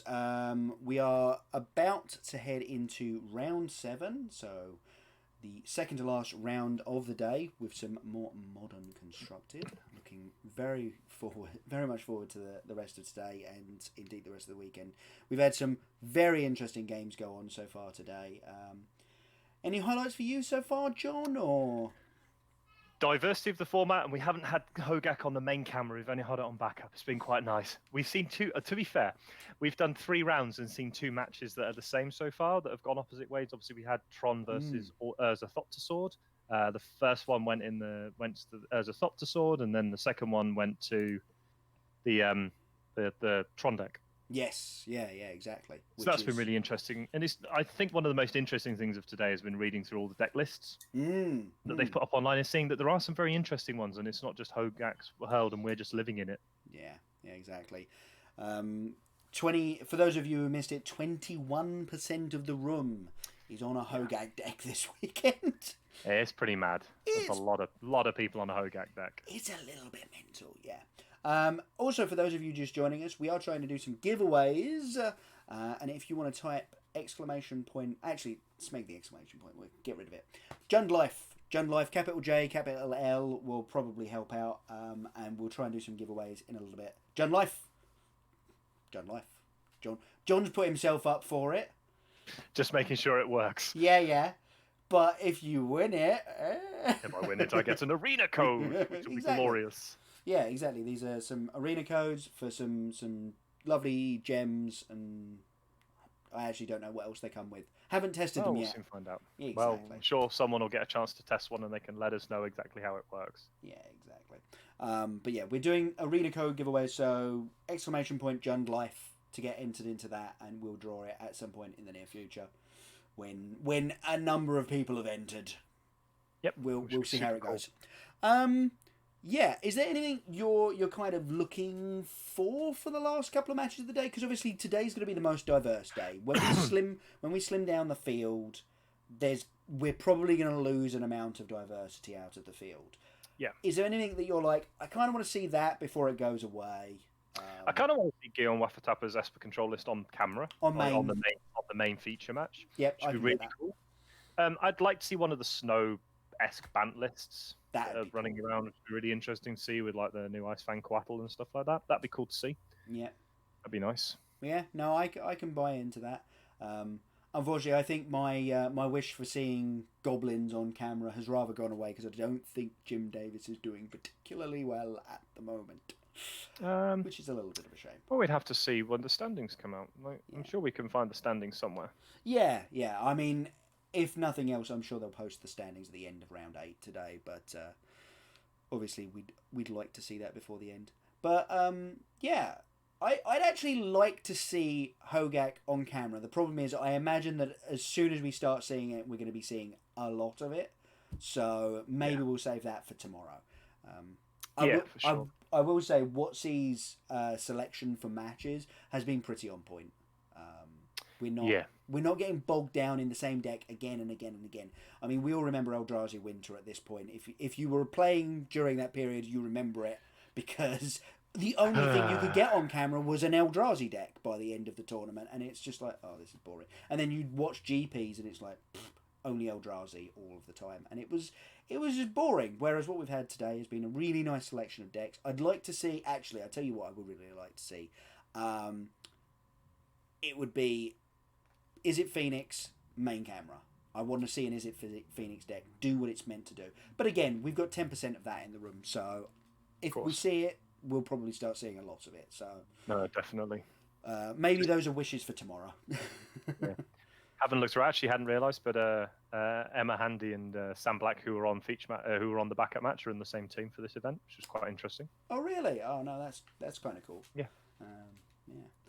Which is very interesting, actually, to see. So we can actually look at the standings. So I'm going to look at the standings after round 5, which obviously doesn't include the round we just saw. Yeah. There were a lot of people that, like, the numbers were quite high of who was on X and O. It was interesting because the last match contained some X and 1 players in the feature match area, obviously just keeping up people on who were doing really well. Yeah.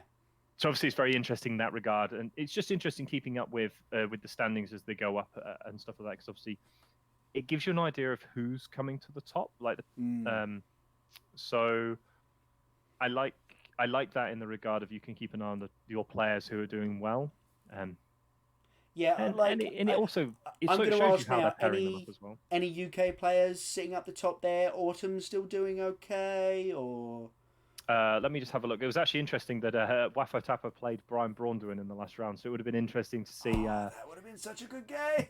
Top to Sword versus Esper Control. Esper Control, yeah, I would have wanted to see that. Let's have a look. Let's FUK. Oops. Actually, won't be in that one. It'll be ENG maybe. No. Do you know what our XE is England. Obviously, we don't have one for the entirety of the UK, and I don't know what Scotland, Wales, or Ireland are. Autumn was on 6 points after round 5. Ooh, that's a bad day. Francisco Sanchez was also on 6 points after round 5, so 2 and 3. Yeah. Aaron Burns-Lees was on 6 points as well. Fabrizio Anteri was on 6 points. Francisco Ugorio was also on 6 points. So they had the English players have done very well again. Very 2 wins and 3 losses. Very consistent across the board, unfortunately. So what that means is they're probably not necessarily in contention for top 8 right now, but definitely another couple of wins to get up to day 2 is obviously a big drive for them now. Yeah, especially for Autumn with being in the MPL. Yeah, what is the cut for day? Or do we even have a cut anymore? I think everyone makes data. I think everyone can. Yeah, go to day 2 my feelings was actually they'd stopped doing the cut anymore. So. Yeah, which would make sense. Actually, you are right. Because they wanted that really inclusive feel of being at a Mythic Championship. They wanted everyone to feel like they could go to both days rather than, oh, did I get 4 and 4? But you can keep playing no matter what, which is obviously really good for those who are interested in playing that second day, who want that experience, especially if it's your first one. Yeah. Imagine you're at your very first Mythic Championship and it's like, oh, I get to play both days. Yeah. It's a second draft, more modern. I mean, you take the opportunity and then you do Sunday, you do something else because it just that experience that you may not get to do again for a long time. Sunday do the Magic Fest. Like these are all attached to Magic Fests now, and go and do the MCQ. And then not to put too fine a point on it, but you are in Barcelona. Like you could go and see Sagrada Familia. You could go and see the park that Gaudi helped design and stuff like that. Barcelona's a rather beautiful city, so you can go and do nice things there, and and that can be your Sunday. But like you say, you want to make that day too, especially as you say, person who's come in This is their first MC. I would be ecstatic, you know. If I went 0-5, okay, whatever happens in the last 3 rounds happens. I'm never making. Yeah. I'm never doing anything even remotely reasonable. And then you go, but I get to come back, and I still get to be in the same room, in the same tournament as the best players in the world right now, and that's just such a good thing, I think. Yeah, and I think that's really important. Is how you look at that environment of, oh, I can go and play 2 days at the highest level of Magic against people who are qualified, so are also going to be incredibly good players. Yes. Please sign me up to doing this. It'd be fantastic.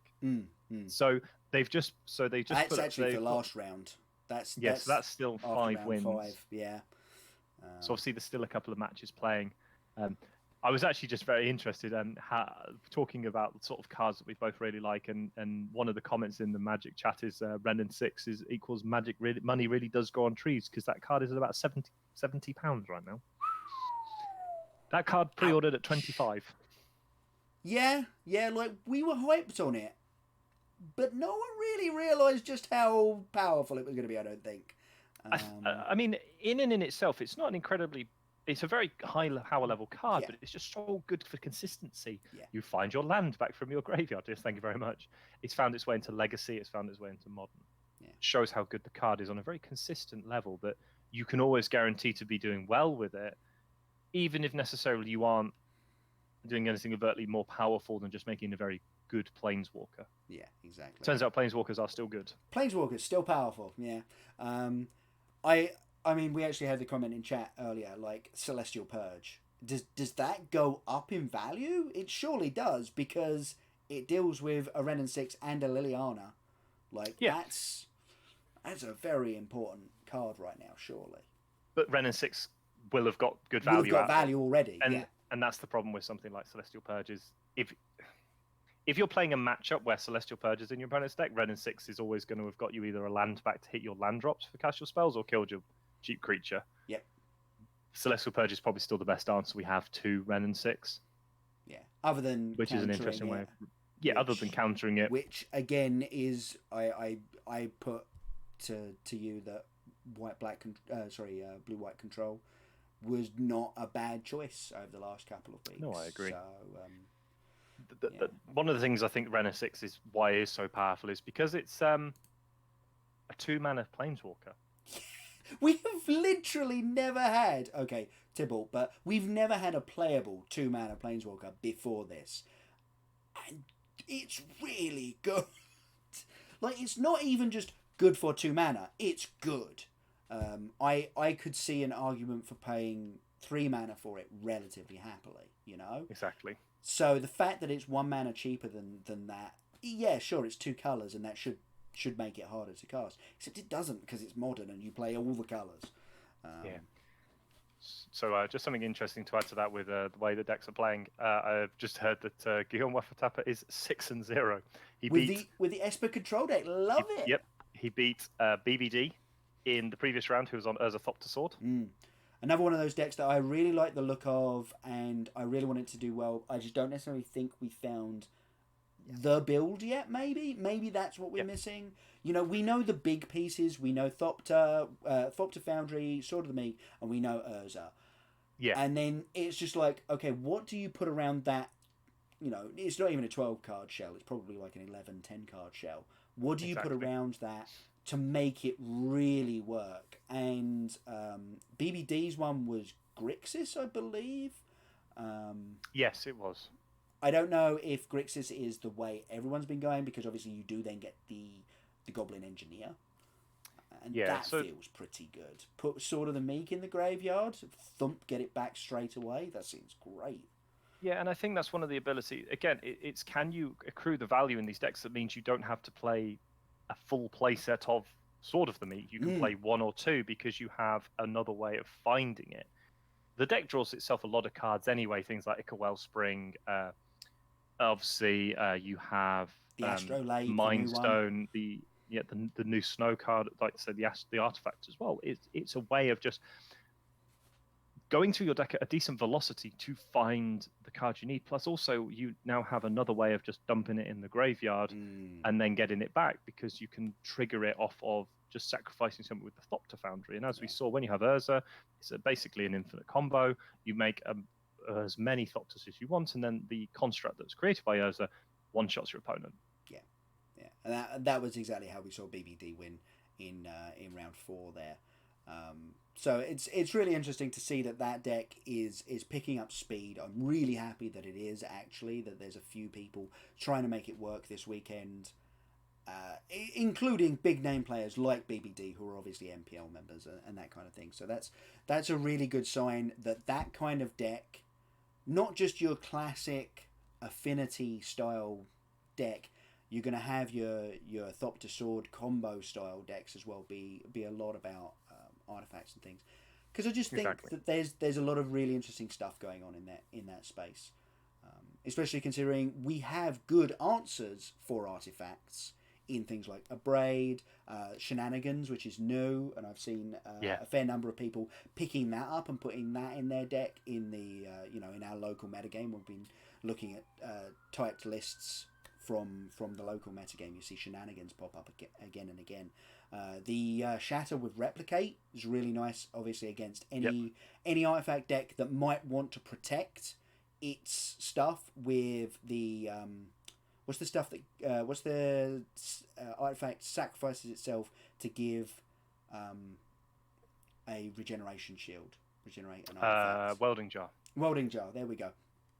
Beats out any deck that wants to Welding Jar, because you just replicate it more times than they have Welding Jars, and then you go, no, I've still blown this up. Doesn't matter how many things you sacrifice. So obviously trying to get the Thopter Foundry out of play is still an important point to that deck. So I think there's some interesting play going on there. It's not like it was when I started playing Magic, which was, affinity. They just dump their hand on the board and you best have some way of dealing with all of their stuff in one turn, otherwise you're just dead. Now there's a lot more interaction. Like I say, Abrade is such a big card for that, because it's so flexible. That dual those modal cards, and actually we're seeing that out of Guillaume Wafatopper's Esper deck, the Esper Charm in there. You're like, modality is really powerful. Same with Ren and 6, the blow up your bop or get a land back. That feels like the sort of thing that we're looking at for a lot of modal cards, and I love that kind of Magic. The decision tree Magic is very much exactly what I want to be doing. So and I think it definitely rewards people who are rewards the better players who understand their deck, not necessarily like the people in the MPL, but it rewards people that know their deck really well, as to understand what do I need from these cards to get to where I'm going. Like Ren and 6 is, this card's very simple to play with, but like we saw in the match against humans with Edgar Malagas, is Jun deck. He had a position at one point where he could have just gone, I will minus my Ren on one of your guys and kill everything else with anger, but he went a slightly different line, and it actually in the long run helped him out a lot more. Yeah. So there are even with a card, something as simple as return a land or something, you can make so much more out of it, because obviously you can interact with your Horizon Canopy-esque lands, like the Nurturing Peat lands. You can get rid of that, get it back, get rid of it, and just have this ongoing card advantage. And also you can also have those lines where you shoot something for 1 damage and then wipe the board afterwards and help yourself remove spells. Like, how do you remove a Thought-Knot Seer? Well, you can make Ren and 6 -1 and Lightning Bolt it. And it just has these really nice lines that you're rewarded if you understand how you want your deck to operate in those next few turns and what you're drawing to and what your drawings out. So like we said, shoot this for 1 damage. Instead, he went upstairs, put his opponent to 1, and could no longer activate his Horizon Canopies. Yeah, just shut off all of his mana, and you go, He's had a weird, and that was the thing. It was because the humans player had such a weird game that their mana sources had done so much damage. Like, I don't actually think the Jun player did any damage apart from the last 2 points of damage. He just went upstairs with Ren and 6, put you at 1. Yeah. it doesn't matter what I do, I'm gonna find another point of damage somewhere, and that's And also that I'm was shutting really you off. cool. I'm shutting you off lands. Yeah. And you casting your because he wasn't able to cast 3-drops at that point. So he only had 2 lands. 2 lands that didn't hurt him. Yeah, exactly. He eventually found the planes, which obviously helps him cast some of the spells. But at that point, he's at 1 life, and your opponent has Lightning Bolt and more Ren and 6. Yeah, and It's not hard to get those extra points of damage through. Started doing things like putting glyphs on the battlefield, you know. Exactly. And big creatures. And it's like, okay, now anything you do is outclassed by me. And that is the problem with, you know, your mid-range decks versus your synergy decks. When your synergy decks run out of stuff to do and the synergy starts falling apart a little bit, the mid-range decks just win. Yeah. So, yeah. And I think that's something to always bear in mind. Yes. Yeah. Whenever you're playing, and it's in any format, that is basically always the case. It's understand what your role is. Are you the control deck? Are you the aggro deck? And it turned out in the Jund matchup, he was very much the control deck, and he did play that third game to that way of playing much more conservatively. And also, like we saw in the game 2 when he was on the play, and it was like, oh, my opponent made a hierarchy. It's like, I have fatal push. It's like, oh wait, I don't have to use this because I have Ren and 6. Yeah. Which killed that, and then the that fatal was push is so else. good because I'm sitting there going, he didn't kill the bird on turn 1. That's going to be rough for him. And then you were like, yes, but as I was saying on the podcast, you don't need to because here's a Ren and 6, kill it. And you're like, wow, okay. So you had the tempo advantage of removing their 1-drop, but also you stopped their tempo advantage because they lost their 1-drop. Whereas we looked in game 3 when Pat Cox was back on the play and he was able to go Hierarch into Mantis Ride, and you're just like, wow, that was a lot more different to game 1 or game 2, where it's like, oh, you played a Hierarch, that's cute, here's Ren and 6, and it's no longer there, and now you have to play a much more fair game because you don't have access to your Ether Vials. Also interesting though, he didn't have Ether Vial in game 2 or game 3 on turn 1 or 2. Made the deck look a lot different. And then obviously drew 2 of them at the end of game 3 as well, which you're like, rubbing salt in the wounds. This is exactly not the point where I wanted this card. Yeah. Exactly. It was definitely a bit of a feel bad moment at that point. But no, I think that's a really good way to look. I mean, what is it? 25 years later, who's the beatdown is still the question you ask, right? Yeah, of course. It's still the central question to basically every game of Magic you'll ever play. So yeah. No, as much as I will be the beatdown against a lot of decks, Jund is the control player in this matchup, and I must control the board. And he did a very good job of that in game 3. And I don't know if you want to put up the I was going to say let's throw up the standings quickly. Kalkono, Tomofumi, Hull, Saporito, Waffatapa, Severin, and Arnold Hockmiller. All 6-0. We've had a few of them on camera. Wafatopo, Severin, and I think that's it actually. Oh no, we didn't have Tomofumi Okada. We didn't. So we've had a couple of them on camera. Obviously, as we've been saying, we'd quite like to get Wafatopa's Esper Control list back on camera, but that's because that's who we are. So. And it's interesting that there aren't any MPL players in that 6-0 bracket. Obviously, Brian Braun doing it 17th. Yeah. Christian Hulk at 19th and Marcio Cavallo 23rd. Obviously, they're 5-1, so they're really in with a shot still. But all of the 6-0s are either Hall of Famers or people that we haven't seen at the top end, at the sharp end of things, right? Like Thiago Saporito. He and Ben Hull, like we haven't seen them at the sharp end of things. Same with Christian Calcano. We haven't seen them at the sharp end of things for a little bit of time. Yeah. And as you go on to the next page, Joe Lissette bouncing back from his loss to BBD there. Good man. Off 2 further wins on Tron. Glad to see that he just bounced back from that and didn't matter. Martin Mueller, another name that obviously we know quite well. John Finkel. The GOAT. I think we watched him pick up his 1 loss of the day. I could be wrong. Martin Dang. It was in Limited, wasn't it? Oh no, it might have been in Limited. Yeah. I can't remember. Oh yeah, no, we watched him win his constructed match on camera in round 5. Peter Glogowski, obviously another MPL player. Canister Online, just crushing it with the streaming. So again, another player that good to see doing well.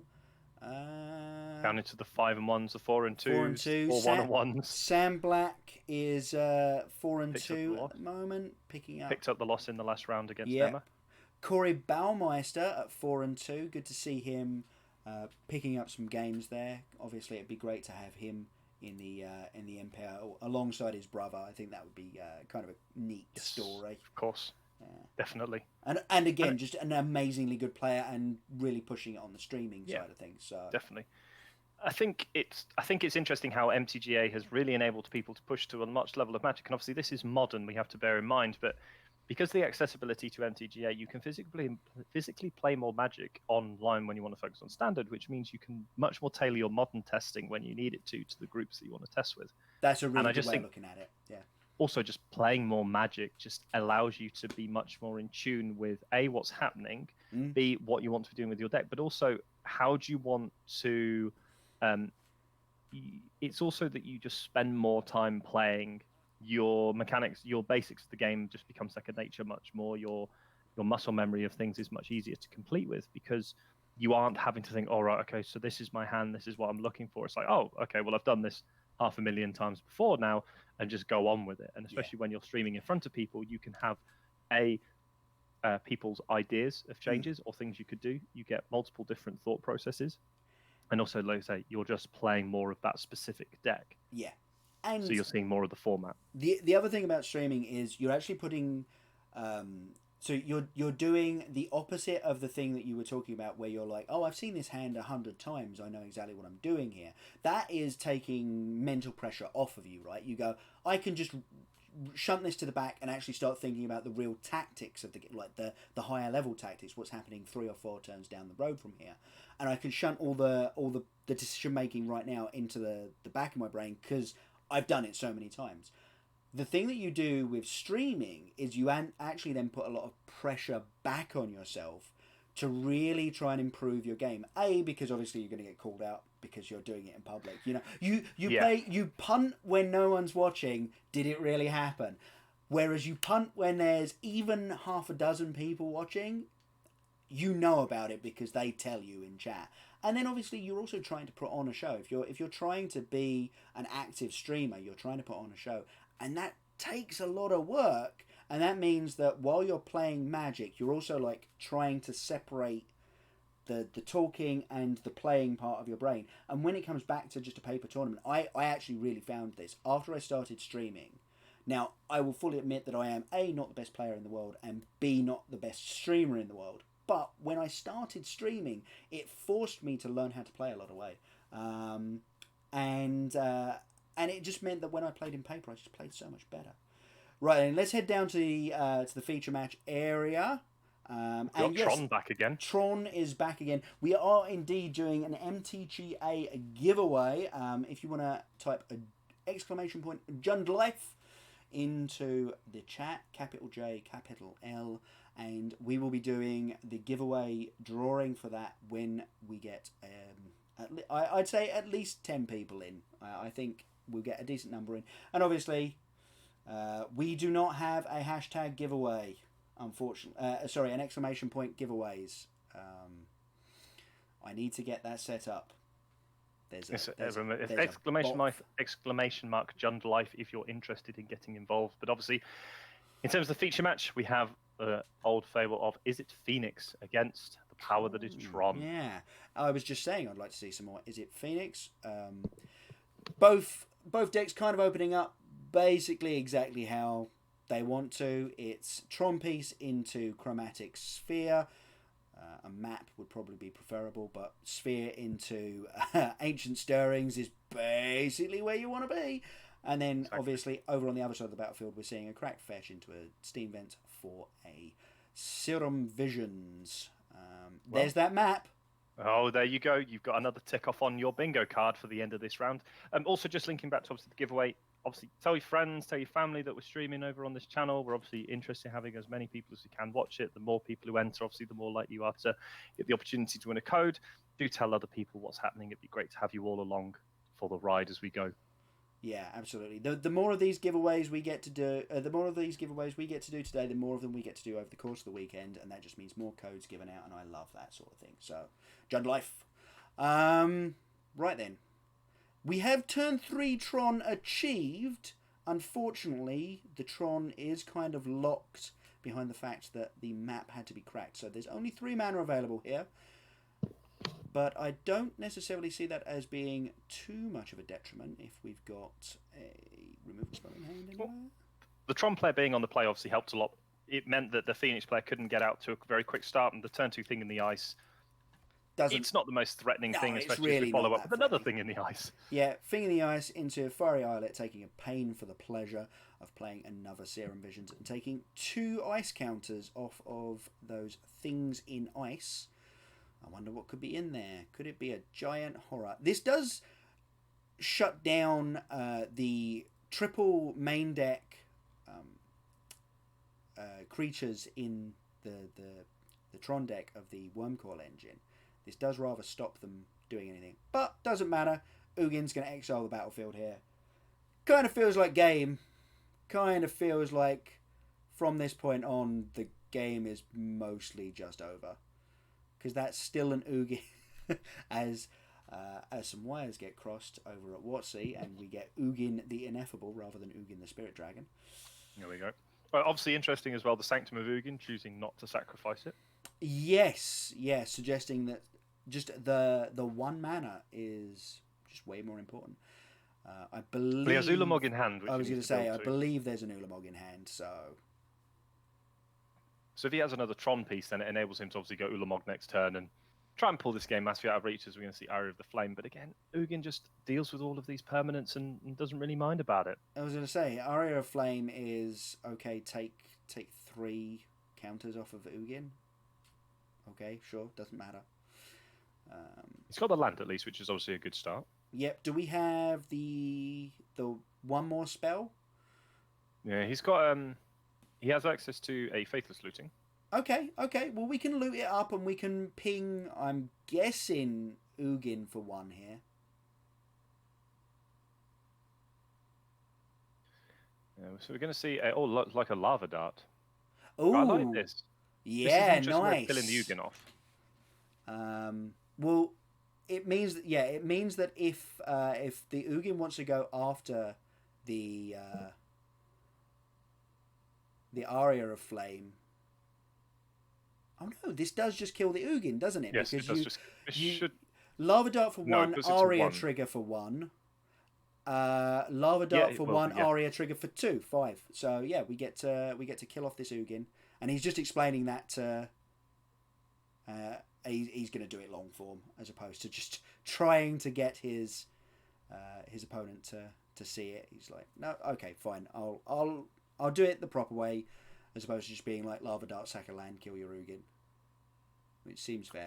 As you say, Ulamog, the Ceaseless Hunger in hand, but it looks like a Blast Zone was the draw for turn, so no Tron piece.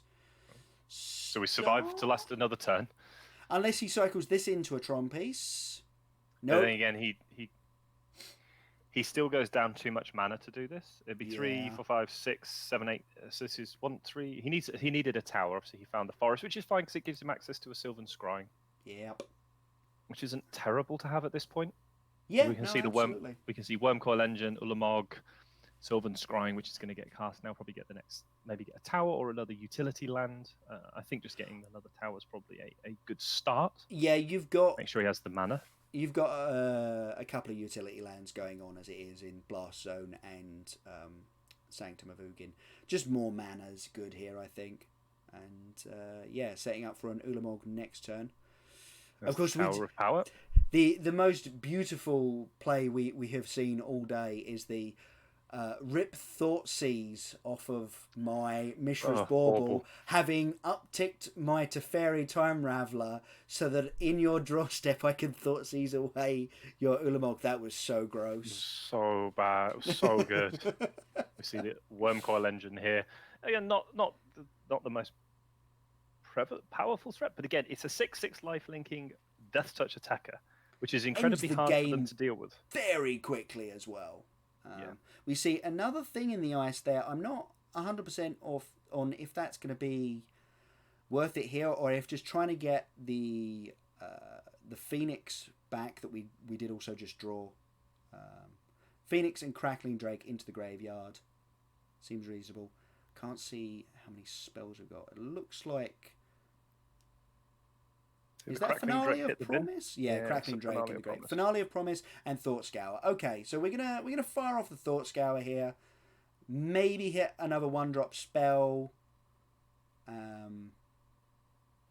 which would be nice. As I say, it just feels like we're just racing here. Like the Phoenix player is just like, let's just do this as quickly as possible. Another Phoenix in the graveyard. Unfortunately, the draw off of the Thought Scour was a land, so no luck. But 2 Phoenixes in yard now and a Finale of Promise in hand. Those Phoenixes are definitely coming back next turn, and the Aria of Flame is going to do a heck of a lot of damage, except this turn we can cast an Ulamog. Yeah, the Ulamog could be the problem here. It depends on what he targets. Obviously, it could just be lights out. The Thorov is at 23 life still, or going to be 29 soon.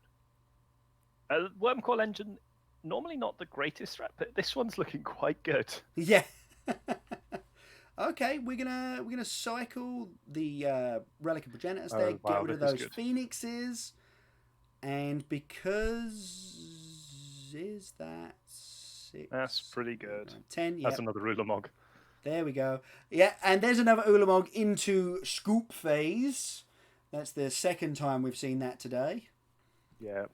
Ben Hull's had enough. He can't see the way out of this one, so he's going to move on to the next game. Move on with life. Absolutely.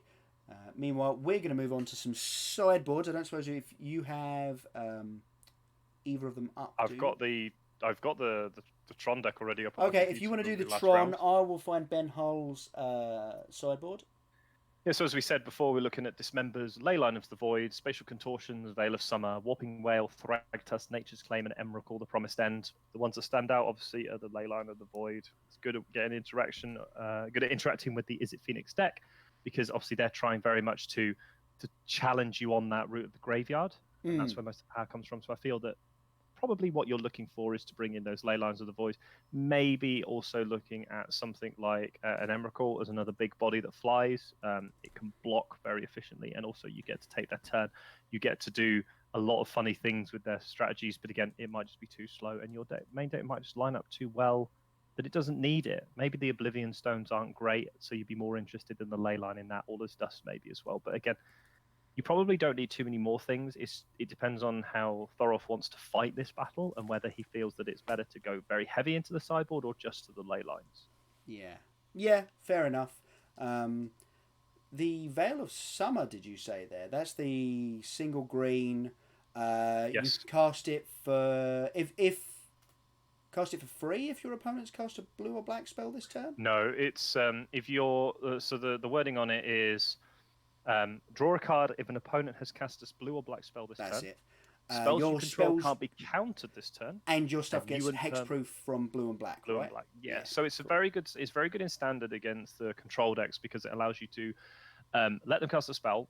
You cast this in response. You draw a card, so it replaces itself, and then your stuff becomes hexproof as well. Yeah. So it's very nice as a way of just punching through extra damage. Yeah.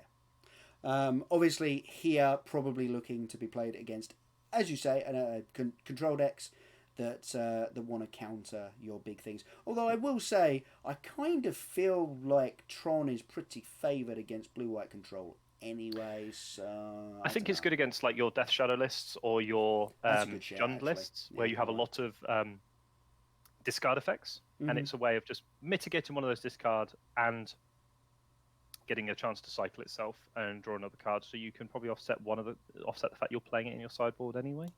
Right. So theoretically, you should have a good matchup there anyway, but I think it just helps push it over the top. Yeah, fair enough.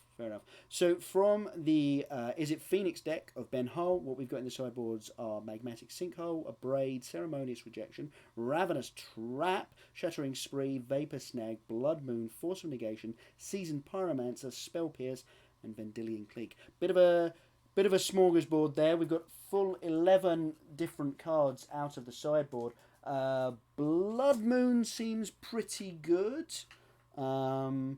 Any interest in a Force of Negation, do we reckon? No, but I'm definitely interested in the Ceremonious Rejections and the Blood Moons. Yes, Ceremonious Rejection, absolutely. Any room for Spell Pierce either, or not really? Maybe. Obviously, it counters all of the difference with this Tron deck is because it's got a lot heavier on creatures. It's probably not as good as if you're just against the Khan the Great Creator version. So you're probably less incentivized for Spell Pierce because it counters theoretically less things. Mm-hmm. Force of Negation might be good enough, but again, it's the card. Is the card disadvantage worth it? Yeah, exactly. So I think mainly probably Ceremonious Rejections and Blood Moons would be a good place to start. Yeah, I think I agree with that actually. Right, let's we've got a backup match being played right now actually, and it is Hogak versus Is It Phoenix. We see Bernardo Santos resolving a Faithless Looting, taking a good long think about it there, but he's ended up putting a spare land and a Gravecrawler in the graveyard. Obviously, that Gravecrawler could come right on back, so that seems like a good one to put in the bin. The rest of the hand looks pretty glutted on like Fatal Pushes, which are fine against Is It Phoenix, but maybe not brilliant. Obviously, looks fine against this. Just not great against the Phoenixes themselves. The thing in the ice there just run out. Oh, actually, there's a ton of removal in that hand from Bernardo Santos. That is Lightning Axe, Fatal Push. You've just got all of the choices there. He also has the Fatal Wayfinder as well. And that looks like a Stitcher's Supplier as well. So I think it's going to be Stitcher's Supplier, see what happens. And yeah, I mean, I think the Stitcher's Supplier is. I like making the Fatal Wayfinder this turn to try and guarantee your third land drop. Yeah, absolutely. Both these Faithless Looting and Stitcher's Supplier hit the graveyard. We're going to also have a Verdant Catacombs hit the battlefield this turn as well, and I straight imagine. into the graveyard, looking like we're going for... It'd probably be the Fatal Push because we want to fetch up a green-black land here, as opposed to I mean, the there's Lightning also... Axe. I suppose you could fetch up a Stomping Ground and go for Lightning Axe, but... I mean, we could be seeing Hogak this turn. He's got enough stuff in the graveyard. Oh, yeah. But doesn't Hogak cost green... It's 2-coloured that you need to convoke, right? Is it? Or do you only need to... Oh, yeah, because you can't delve it. You can't delve for colour, yeah. Okay. So you need to cast another green or black creature here, but I don't think he's got one. Looking like the push. Ah, interesting. Heavily representing the push, but hasn't bothered firing it off yet. I think he's safe to do it when his opponent then taps out eventually. He doesn't have to do it straight away. Like, you can wait until the thing in the ice is about to transform. Also, putting a Stitcher Supplier back in your hand isn't the end of the world either. I think you're more worried about protecting the Hogak. Yeah. If that was to come into play. So that's maybe why he's doing it this way round. It doesn't, I think you're quite happy if your Stitcher Supplier gets put back in your hand, as it's just another way of binning more stuff into your graveyard. Well, precisely. Yeah. You got a very similar effect out of Stitcher Supplier or Satyr Wayfinder, considering you've definitely got another... Oh, no, I take it back. Doesn't necessarily have another land in hand there. I think you're incentivized to play the Satyr Wayfinder next turn to try and hit that land. We're going to see another thing in the ice here. Definitely going to see the push now, because you're going to need to take care of these eventually, because you do not want your Hogak bounced particularly, because delving away that heavily and then being forced to recast is always rough. As a man who has played many giant fishes, I know another Stitcher Supplier. That's pretty good. Yeah. That might be the way that he gets Hogak into play, as long as he doesn't bin another Hogak. He should be fine. I think the Stitcher Supplier allows him to cast the Hogak. He's also looking at the State of Wayfinder as another option. There's the Gravecrawler. We could have just cast it last turn with Gravecrawler. Yeah, interesting. Yeah. So we're going to put the Gravecrawler into play, leaving only the Faithless Lootings rather in the graveyard. Yep. Good. So make Hogak, and then we're gonna Lightning Axe the last thing in the ice there. So actually, both in our main match and in this backup match, we've now seen 2 thing in the ices, one on turn 2, one on turn 3, and they both just get dealt with. They bit the dust pretty quickly. Yes. Is that respect for the card, or is that it's just too easy to deal with now? I think obviously in the Tron matchup, it was kind of like it was sort of collateral damage to him casting the Ugin. In this one, it feels like Bernardo Santos is trying to set up for the Hogak to sort of go unanswered and not have his opponent give his opponent any chance of getting it out. Yep. And I think that's just probably the best way of doing it, is to Double just do it in Phoenix this way. in the bin off of a Faithless Looting. Love it. Wow, he's got the spells to do it as well. Yep. It's obviously good. And that's a bolt into hand. Do we need that 4th land drop? I'm not convinced we do. Especially considering... It's a tap land, so I think you put it on the bottom. Yeah. It's a Spire Bluff Canal, so it'll always come into play tap, so I think you're less interested in that. Yep. And pushing also, the Serum Visions to the bottom as well. I don't hate that. I think you're also like you're Are we like you're dead in 2 turns anyway. And trying to hit the next Arclight Phoenix, or are we bolting? I think that playing the Faithless Looting here is probably the... Okay, interesting. So if he goes for the bolt upstairs, then obviously it's 9 damage. It's a 2-turn clock. Yep. Well, if you can find another 3 points of damage somewhere. Because obviously... Well, that puts him to 12. The Phoenixes put him to 6. Oh, sorry. Yeah, I'm looking at the wrong life total. Yeah, so he's now at 6 life. So... has to be able to deal with these Phoenixes, or he's dead. Or, good or move. Kill his opponent. Yeah. We know that there's a Stitcher supplier and a land, so that means that the Phoenix player is actually going to steal this game. Yes, and when it's funny. When I say steal, like yeah, they say vaguely steal it. Yeah. This is actually the second time we've had this matchup on camera, and both games have gone this sort of way of, okay, well, the Hogak deck's got a really big creature. I guess I'm just going to push flyers through and hope that I race in time. Last time we saw it, it didn't work. Here, it's looking a lot more like it's actually going to win. Yeah. That isn't another creature in hand, so that Vengevine is never coming back, and that is done. We are done here. Move to Scoop Step for the Hogak deck, and moving straight on back to the main match. So, yeah, is it Phoenix and Hogak going to 1 apiece? Back on our main match, obviously, we've got Is It Phoenix down a game to Tron.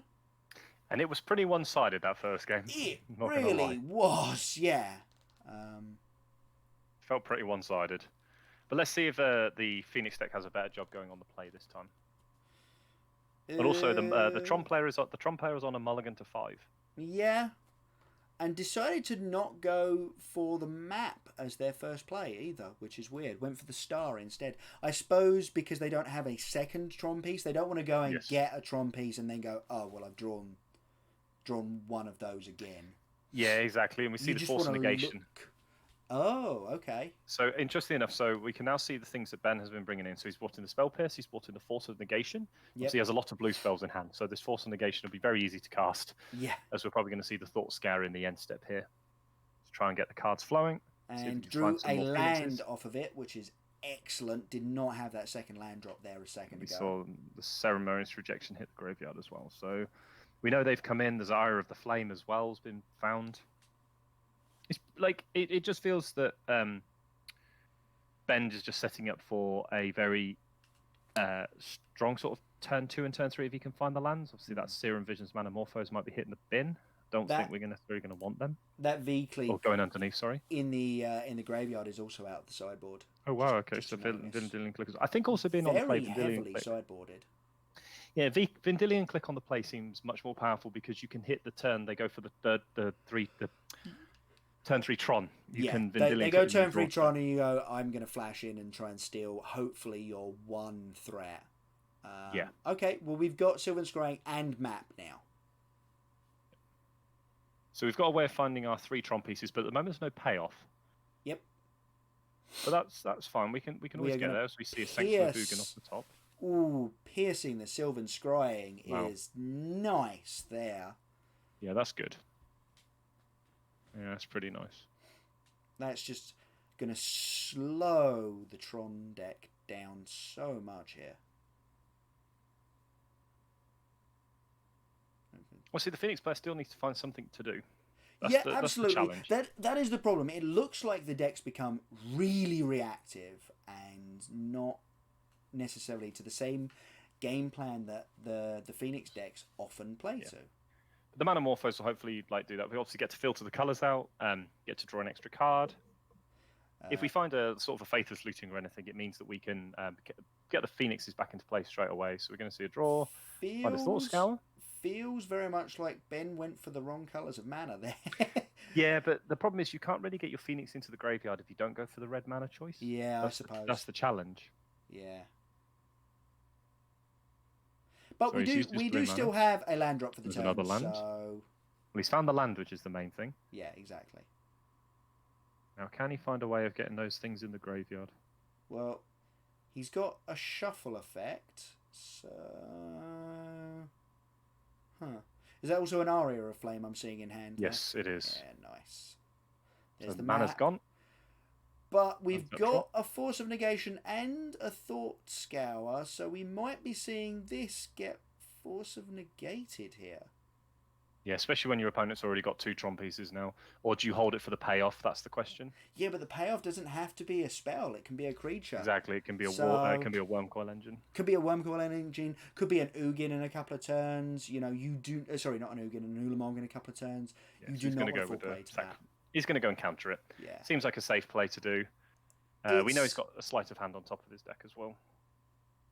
That's an unfortunate set of like a way round of drawing there. He's found the Faithless Looting, but I imagine what we're going to be getting this turn is an Aria of Flame, and then just setting up for a big turn next turn. Faithless Looting, loot away the Phoenix in hand, hope to hit another couple of spells, or at least you're holding maybe your another opponent mana off a lot source. Yeah, exactly. They've multiplied, and you've slowed them down even more.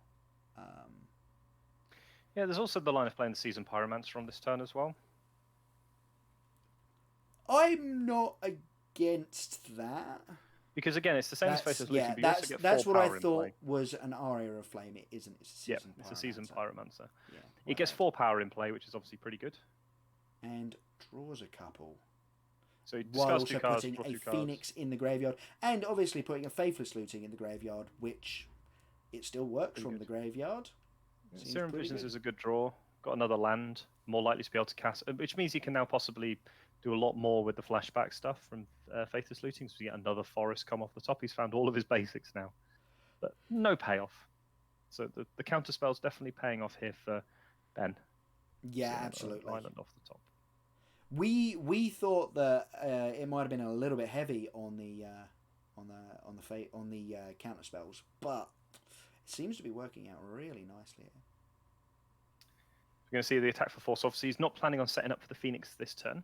Should be interesting to see what he goes. It's just going to pass the turn. Star, Stirrings. We've still got green floating. See what he finds. There's an Ulamog, but still no Tron achieved anywhere. We got a map, so we can map and go and get a tower and have full Tron online. But again, we are still looking for a payoff here. The Tron player needed both Tron and a payoff, and that Ancient Stirrings revealed both, but he can't take them both. Oh, that's a good one though. As soon as you find any spell that you can cast that's big enough, you are just online then. Yeah, of course. So we'll have to see what happens. Obviously, I think that it's whether Thorolf can find enough pressure. Like the Seasoned Pyromancer is going to do a lot of work against anything but Ugin and Wormcoil Engine. So obviously that's a positive. Anything but Ugin. You're just sitting there like fingers crossed. Anything but Ugin. Anything but Ugin. Pretty much. So let's see what he can do on this turn. So we're going to untap and draw. And we've drawn a Visions, and we're going to have Artlight Visions. Phoenix. So he drew Artlight Phoenix. Oh, did he? Oh, was the Visions. Yeah, so we had Serum Visions already in hand. And so we this is a good found turn. a Faithless Looting, actually. So we can Faithless Looting for even cheaper, and it looks like he put a spell back on top. So it looks like we're getting double Phoenix back this turn. Yeah, and a land, and a Spire Bluff Canal to the bottom of the library, which is obviously good for him because he can now try and actually get ahead on this board. So at least the Faithless Looting will now get to... I don't think I'd be playing the land before I played the Faithless Looting. Oh, he's going to flash back the looting. Okay. Yeah, he can flash back as the third spell, so... No. He's flashing back that looting. Oh. Okay, sorry. And got... I kind of feel like... Oh, no, I suppose he knew he could keep the another Faithless Artlight. Looting. So he put double Artlight Phoenix on top of his... He had an Artlight Phoenix on top of his deck, so there's now 3 Artlight Phoenixes about to come back into play. Yeah, this is a huge turn. Can we find the 4th one? No. Make me really lucky. Yeah, sorry, You ain't getting that bingo square. Oh, that's all right. I've still got 2 days to go. He's got double Fatus looting still as well. This is a huge amount of power. Yeah. So 2, 4, 6, as you say, 8, it's 10, 12, 13. It's Ugin or bust. It feels like here. Well, he's down to 3. So Bolt's now lethal. Another Phoenix is lethal. Yeah. He's probably still got outs. They're just very slim. He could Oblivion Stone if he finds that he can Oblivion Stone now. Ulamog doesn't do anything. Ugin's the only thing that gets him clean out of this. There's the O Stone. The O Stone gets him out of it as well. It gets him out of the combat step. Yeah. But it doesn't get him out of the position he's in right now, where he still is behind quite a lot. Obviously, it's going to get blown up mid-combat, which is fine. You can then set up for the following turn again. Yeah, but there's double Faithless Looting in hand for Ben Hull, so yeah, which is fine. These Phoenixes are almost these Phoenixes are certainly coming back next turn. Yeah. And I think you can afford to hold the spells now, and you can activate young. You could activate the Seasoned Pyromancer. Lovely, absolutely lovely. The Seasoned Pyromancer is actually really good for just giving this deck something to do with a bunch of mana. Yeah, there's a Dismember. Which member, John? Dismember. And it's basically game. Oh. Yep, there we go. We get a Faithless Looting. Bin whatever. We'll Faithless Looting again. And then we'll flashback Faithless Looting. Or we'll just bolt you for lethal. Bolt you? Nice. Good man Ben Hull there. Not being like, let's mess about with you. We're just going to bolt you. Yeah, no, okay, that seemed to go a lot better, obviously, for the Phoenix player. Do you feel like the Malta 5 from the Tron player was the only thing working in his favour? You know, the Tron player was forced into a lot of really rough situations of the decisions he had to make, and obviously made worse by Spell Pierce and then Force of Negation from Ben Hull. Do you feel like if he doesn't mulligan, he's probably in a better position, or like he's in a better position than the Phoenix deck, I should say? I think he's doing pretty well. Yeah. So I think it's one of those ones where you're not guaranteed to win, but you're doing pretty well. Yeah. That's kind of my feeling on the matchup as well. We were about to go into a match there, but nope, finished. Looks like it's Shuffle Cam, except maybe the back table there. Shuffle Cam is always the best cam. We all know this. Yeah, absolutely. Well, this is why WotC's doing those shuffling tips segments now. So yeah, which is really strange. I saw that one. I'm like, what on earth are they doing? What is going on here? Yeah, absolutely. Just to remind you, folks, obviously, thank you very much, Wakoko, for joining us. I'm sure Jack will let you know if you're the person who picks up the win. Absolutely. If we do get to do the giveaway, and don't forget, folks, exclamation point rather, Jund Life, capital J, capital L for preference, but I don't think it's going to matter. We're going to be doing a giveaway of some arena codes. Jund Life. Yep, John's just showing you all how to do it, and just FYI, not. It's good because, I mean, it's one of those ones where it felt that the Phoenix deck was massively far ahead, but it didn't feel so far ahead that you couldn't come back if suddenly something went slightly wrong for one of the players. I think if you are in a position like that where you're like, the Tron player wasn't so far out of it that he couldn't come back. It was just pretty rough to be a position for the Jund player where it's just like, we're nearly there. Yeah, absolutely. And then 3 Arclight Phoenixes got put into the graveyard and just like, well, that's pretty rough. Yeah, it was the finding, obviously left one on top of the library and then found another one off of one of those Faithless Lootings, and you just go, huh, yeah, all right, must be nice. Yeah, and that was one of the challenges, is you're just looking, you're just going, oh, we're nearly there. And even Ugin probably would have given him maybe some time. Like, the problem is with finding an O-Stone is it only delays it for maybe a turn or so before it's just like, oh, I'll just do it all again. Well, whereas obviously Ugin exiling the stuff gives you that permanent answer, and it's nice. It's Nice Yes, and exactly. clean break from all of the Phoenix things that have been going on. I forget the wording on Phoenix. Can you choose to not bring a Phoenix back? I will have a look. I'm just thinking, like, would you choose to just leave one in the graveyard going, I'm going to win this game except for Ugin? Ugin is the only card that beats me. No. It says, at the beginning of combat on your turn, if you've cast 3 or more instant and sorcery spells this turn, Okay. return Arclight Phoenix from your graveyard to the battlefield. So there's no may. There's no tactical decision there that you get to sort of go, do I want to bring all these back? You just do it. Which you have to. I think I prefer, actually, in terms of rules. It just makes the games much cleaner and faster. So looks like the Tron player having another mulligan. Yep, but we've said it before today. Tron mulligans pretty well. Double Spirebluff Canal opening there from the Is It Phoenix deck. So mana is not a problem this game. No, agreed. Obviously, we saw last game Ben Holt needed to hit those lands and got a little bit lucky with the Thought Scour on turn 1 to draw it. Yeah.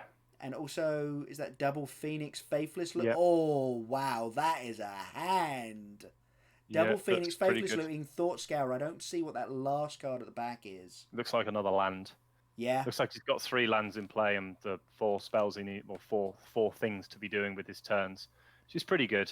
Yep. Obviously, in this sort of deck, I mean, as much as we always say, Faithless Looting is draw 2, discard 2, actually in this deck it's pretty much draw 2. Because you're going to put the 3/2s into play anyway at some point. Yeah. And, I mean, if it's another Faithless Looting, that's fine in the graveyard as well. You'll cast it eventually. Yeah, and as you can see on screen, this is the Tron deck. It's a lot more basic in terms of it doesn't have any of the Great Creator nonsense to do from the sideboard. It is just Wormcoil Engines, Khan Liberated, Ugins and Ulamogs, and we'll have a few ballistas in between and we'll just try and beat you with the old-fashioned Tron deck. Which blow your world up. I've said before, I think I tend to prefer, I don't think Khan the Great Creator is for this deck. My biggest concern with playing Khan the Great Creator is you have to give so much of your sideboard to those cards that you lose a lot more of your sort of natural power of your actual sideboard. Yeah. Yeah. The ones that I've been more interested in are the ones where your sideboard is like Microsynth Lattice and then the 3 cards you took out of your main deck to put in, say, 3 Khan the Great Creators. Yeah. And you're just going, okay, what I've effectively done is I've taken this card that is in my main deck as a 4 as an answer to something, and moved it to my sideboard and effectively given myself 3 more copies of the card because I can just get it off of Khan the Great Creator. Of course, that only works with slower cards, or cards for slower matchups, rather, because if you need that Wrath, you need it right then and there. You don't need it next turn. So yeah, agreed. That's the deck building constraints. There we go. Oh my Looks god! like Malta 6. What's he mulligan done? Oh, is he? It doesn't look like a mulligan 6. It smells like a lot less than that. Yeah, does actually. We'll soon find out. Malta 5 on the play. Map off of a Tron piece. That is exactly what you mulligan to. Is it mulligan to 4? I wish they'd give us. It might be 3 cards in hand. Again, we could do it. That's 2 in hand. Tron Malta 4 again. This is actually the second time I think we've seen 4-elf Malta 4 today. 2. Yep, there we go. Tron piece and star. It wasn't even a map. I was wrong. Oh, so there's the power plant and the ancient stirrings. So there's a very good chance that he can find the Tron piece. There's another ancient stirrings there. So he's got ways of finding what he needs, but he now needs the payoff and the 3rd Tron piece. So warping. It's interesting. He brought the warping whales in as well. So he's looking for a mine right now. Doesn't find it. Oh, the Thragtusk came in as well. Both of these gentlemen have sideboarded a lot of cards in these decks. That was exactly what I was thinking. Is very heavy sideboarding here. I'm not sure I agree with it. Although I will say, obviously, the Tron deck has a lot more flex to it than the Is It Phoenix deck. The Is It Phoenix deck, if you get too reactive, you just don't play to your main game plan anymore.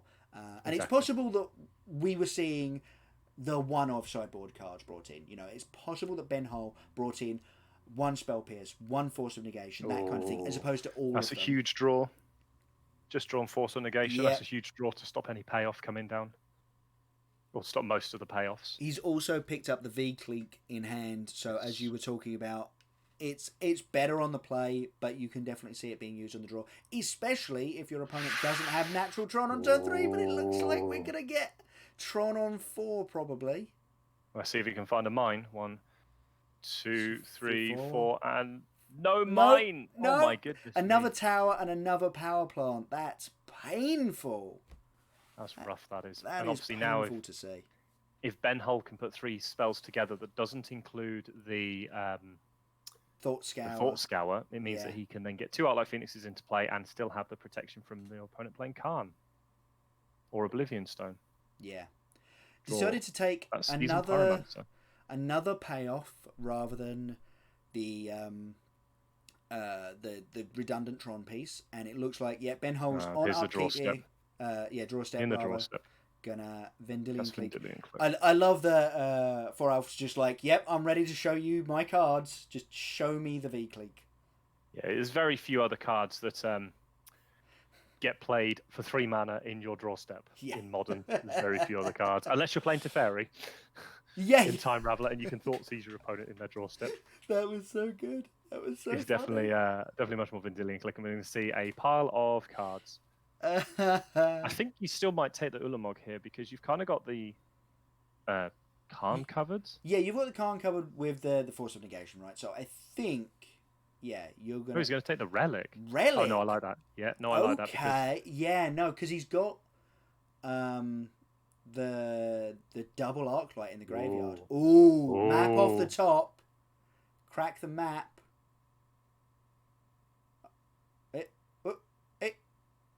What do we... No, he's going to counter them. There we go.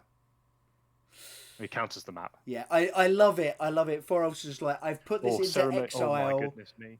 That's a really good Ceremonious draw. Rejection. He's got so much counterspell now. Sleight of Hand is also great to have in hand. It's just another way of just filtering your deck through. And you've got Ceremonious Rejection now, so you can counter most of the stuff you care about. Yeah. So entering the giveaway is !Jundlife, capital J, capital L for preference. And we will be attempting to do that giveaway at some point, hopefully in the near future, but want a few more people in there yet. I don't even know what you'd take off of this Slider's hand. It looks like he's taking the Manamorphose for the next turn. I quite like the Manamorphose. It's you have your reactive spells, but you also need to be doing the proactive spells so that you can get those Arclights back. Yeah, attack for 3. Okay. Yeah, so he's obviously not going for it this turn. He's going to hold up the Ceremonious Rejection this turn, or an Abrade if Thorolf goes for a Oblivion Stone. You might see the Abrade. Yeah. Go after it. We see a Chromatic Star. Okay.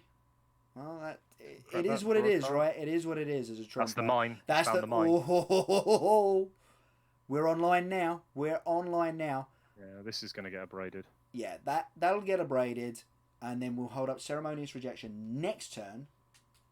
Probably for the Ulamog. He still needs to find something to do with the cut. Like, I don't know. He when it's doing all right so far. I think the Abrade definitely needs to get. I think Abrade here is pretty good unless he wants to untap now. He wants to get rid of it now. Don't risk not having the spells for it. Oh, we see a Lightning Bolt. So this could be the spells he needs.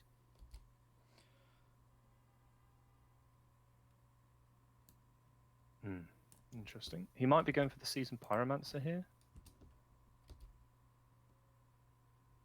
He's just going to pass the turn. Okay. So there's a map. Very defensive line here from Ben Hull. So he's currently got 8 mana in play. So we can play the map, crack the map. I think this has to resolve. Yeah, you've got to save the rejection for the threat, right? Right? If you counter this, I think you just get blown up. Yeah. Oh, he's going. He's considering it. Oh, he's going to counter the map, and then we're going to see the Khan come down into play. Thump. It's not the end of the world. No, absolutely not. We've still got 2 Arclight Phoenixes in the graveyard and the spells to put them back onto the battlefield. Almost, actually. We're actually missing 1 spell. because that is a Seasoned Pyromancer in hand. We're going to see the plus, so we could see the Seasoned nice. Pyromancer disappear. Yeah, I like that, actually. Get rid of the Seasoned Pyromancer. Yep, good times. He's gone. Draw. That's a tap land. That's not what you want right here. So I think you got to go for it though. Right? Manamorphose. Yeah. Well, the thing is, you can Manamorphose, make 2 colors, and then you can flashback the Faithless Looting and try and find a land, and then you can obviously cast the Lightning Bolt. Yes. Oh yeah, of course, because we've got a Faithless Looting in the graveyard, because that's what put those birds there. Yeah. Okay. What's the thing in the ice? Ben Hull respecting the new format for having to write down your mana. I still think you go with the Faithless Looting here. I really do. I do as well. No, I think that is probably the line. Yep, here we go. Yep. Good, I think if you've led on Manamorphose, you're very much incentivized to do this way and try and draw into the land you need. That's a thing in the ice. That's an island. That's not what he needs. It's like, oh, it's a land, but it's the wrong set of colours. That's unfortunate.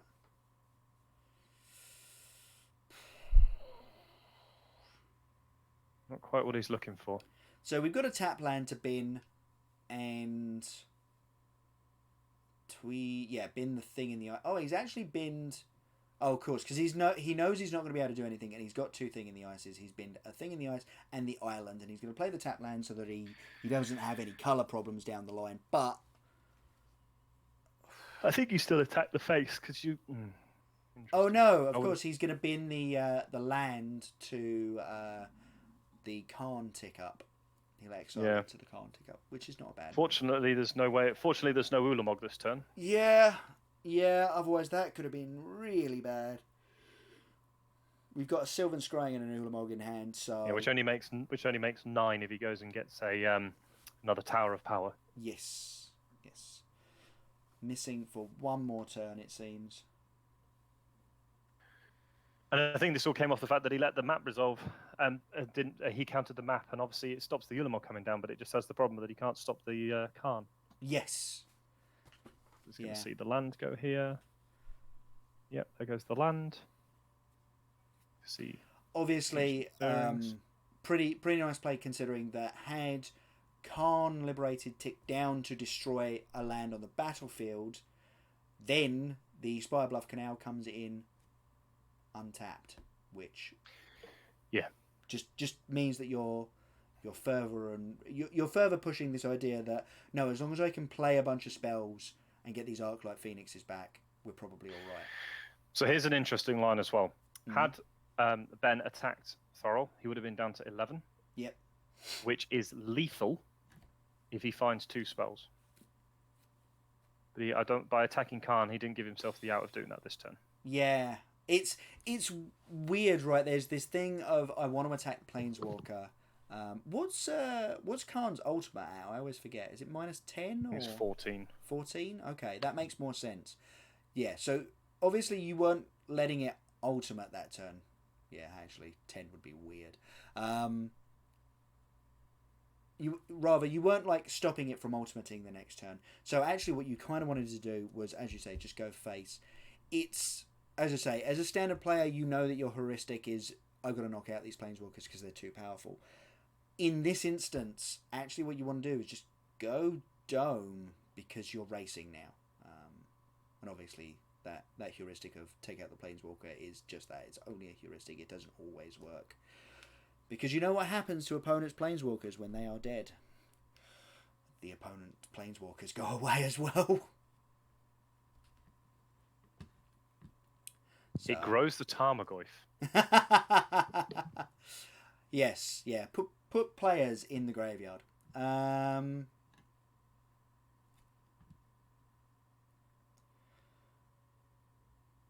Oh, okay. Interesting. We're seeing the V-Clique going upstairs this time, and a thing in the ice be played. Yeah, so unfortunately this means that the Ulamog is now going to exile both creatures. Yep. And this might be game over. At least it's not exiling the lands. But the Khan might. Yeah, I can see tick down the Khan on the untapped land, go through combat so that the mana dissipates, and then play your Ulamog. I think that would be. Yeah, I can see that as well. I think that'd be a good line. Oh, I don't think he even bothered tapping it for mana, so you don't even need to let the mana dissipate.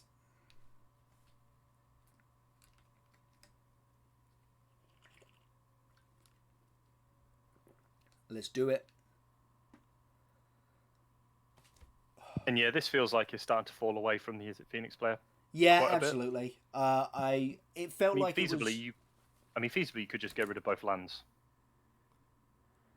I ain't against that, actually. Well, it turns off your opponent's ability to get back the art like Phoenixes. Yeah, and what are they going to do? If they flip the thing in the ice, you just recast the Ulamog. Yeah, it's pretty rough doing that. Yeah. Yeah, it is. You could tell it's been a long day for these players. Severin has sort of gone, wait, don't those go under my card? And Ben Hull's gone, no, you exiled them with Ulamog. But as Ben had been forgetting to put them under the Khan all game, he's sort of gone, yeah, no, wait. Yeah. So win there for the Tron player. Yeah, it's a strange one, isn't it? Yeah. Just a lot of effects doing very similar things that you have to remember the slight differences in rules with. We've still got... Oh, no.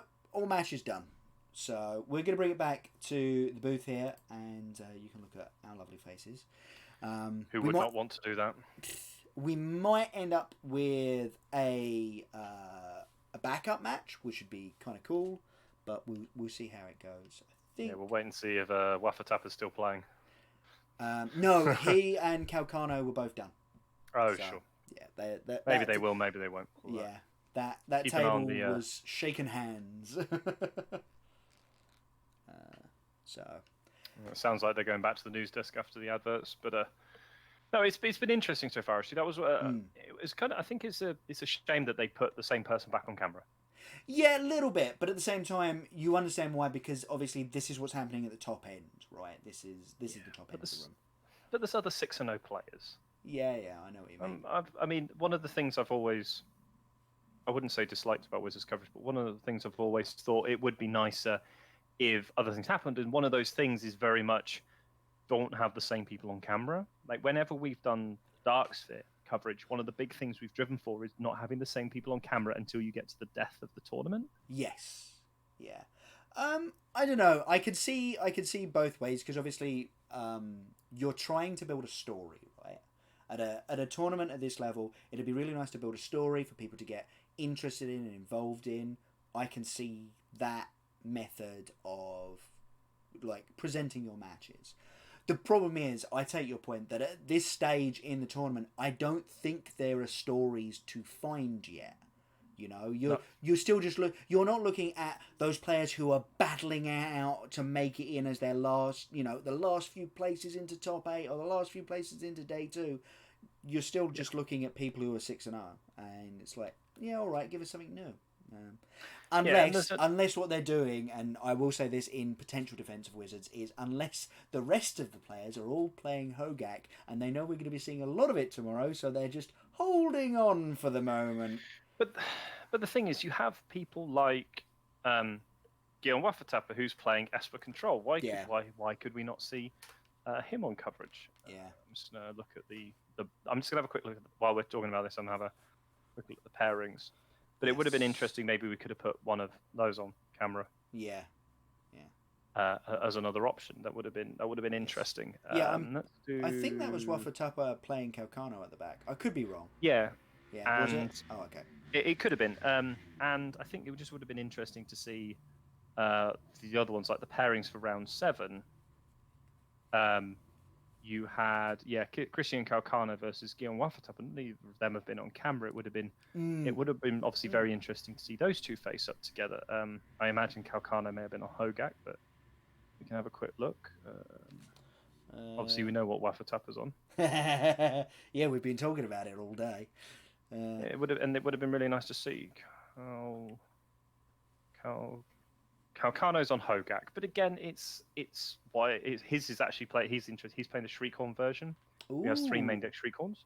Okay. It would have been interesting to see something slightly different than Yeah. just than the same player, and that's something that maybe can be looked at. Maybe we'll get looked into in the future as Magic Esports continues to grow and grow and grow and grow as it already is. It's something that we could look at maybe improving. Also just doing something different might be an option as well. Yeah, absolutely. I think there's a lot of interesting ways that the esports side of things can go. Obviously, I mean, you're big into like League of Legends commentating as well, aren't you? Like watching the big Magic and matches. League is interesting. Yeah, exactly. And I mean, obviously, I used to watch a ton of League as well, and it's interesting to see how Magic has developed very similarly to how League was at the very start of it getting big, and you see the teams forming like back when TSM first started and that kind of thing. And it's just really interesting to see how the coverage is starting to look really similar to what Riot was doing almost a decade ago now. Yeah, and Magic's obviously now they've taken that very much that drive to be an esport. It's going to take that time to get to that stage where it can be a fully fledged esport where you have sort of 50 to 60,000 people watching it in one go, and coming up from the 18,000 that are currently watching it. And I think that's obviously a very positive way to take it. And I think that the Magic, I was very dubious when Magic was first put forward as an esport, but I think the more they focused on it, the more that it's grown as you go through the different Mythic Championships. It starts to make more sense as you see it developing. When it was first off, it was kind of maybe a little bit too flashy. They tried to do too much, and now it's sort of settled down, and it's got this very professional, very positive look with all the different elements of it that just keeps going forward. Yeah. And it's a very good way to keep it, to be doing it right now, and it encourages more people to watch. Yeah, absolutely. While we're here, I think let's have a quick look at our bingo cards. Yep. I love it. I don't think I've been as excited about bingo in years, or ever, possibly. Right then. 4 Arclight Phoenixes in play at once. Nope. Had 3. We came close. It was nearly there. I don't see any more of yours be triggered, actually. Delve 4 or more cards for a spell? We did see that, didn't we? Did we? I thought we saw a Hogak get cast on a backup. Oh yeah, we did, didn't we? Yes. That's true. I get one. Yeah. Control C, Control V. And then, you got Delve, wherever Delve has gone now. There we go. Delve 4 or more cards. Prized amalgams have not been seeing play this weekend, as far as we can tell. It's surprising. Annoying, yeah. You got one. Did I? Yep. Ancient Stirrings reveals a land that makes more than 1 mana. Oh, indeed. Whereabouts is that? It is middle row to the right. Middle row. Right, indeed. Yes. We're still struggling to get these thing in the ices to transform. Yeah, I know. We aren't doing well at that at the moment. Yeah, card transforms feels like it's going to take a little while to actually go off here. Should be easy. Did the Tron player just won on a Malta 5, didn't he? Yeah. Well, it was a Malta 4, but yeah. In fact, but yeah, I if feel like I can picky, take you that. can't have that, but I'm sure you can have that one. Some of us need to be picky to win these things. Okay, so I have a couple of ways of winning. Obviously, Simian Spirit Guide cast as a creature. We haven't seen any Simian Spirit Guides at all in basically any decks. But it is an Eldrazi Tron, and that's meant to be quite a popular deck. Okay, fair enough. So I can't see it being cast as a creature. No, me neither. In terms of lines, obviously, I'm 2 away on the bottom line. The Glistener Elf line, I'm like, that is never happening. That was kind of the one where I actually did expect more people to be playing Infect, but there's one person playing Infect. Yeah. Not going to lie. And then, I was a little bit disappointed.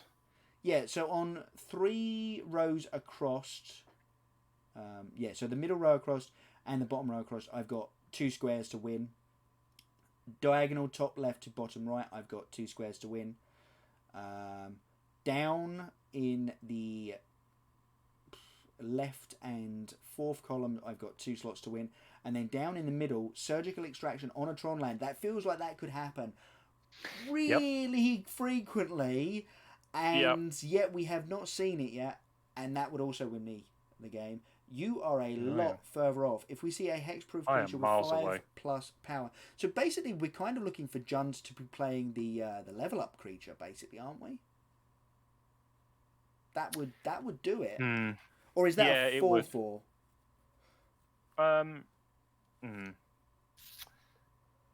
We'd have to see as we get into it.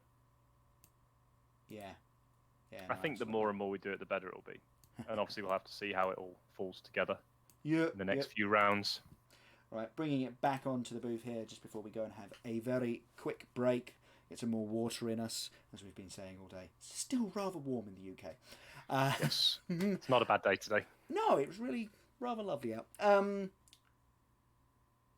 The giveaway is still going on. ! Jund Life, capital J, capital L, and I will be going through those a little bit later on. And like I say, if we can get like 10 people in there, we'll do it on stream. If not, we'll do it right at the end of the stream with just however many people are in, and I'll just pick someone from there. Not including my co-host who keeps testing out that the system works. Sad times. But yes, we're going to take a very quick break here, folks, and we will be back in a moment.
There's us. Right then, and we are back for the last round of the day of Modern at Mythic Championship IV in Barcelona. Welcome back. Yeah, absolutely. We've had some interesting updates. John, do you want to fill people in on what the top of the standings looks like? Okay, so just looking at the leaderboard, there were 3 Exo decks left. There was Thoros Severin, who we were watching on camera on Tron. Guillaume Waffatapa was able to defeat Christian Calcano to go to 7-0 on his Esper control list. And we also had a gentleman called Arnold Hockenmiller, who is on blue-white control, is also at the X and O bracket. So 2 blue-white X control lists were at the top of the standings, which is very interesting in a field that's meant to be full of Hogak, a risen necropolis. Yeah, I mean, we were talking earlier about, removal and the fact that Path to Exile is the best removal for a Hogak in the current format. Feels like the Path to Exile decks are doing pretty well at the moment. Yeah, and maybe that's just simply a part of being in a position where you're playing against somewhere that just wants to make Hogak and Vengevines, and you're like, well, I'll path them away and I don't care anymore. Because you can't, unless you are playing a Assassin's Trophy version, you can't interact with, say, a Detention Sphere. Which is another dealing, but obviously then into round 8, this should be very interesting to see who's on feature match. Come on, give us Waffatapa. That's what we want to see. I'd even be okay if it was a control mirror match, because that would be kind of interesting. Be terrifying. Yeah. But I will say, there's a thing to be said for how these players have gotten to 7-0, because 3 of those... on feature. Yes, 3 of those rounds were limited. So we have to remember that obviously this isn't just the power of their modern decks, this is also the understanding of the limited format. Right. Looks like the control mirror. It does indeed. Let's head on down to the feature match, where they're just playing their first lands. And as you say, it is the control mirror, Waffatapa on the Esper control deck, and Hockmiller on straight blue-white control. Cryptic Snapcaster and Esper Charm and Path to Exile, the relevant cards in Waffatapa's hand. Teferi Time Raveler and Jace the Mind Sculptor. It's pretty good. Plus Opt. Yes. See, this is actually what I was going to say. It feels like this matchup is going to be decided by who has the least dead cards in the matchup. And it feels like Waffatapa has a hand with at least 2 of those in his hand, in both the Esper Charm and the Path to Exile. Neither of those cards are particularly useful.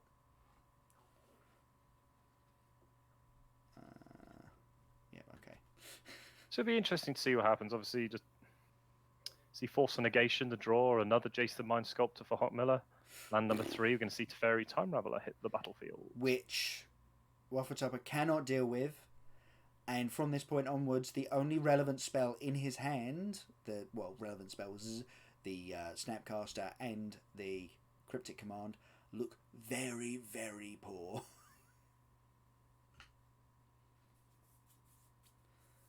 We've actually even got Force of Negation in hand for Hockmiller. Yeah. So even if Waffatapa had the counterspell for this, he wouldn't be able to counter it. He wouldn't be able to counter it. This is getting forced through, and then from that point, the question becomes: what ways do you have of dealing with what's going on Hockmiller's side of things? And the answer is basically nothing. I think this is a very tough position for Waffatapa to come. I can definitely see Waffatapa casting his Teferi, his Snapcaster Mage as a Ambush Viper. Yeah, right here. I think that's what he's been considering for the last 30 seconds or so. Is that really what we're doing here? And the answer, I think, is yes. It's also kind of interesting. Teferi Time Raveler very much changes the complexion of that sort of old adage in control mirrors, which is whoever blinks first loses. Whoever plays the first threat is going to lose, because the decks are filled with answers. Yeah, so this does force the Teferi to minus. Yep. Oh, he's going up? I mean, it still goes to 2. Yeah. Oh, no, it starts at 4. Of course it does. It's -3. Yeah, I was just forgetting how he worked. Wow, it's been a long day. Yeah, I imagine you're right. I imagine that's going on the down train and just sending this Snapcaster back to hand.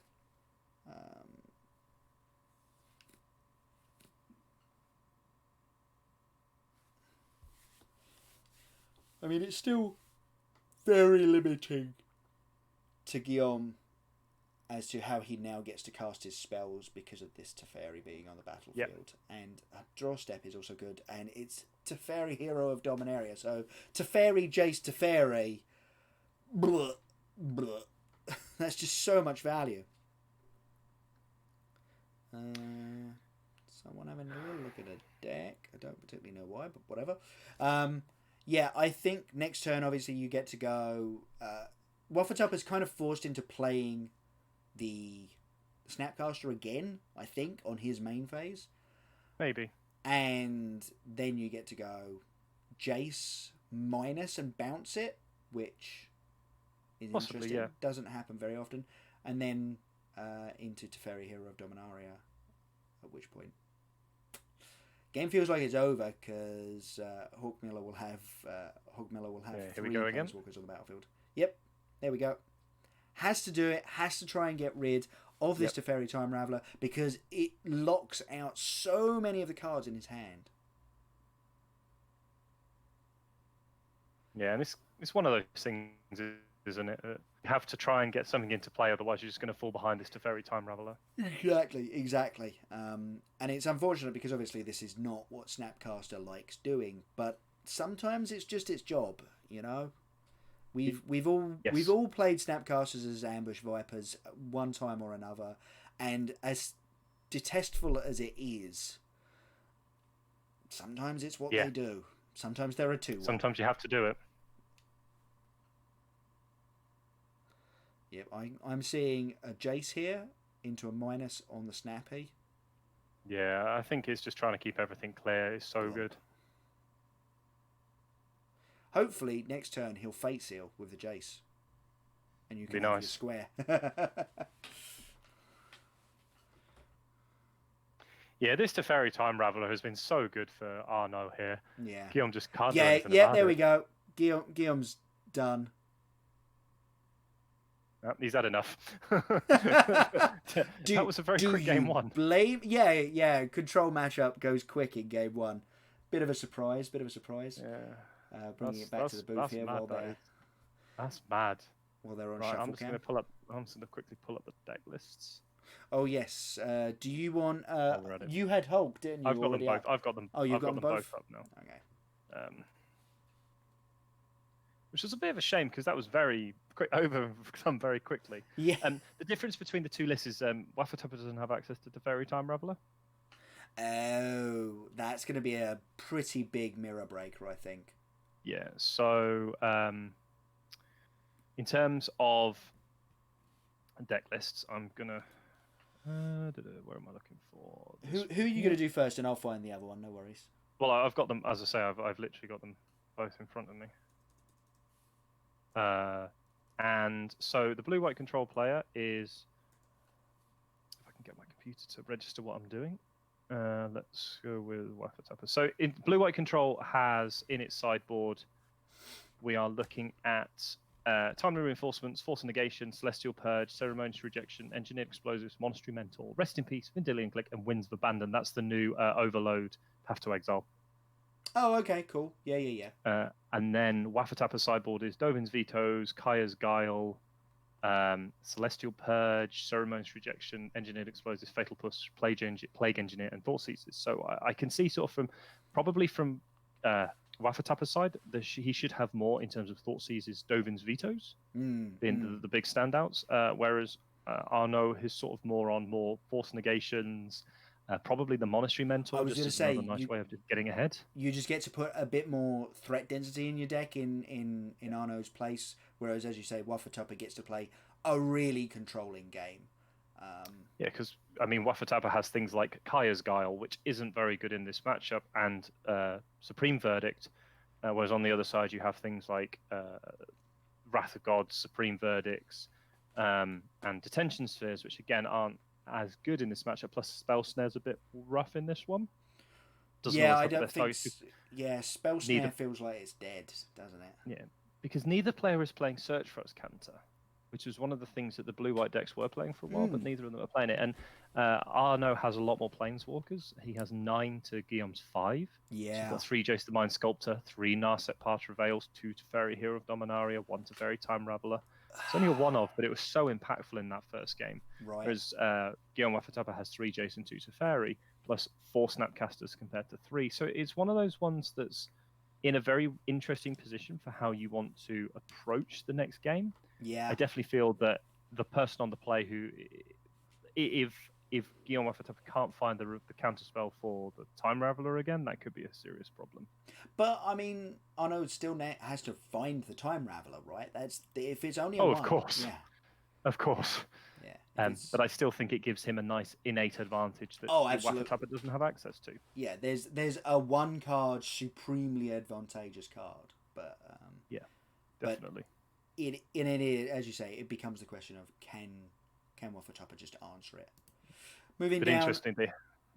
Moving down to the feature match area again, we've got, this looks like more Hogak. Hogak mirror. There's 3 Vengevines on one side and 1 on the other. Peter Glogowski has more Vengevines, and it looks like a bit of a stare-off, quite funnily. Oh, man. Yep, it is. They are actually staring at each other. One player has a Hogak, the other doesn't. He does have a Hedron. To be fair, Matt Severo does have a Hedron Crab. I like that. I like that from Matt Severo. And the altar of what's the altar of the something? I can't remember what the what the D in it is. Hopefully he'll move it into the screen, or I can find it. It was the one from the original, the old bridge version that you milled people with.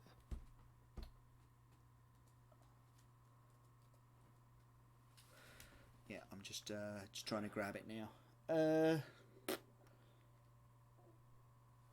But there's many copies of Gravecrawler in this matchup. That's The Altar of Dementia. Is it the Altar of Dementia? Yeah, okay. That makes sense. That's reasonable. And obviously that's reasonable with the version that Matt Severo's playing, because he's already got Hedron Crabs, so there's kind of a benefit of he could actually mill you out. As strange as that sounds, it's a possible viable strategy to do. Of course, it's not something you actually want to do in this matchup. Well, exactly. It's a strange one. Maybe you have to set up the turn where you do a whole lot in one go. Is another option as well. Yeah, just really go off.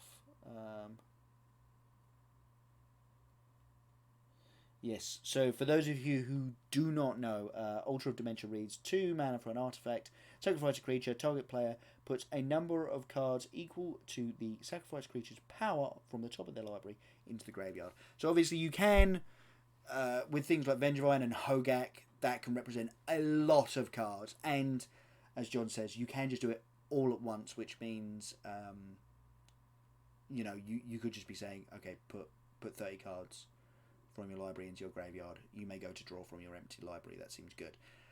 And there's no dredge in these Hogak decks at the moment that allows them to negate that problem, right? Exactly, yeah.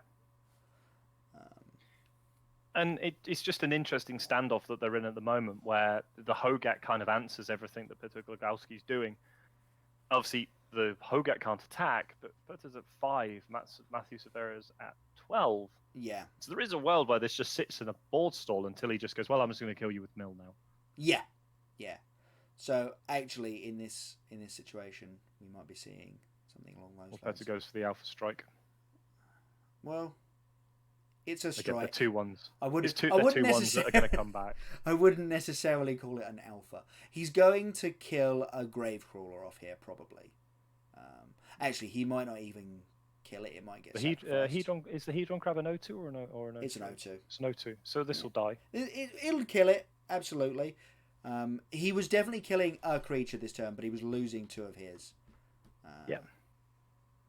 And I could see that. You're just like, okay, let's just whittle down this board. And also, sacrificing the O2 to that also feels very much like you've hit up on Matt Severa's plan. He's going to go get a bunch of power on the battlefield and then sacrifice it all. Do you reckon Severa had the read on the lightning axe that's in Petter's hand, which would have killed the Hogak? Not that it probably would have mattered because he's just going to come back. I mean, but, how would it have killed the Hogak? His creatures are only clapping for 2 power. Yeah, but it's an 8/8. Sorry, it's an 8/8. Yeah. Right. Yeah.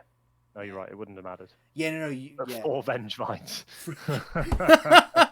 We can't get 4 Phoenixes on the battlefield, but Vengevines we've got. It's pretty good. That's pretty funny.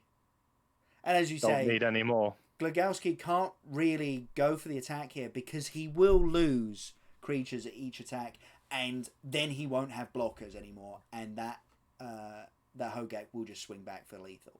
They were actually starting to count up cards in deck, and obviously now he's got 4 Vengevines in play. It doesn't matter so much if you're trying to just mill him out as much, unless they're worried about them finding a Hogak as well. But we're going to see Guillaume Waffatapa lead off with a Thoughtseize. Thoughtseize. We were talking about the hand attack from black being critically important here, but it looks like it's actually seeing not a great hand from Hochmiller in that it's got a couple of opts to find things, but it's just got a Path Through Exile and a Monastery Mentor in it otherwise. I don't even know what I would take here. Like, the Monastery Mentor is the most unique effect that you care about, but maybe you just take an opt and try and slow them down from finding anything. Mentor might be the scariest if you can resolve it. That's the thing that you have to be aware of. Obviously, we're looking at... Apparently, Waffatapa has a hand of lands. Yeah. Oh, okay. Apparently. I hope not. I really hope that that's wrong. It doesn't look no, wrong. No, it's not. He's actually kept 5 lands. Oh, dear. This feels like it's going to be over pretty quickly.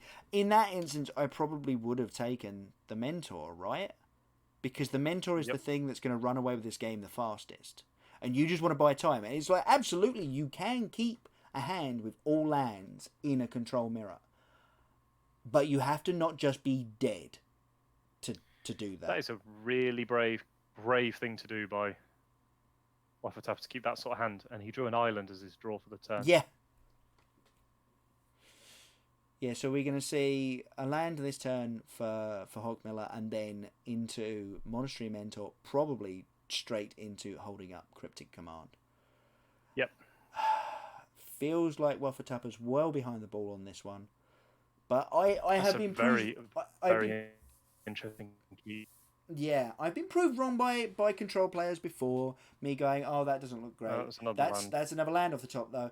This definitely is feeling a lot like, you know, even if you had drawn well, like. Yeah, I mean. What are you doing? What are you even doing? But at the same time, I'm not one of the best Magic players in the world, so. No, I appreciate that. It's still a very scary keep. Very scary one to be keeping. Yeah. And absolutely, you could mull to 6 and have a 1-lander and go, well, I guess I have to go to 5. And at that point, you're in a really rough spot because you do not only need the spells and things to happen, but you also need lands, just because you just haven't got a big enough hand. Okay, is Hochmiller gonna just go for it? No. I think you have to be super. I think you have to be super brave to run it straight into 3 open mana and a full grip of cards, and because he has no way of seeing if his opponent has anything. Also, he has Snapcaster Mage for opt, so there is other lines he can play. There is a thing he gets to do this turn. Yeah. So it's not like he goes, I must do this. It's kind of like, well, it'd be nice to do this, but if I don't, then this also works. Yep. And having the threat on board is going to be really important as well. And can Waffatapa draw anything off the top this turn to actually play, or is it going to be another land draw? It is a Blast Zone. So it is a land, but it does do things. Wow. Yep, feel like that's the best line here. Snapcaster for opt. Yeah, seems Yeah, I good. like that line. I think it's a pretty good line to make here. Also, interesting enough, Guillaume played a land that didn't allow him to keep up Cryptic Command. Yeah, that's definitely telling to Hockmiller there. He would have noticed that, especially obviously given the Cryptic Command in his own hand. I mean, the nice thing is Waffatupper does at least get to answer the Monastery Mentor, because he can tick the over a couple of turns. And again, this is under the idea that Hockmiller's going to even play it this turn. He might just hold up Cryptic and go, I will beat you to death with this 2-1. And if you tap out, I will play a real threat. If you tap out to activate the Celestial Colonnade, I will make a real threat while you are unable to counter it. But for the rest of the time, I'm just going to hold up counter spells for what you're doing. Yeah. Which I have definitely done something like that, and it feels really weird to not be doing anything, but it's also just what you got to do. Okay, we're going with Narset. That's interesting, running that out there to shut down Guillaume Waffatupper's ability to find any answers for anything. And as you say, it's the lack of Cryptic Command that's just letting Hockmiller run this out here, I think. Yeah, this Narset's really good. Yep. Just because it puts him in a position where he is back up very Narset. far ahead. Yep. Remember when Narset Transcendent, people thought that was going to be a great card. Yeah. Well, how we've learnt our lessons. Yeah. The thing I will say is obviously Blast Zone will take care of Narset Parter of Veils here. But you also wanted it. Oh, that's good. What did we draw? I missed it. Teferi. Teferi. Yeah. So obviously you can't plus because you won't draw a card. Well, you can plus, but you won't draw a card. Yeah. Do you put the Snapcaster Mage? Tuck the Snapcaster Mage? Feels fine at the moment because you haven't really got any gas in the graveyard. How much does Celestial Colonnade activate for? It's 5, isn't it? Yes. So can't activate that next turn. No. So you could play Teferi minus bounce the Narset.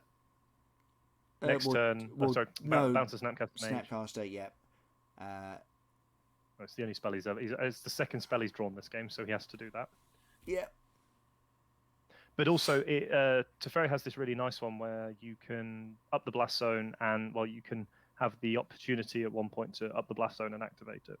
Yes, yeah. Next turn, because he's ticking up, he does actually get to do the thing where he activates the Blast Zone and then uses it. The problem, of course, becomes he's still not drawing a card from that. Oh, he ticked up. Got no draw out of it. Okay, that's interesting. That is very maybe he's setting up for, like you say, next turn where he can activate the Colonnade. Teferi off the top for Arnaud as well. So I think this might be falling a little bit away for Waffatupper at the moment. Yeah. And he's drawing so many extra cards at the moment. Yes. Yeah, exactly. Cryptic Commander draw. He is about to play his final land in hand, though, so he might start getting a little bit stuck on mana, but the problem is Waffatupper has 4. Yeah, Waffatupper's not in a position to actually punish that because he's flooding so hard. Yep.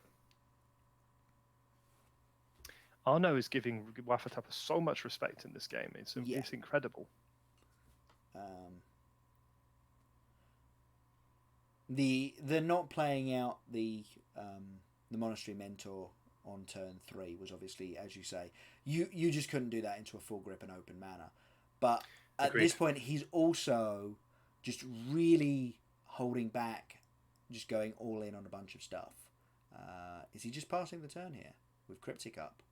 Wow, that is some cagey play. Finds a Jace the Mind Sculptor. Brainstorm doesn't work. Are we going to see a Jace Fate Seal here? We'll have to wait and see.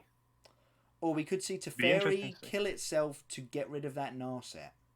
No, he's going to plus again, which means theoretically he can activate the Blast Zone. Mm-hmm.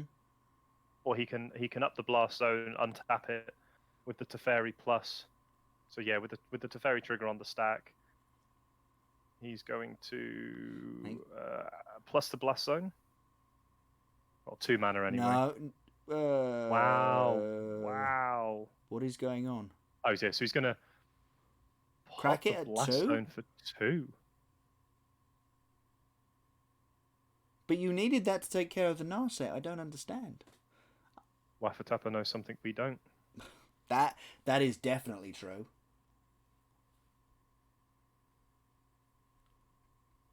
Oh no, he's definitely paying Wafatapa the respect. Ooh, he's going to path his own Snapcaster because he's seeing that the path isn't very important in this game, and he just wants that extra land.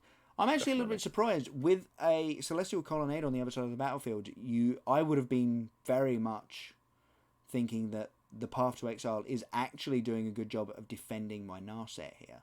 My Narset is shutting down the Teferi, and obviously Hulkmiller doesn't know this, but it's also shutting down the Jace in hand. So it feels like defending that Narset, even though you've got a spare in hand, is pretty important. And getting the extra land is also beneficial. Yeah, of course. Like don't underestimate that ability. Oh wow! What? Wow! End step. Cryptic bounce draw. I'm guessing. Yep. It means he can cast his Teferi, his own. Wow. Wow, this is incredible. This is such a masterclass, actually. And this also demonstrates how powerful these 3 mana planeswalkers from War of the Spark are against in the control mirrors, even in modern. Yeah, right. Wafatapa had 2 activations of Teferi, couldn't draw any extra cards. Teferi Time Raveler, 1 game 1. Pretty much. I mean, that's incredible. Almost single-handedly. And here we go again. The Monastery Mentor. We're going for a threat again. The Blast Zone is out of the way, so he's happy to play another 3 mana threat, but still holding up a very obvious looking Cryptic Command, despite the fact that we obviously know that Hulkmiller does not have any counterspells in hand, because his hand is filled with threats. That's a Dovin's Veto. Well, that's something. It's a counterspell for something. Yeah, I agree. But it's not dealing with the battlefield, and it's not unlocking his Jace or his Teferi.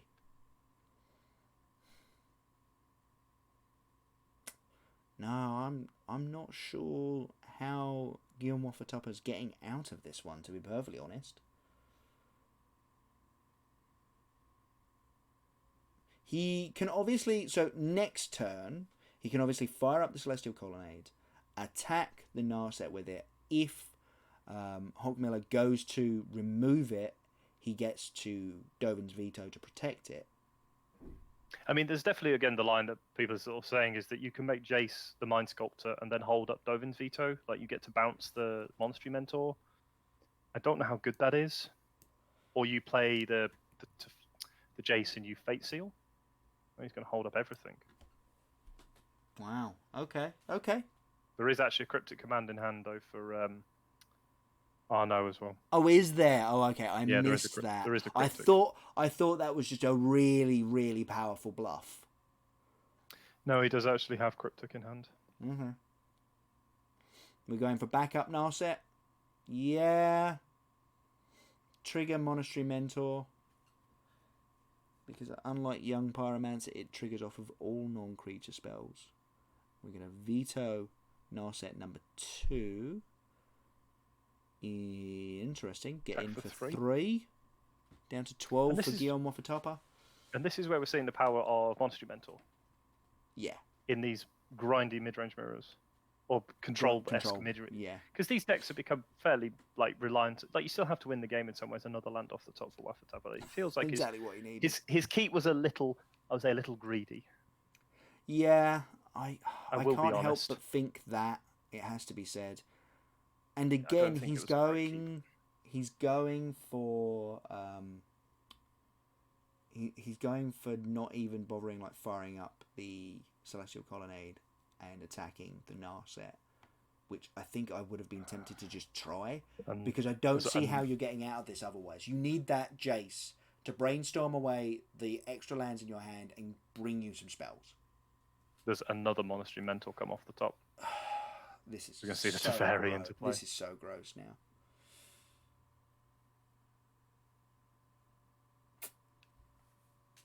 He's going to shake the hand, extend the hand out, shake it to the Teferi. Hero of Dominaria there, and you're going to Waffa Tapper with some interesting keeps. Yeah. Falls down to his first losses. No, Hockamiller goes to 8-0 and will be undefeated as we go into day 2 of the Mythic Championships. Yeah, an excellent place to be. As in literally the best you could be at this point. Yeah, I mean, it's fantastic if you're planning on making top 8. Well, yeah, exactly. I think we should be very much looking at Arno making that top 8 and obviously keep a close eye on how his day 2 goes. If you are intending on watching the draft, folks, obviously that will be happening tomorrow morning. We will not be covering the draft. We'll be covering the constructed portions from about 1 p.m. tomorrow. But the draft will be happening, and I can only assume that Arno will be the focus of the first draft there. Maybe if Thoros Severin is also X and O as well, that might be an option. Because he was. Well, I mean, they'll both be in the same pod, wouldn't they?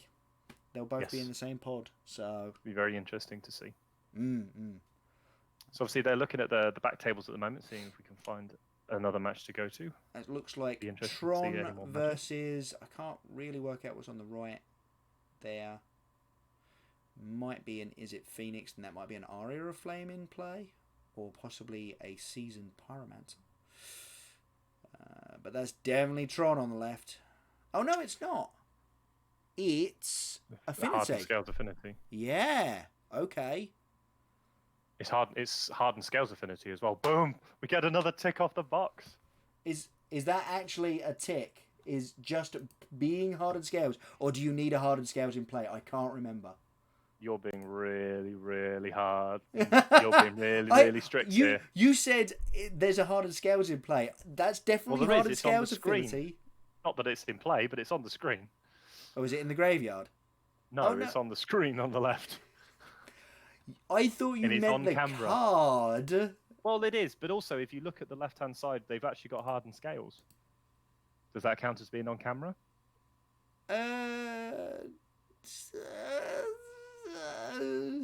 I'd probably be willing to give this one to you. Are we clutching at straws here? No. Hardened Scales on camera. It doesn't say the card. I'm cool for that to just be Hardened Scales the deck on camera. I'm going to be honest. I probably need something to help me out here. Yeah, you do.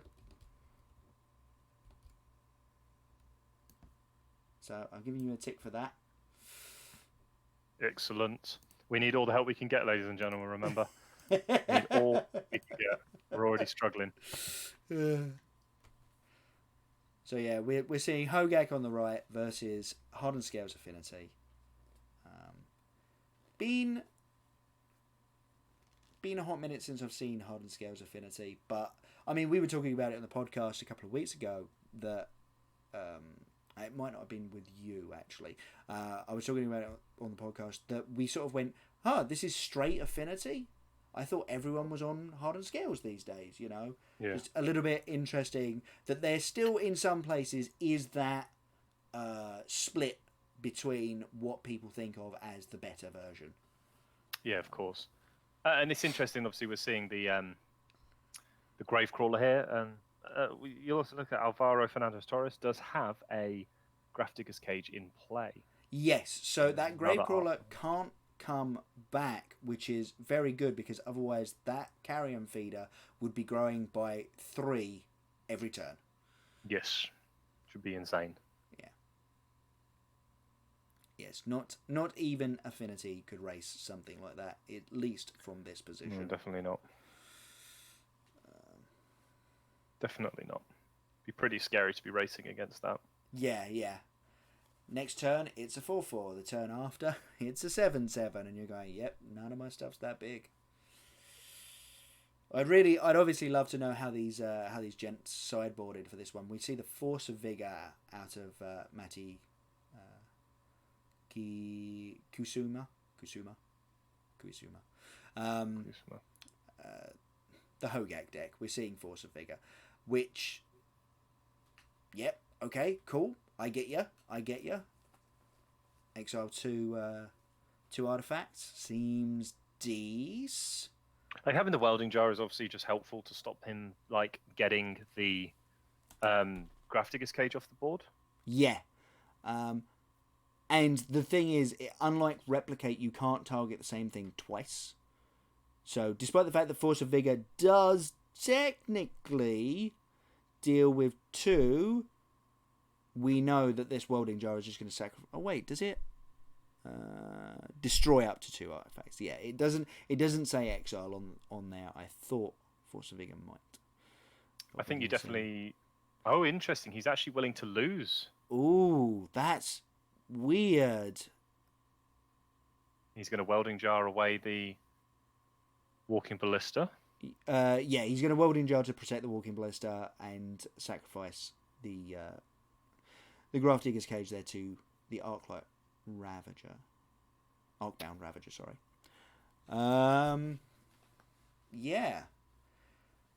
Probably going to see Hogak crack this fetch for another black source, and then next turn just cycle through this Gravecrawler 3 times. Unless he draws a decent spell. But playing empty-handed here, you can pretty happily just go through it. I mean, it'd be interesting. I think right now I'd definitely be incentivized to dump off the Artbound, but to dump off one of the Darksteel Citadels, put it on there, and try and just clear the board of everything. Yeah.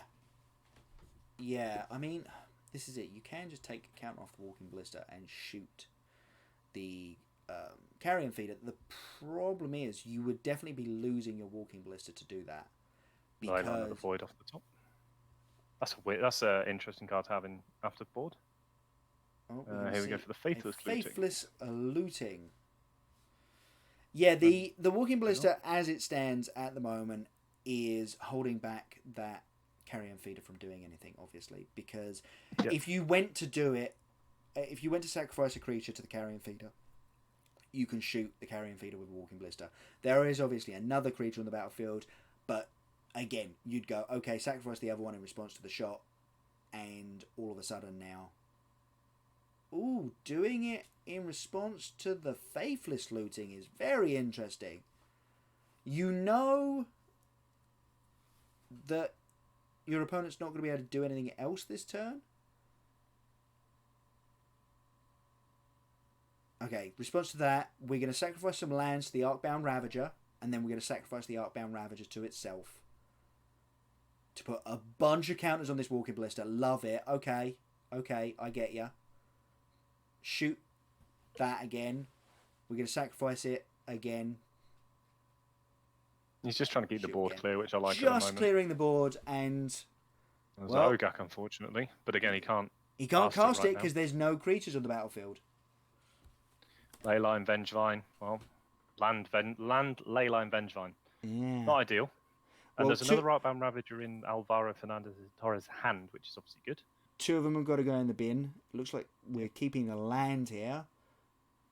Yeah, hopefully, because then we can actually hardcast the things like Vengevines. Well, we're keeping the land because this turn we get to play Gravecrawler. I can't see a second one in there. You can't cast Gravecrawler because there's no zombie in play. Oh, yep, sorry. And it's also a Blackleaf Cliff, so it's into play tapped. Tapped, yep. I didn't see which land it was. I thought it was another Blood Crypt. See another land off the top. We're going to see an attack for 3. Seems good. Oh, what did we hit? Oh, Vengevine Hardcast. Okay. Yep. That was always the risk. Yeah. You've kept the board as clear as possible. Vengevine's an elemental, isn't it? So, again, you can't bring zombies back. Still no Gravecrawler, but... But again, we're almost at the ability to convoke the Hogak. Well, that's what I was thinking of why I wanted to bring the Gravecrawler back, because then you can convoke the Hogak. But as soon as you hit another creature here, you're bringing back Hogak. Yes, of course. Hogak is coming back.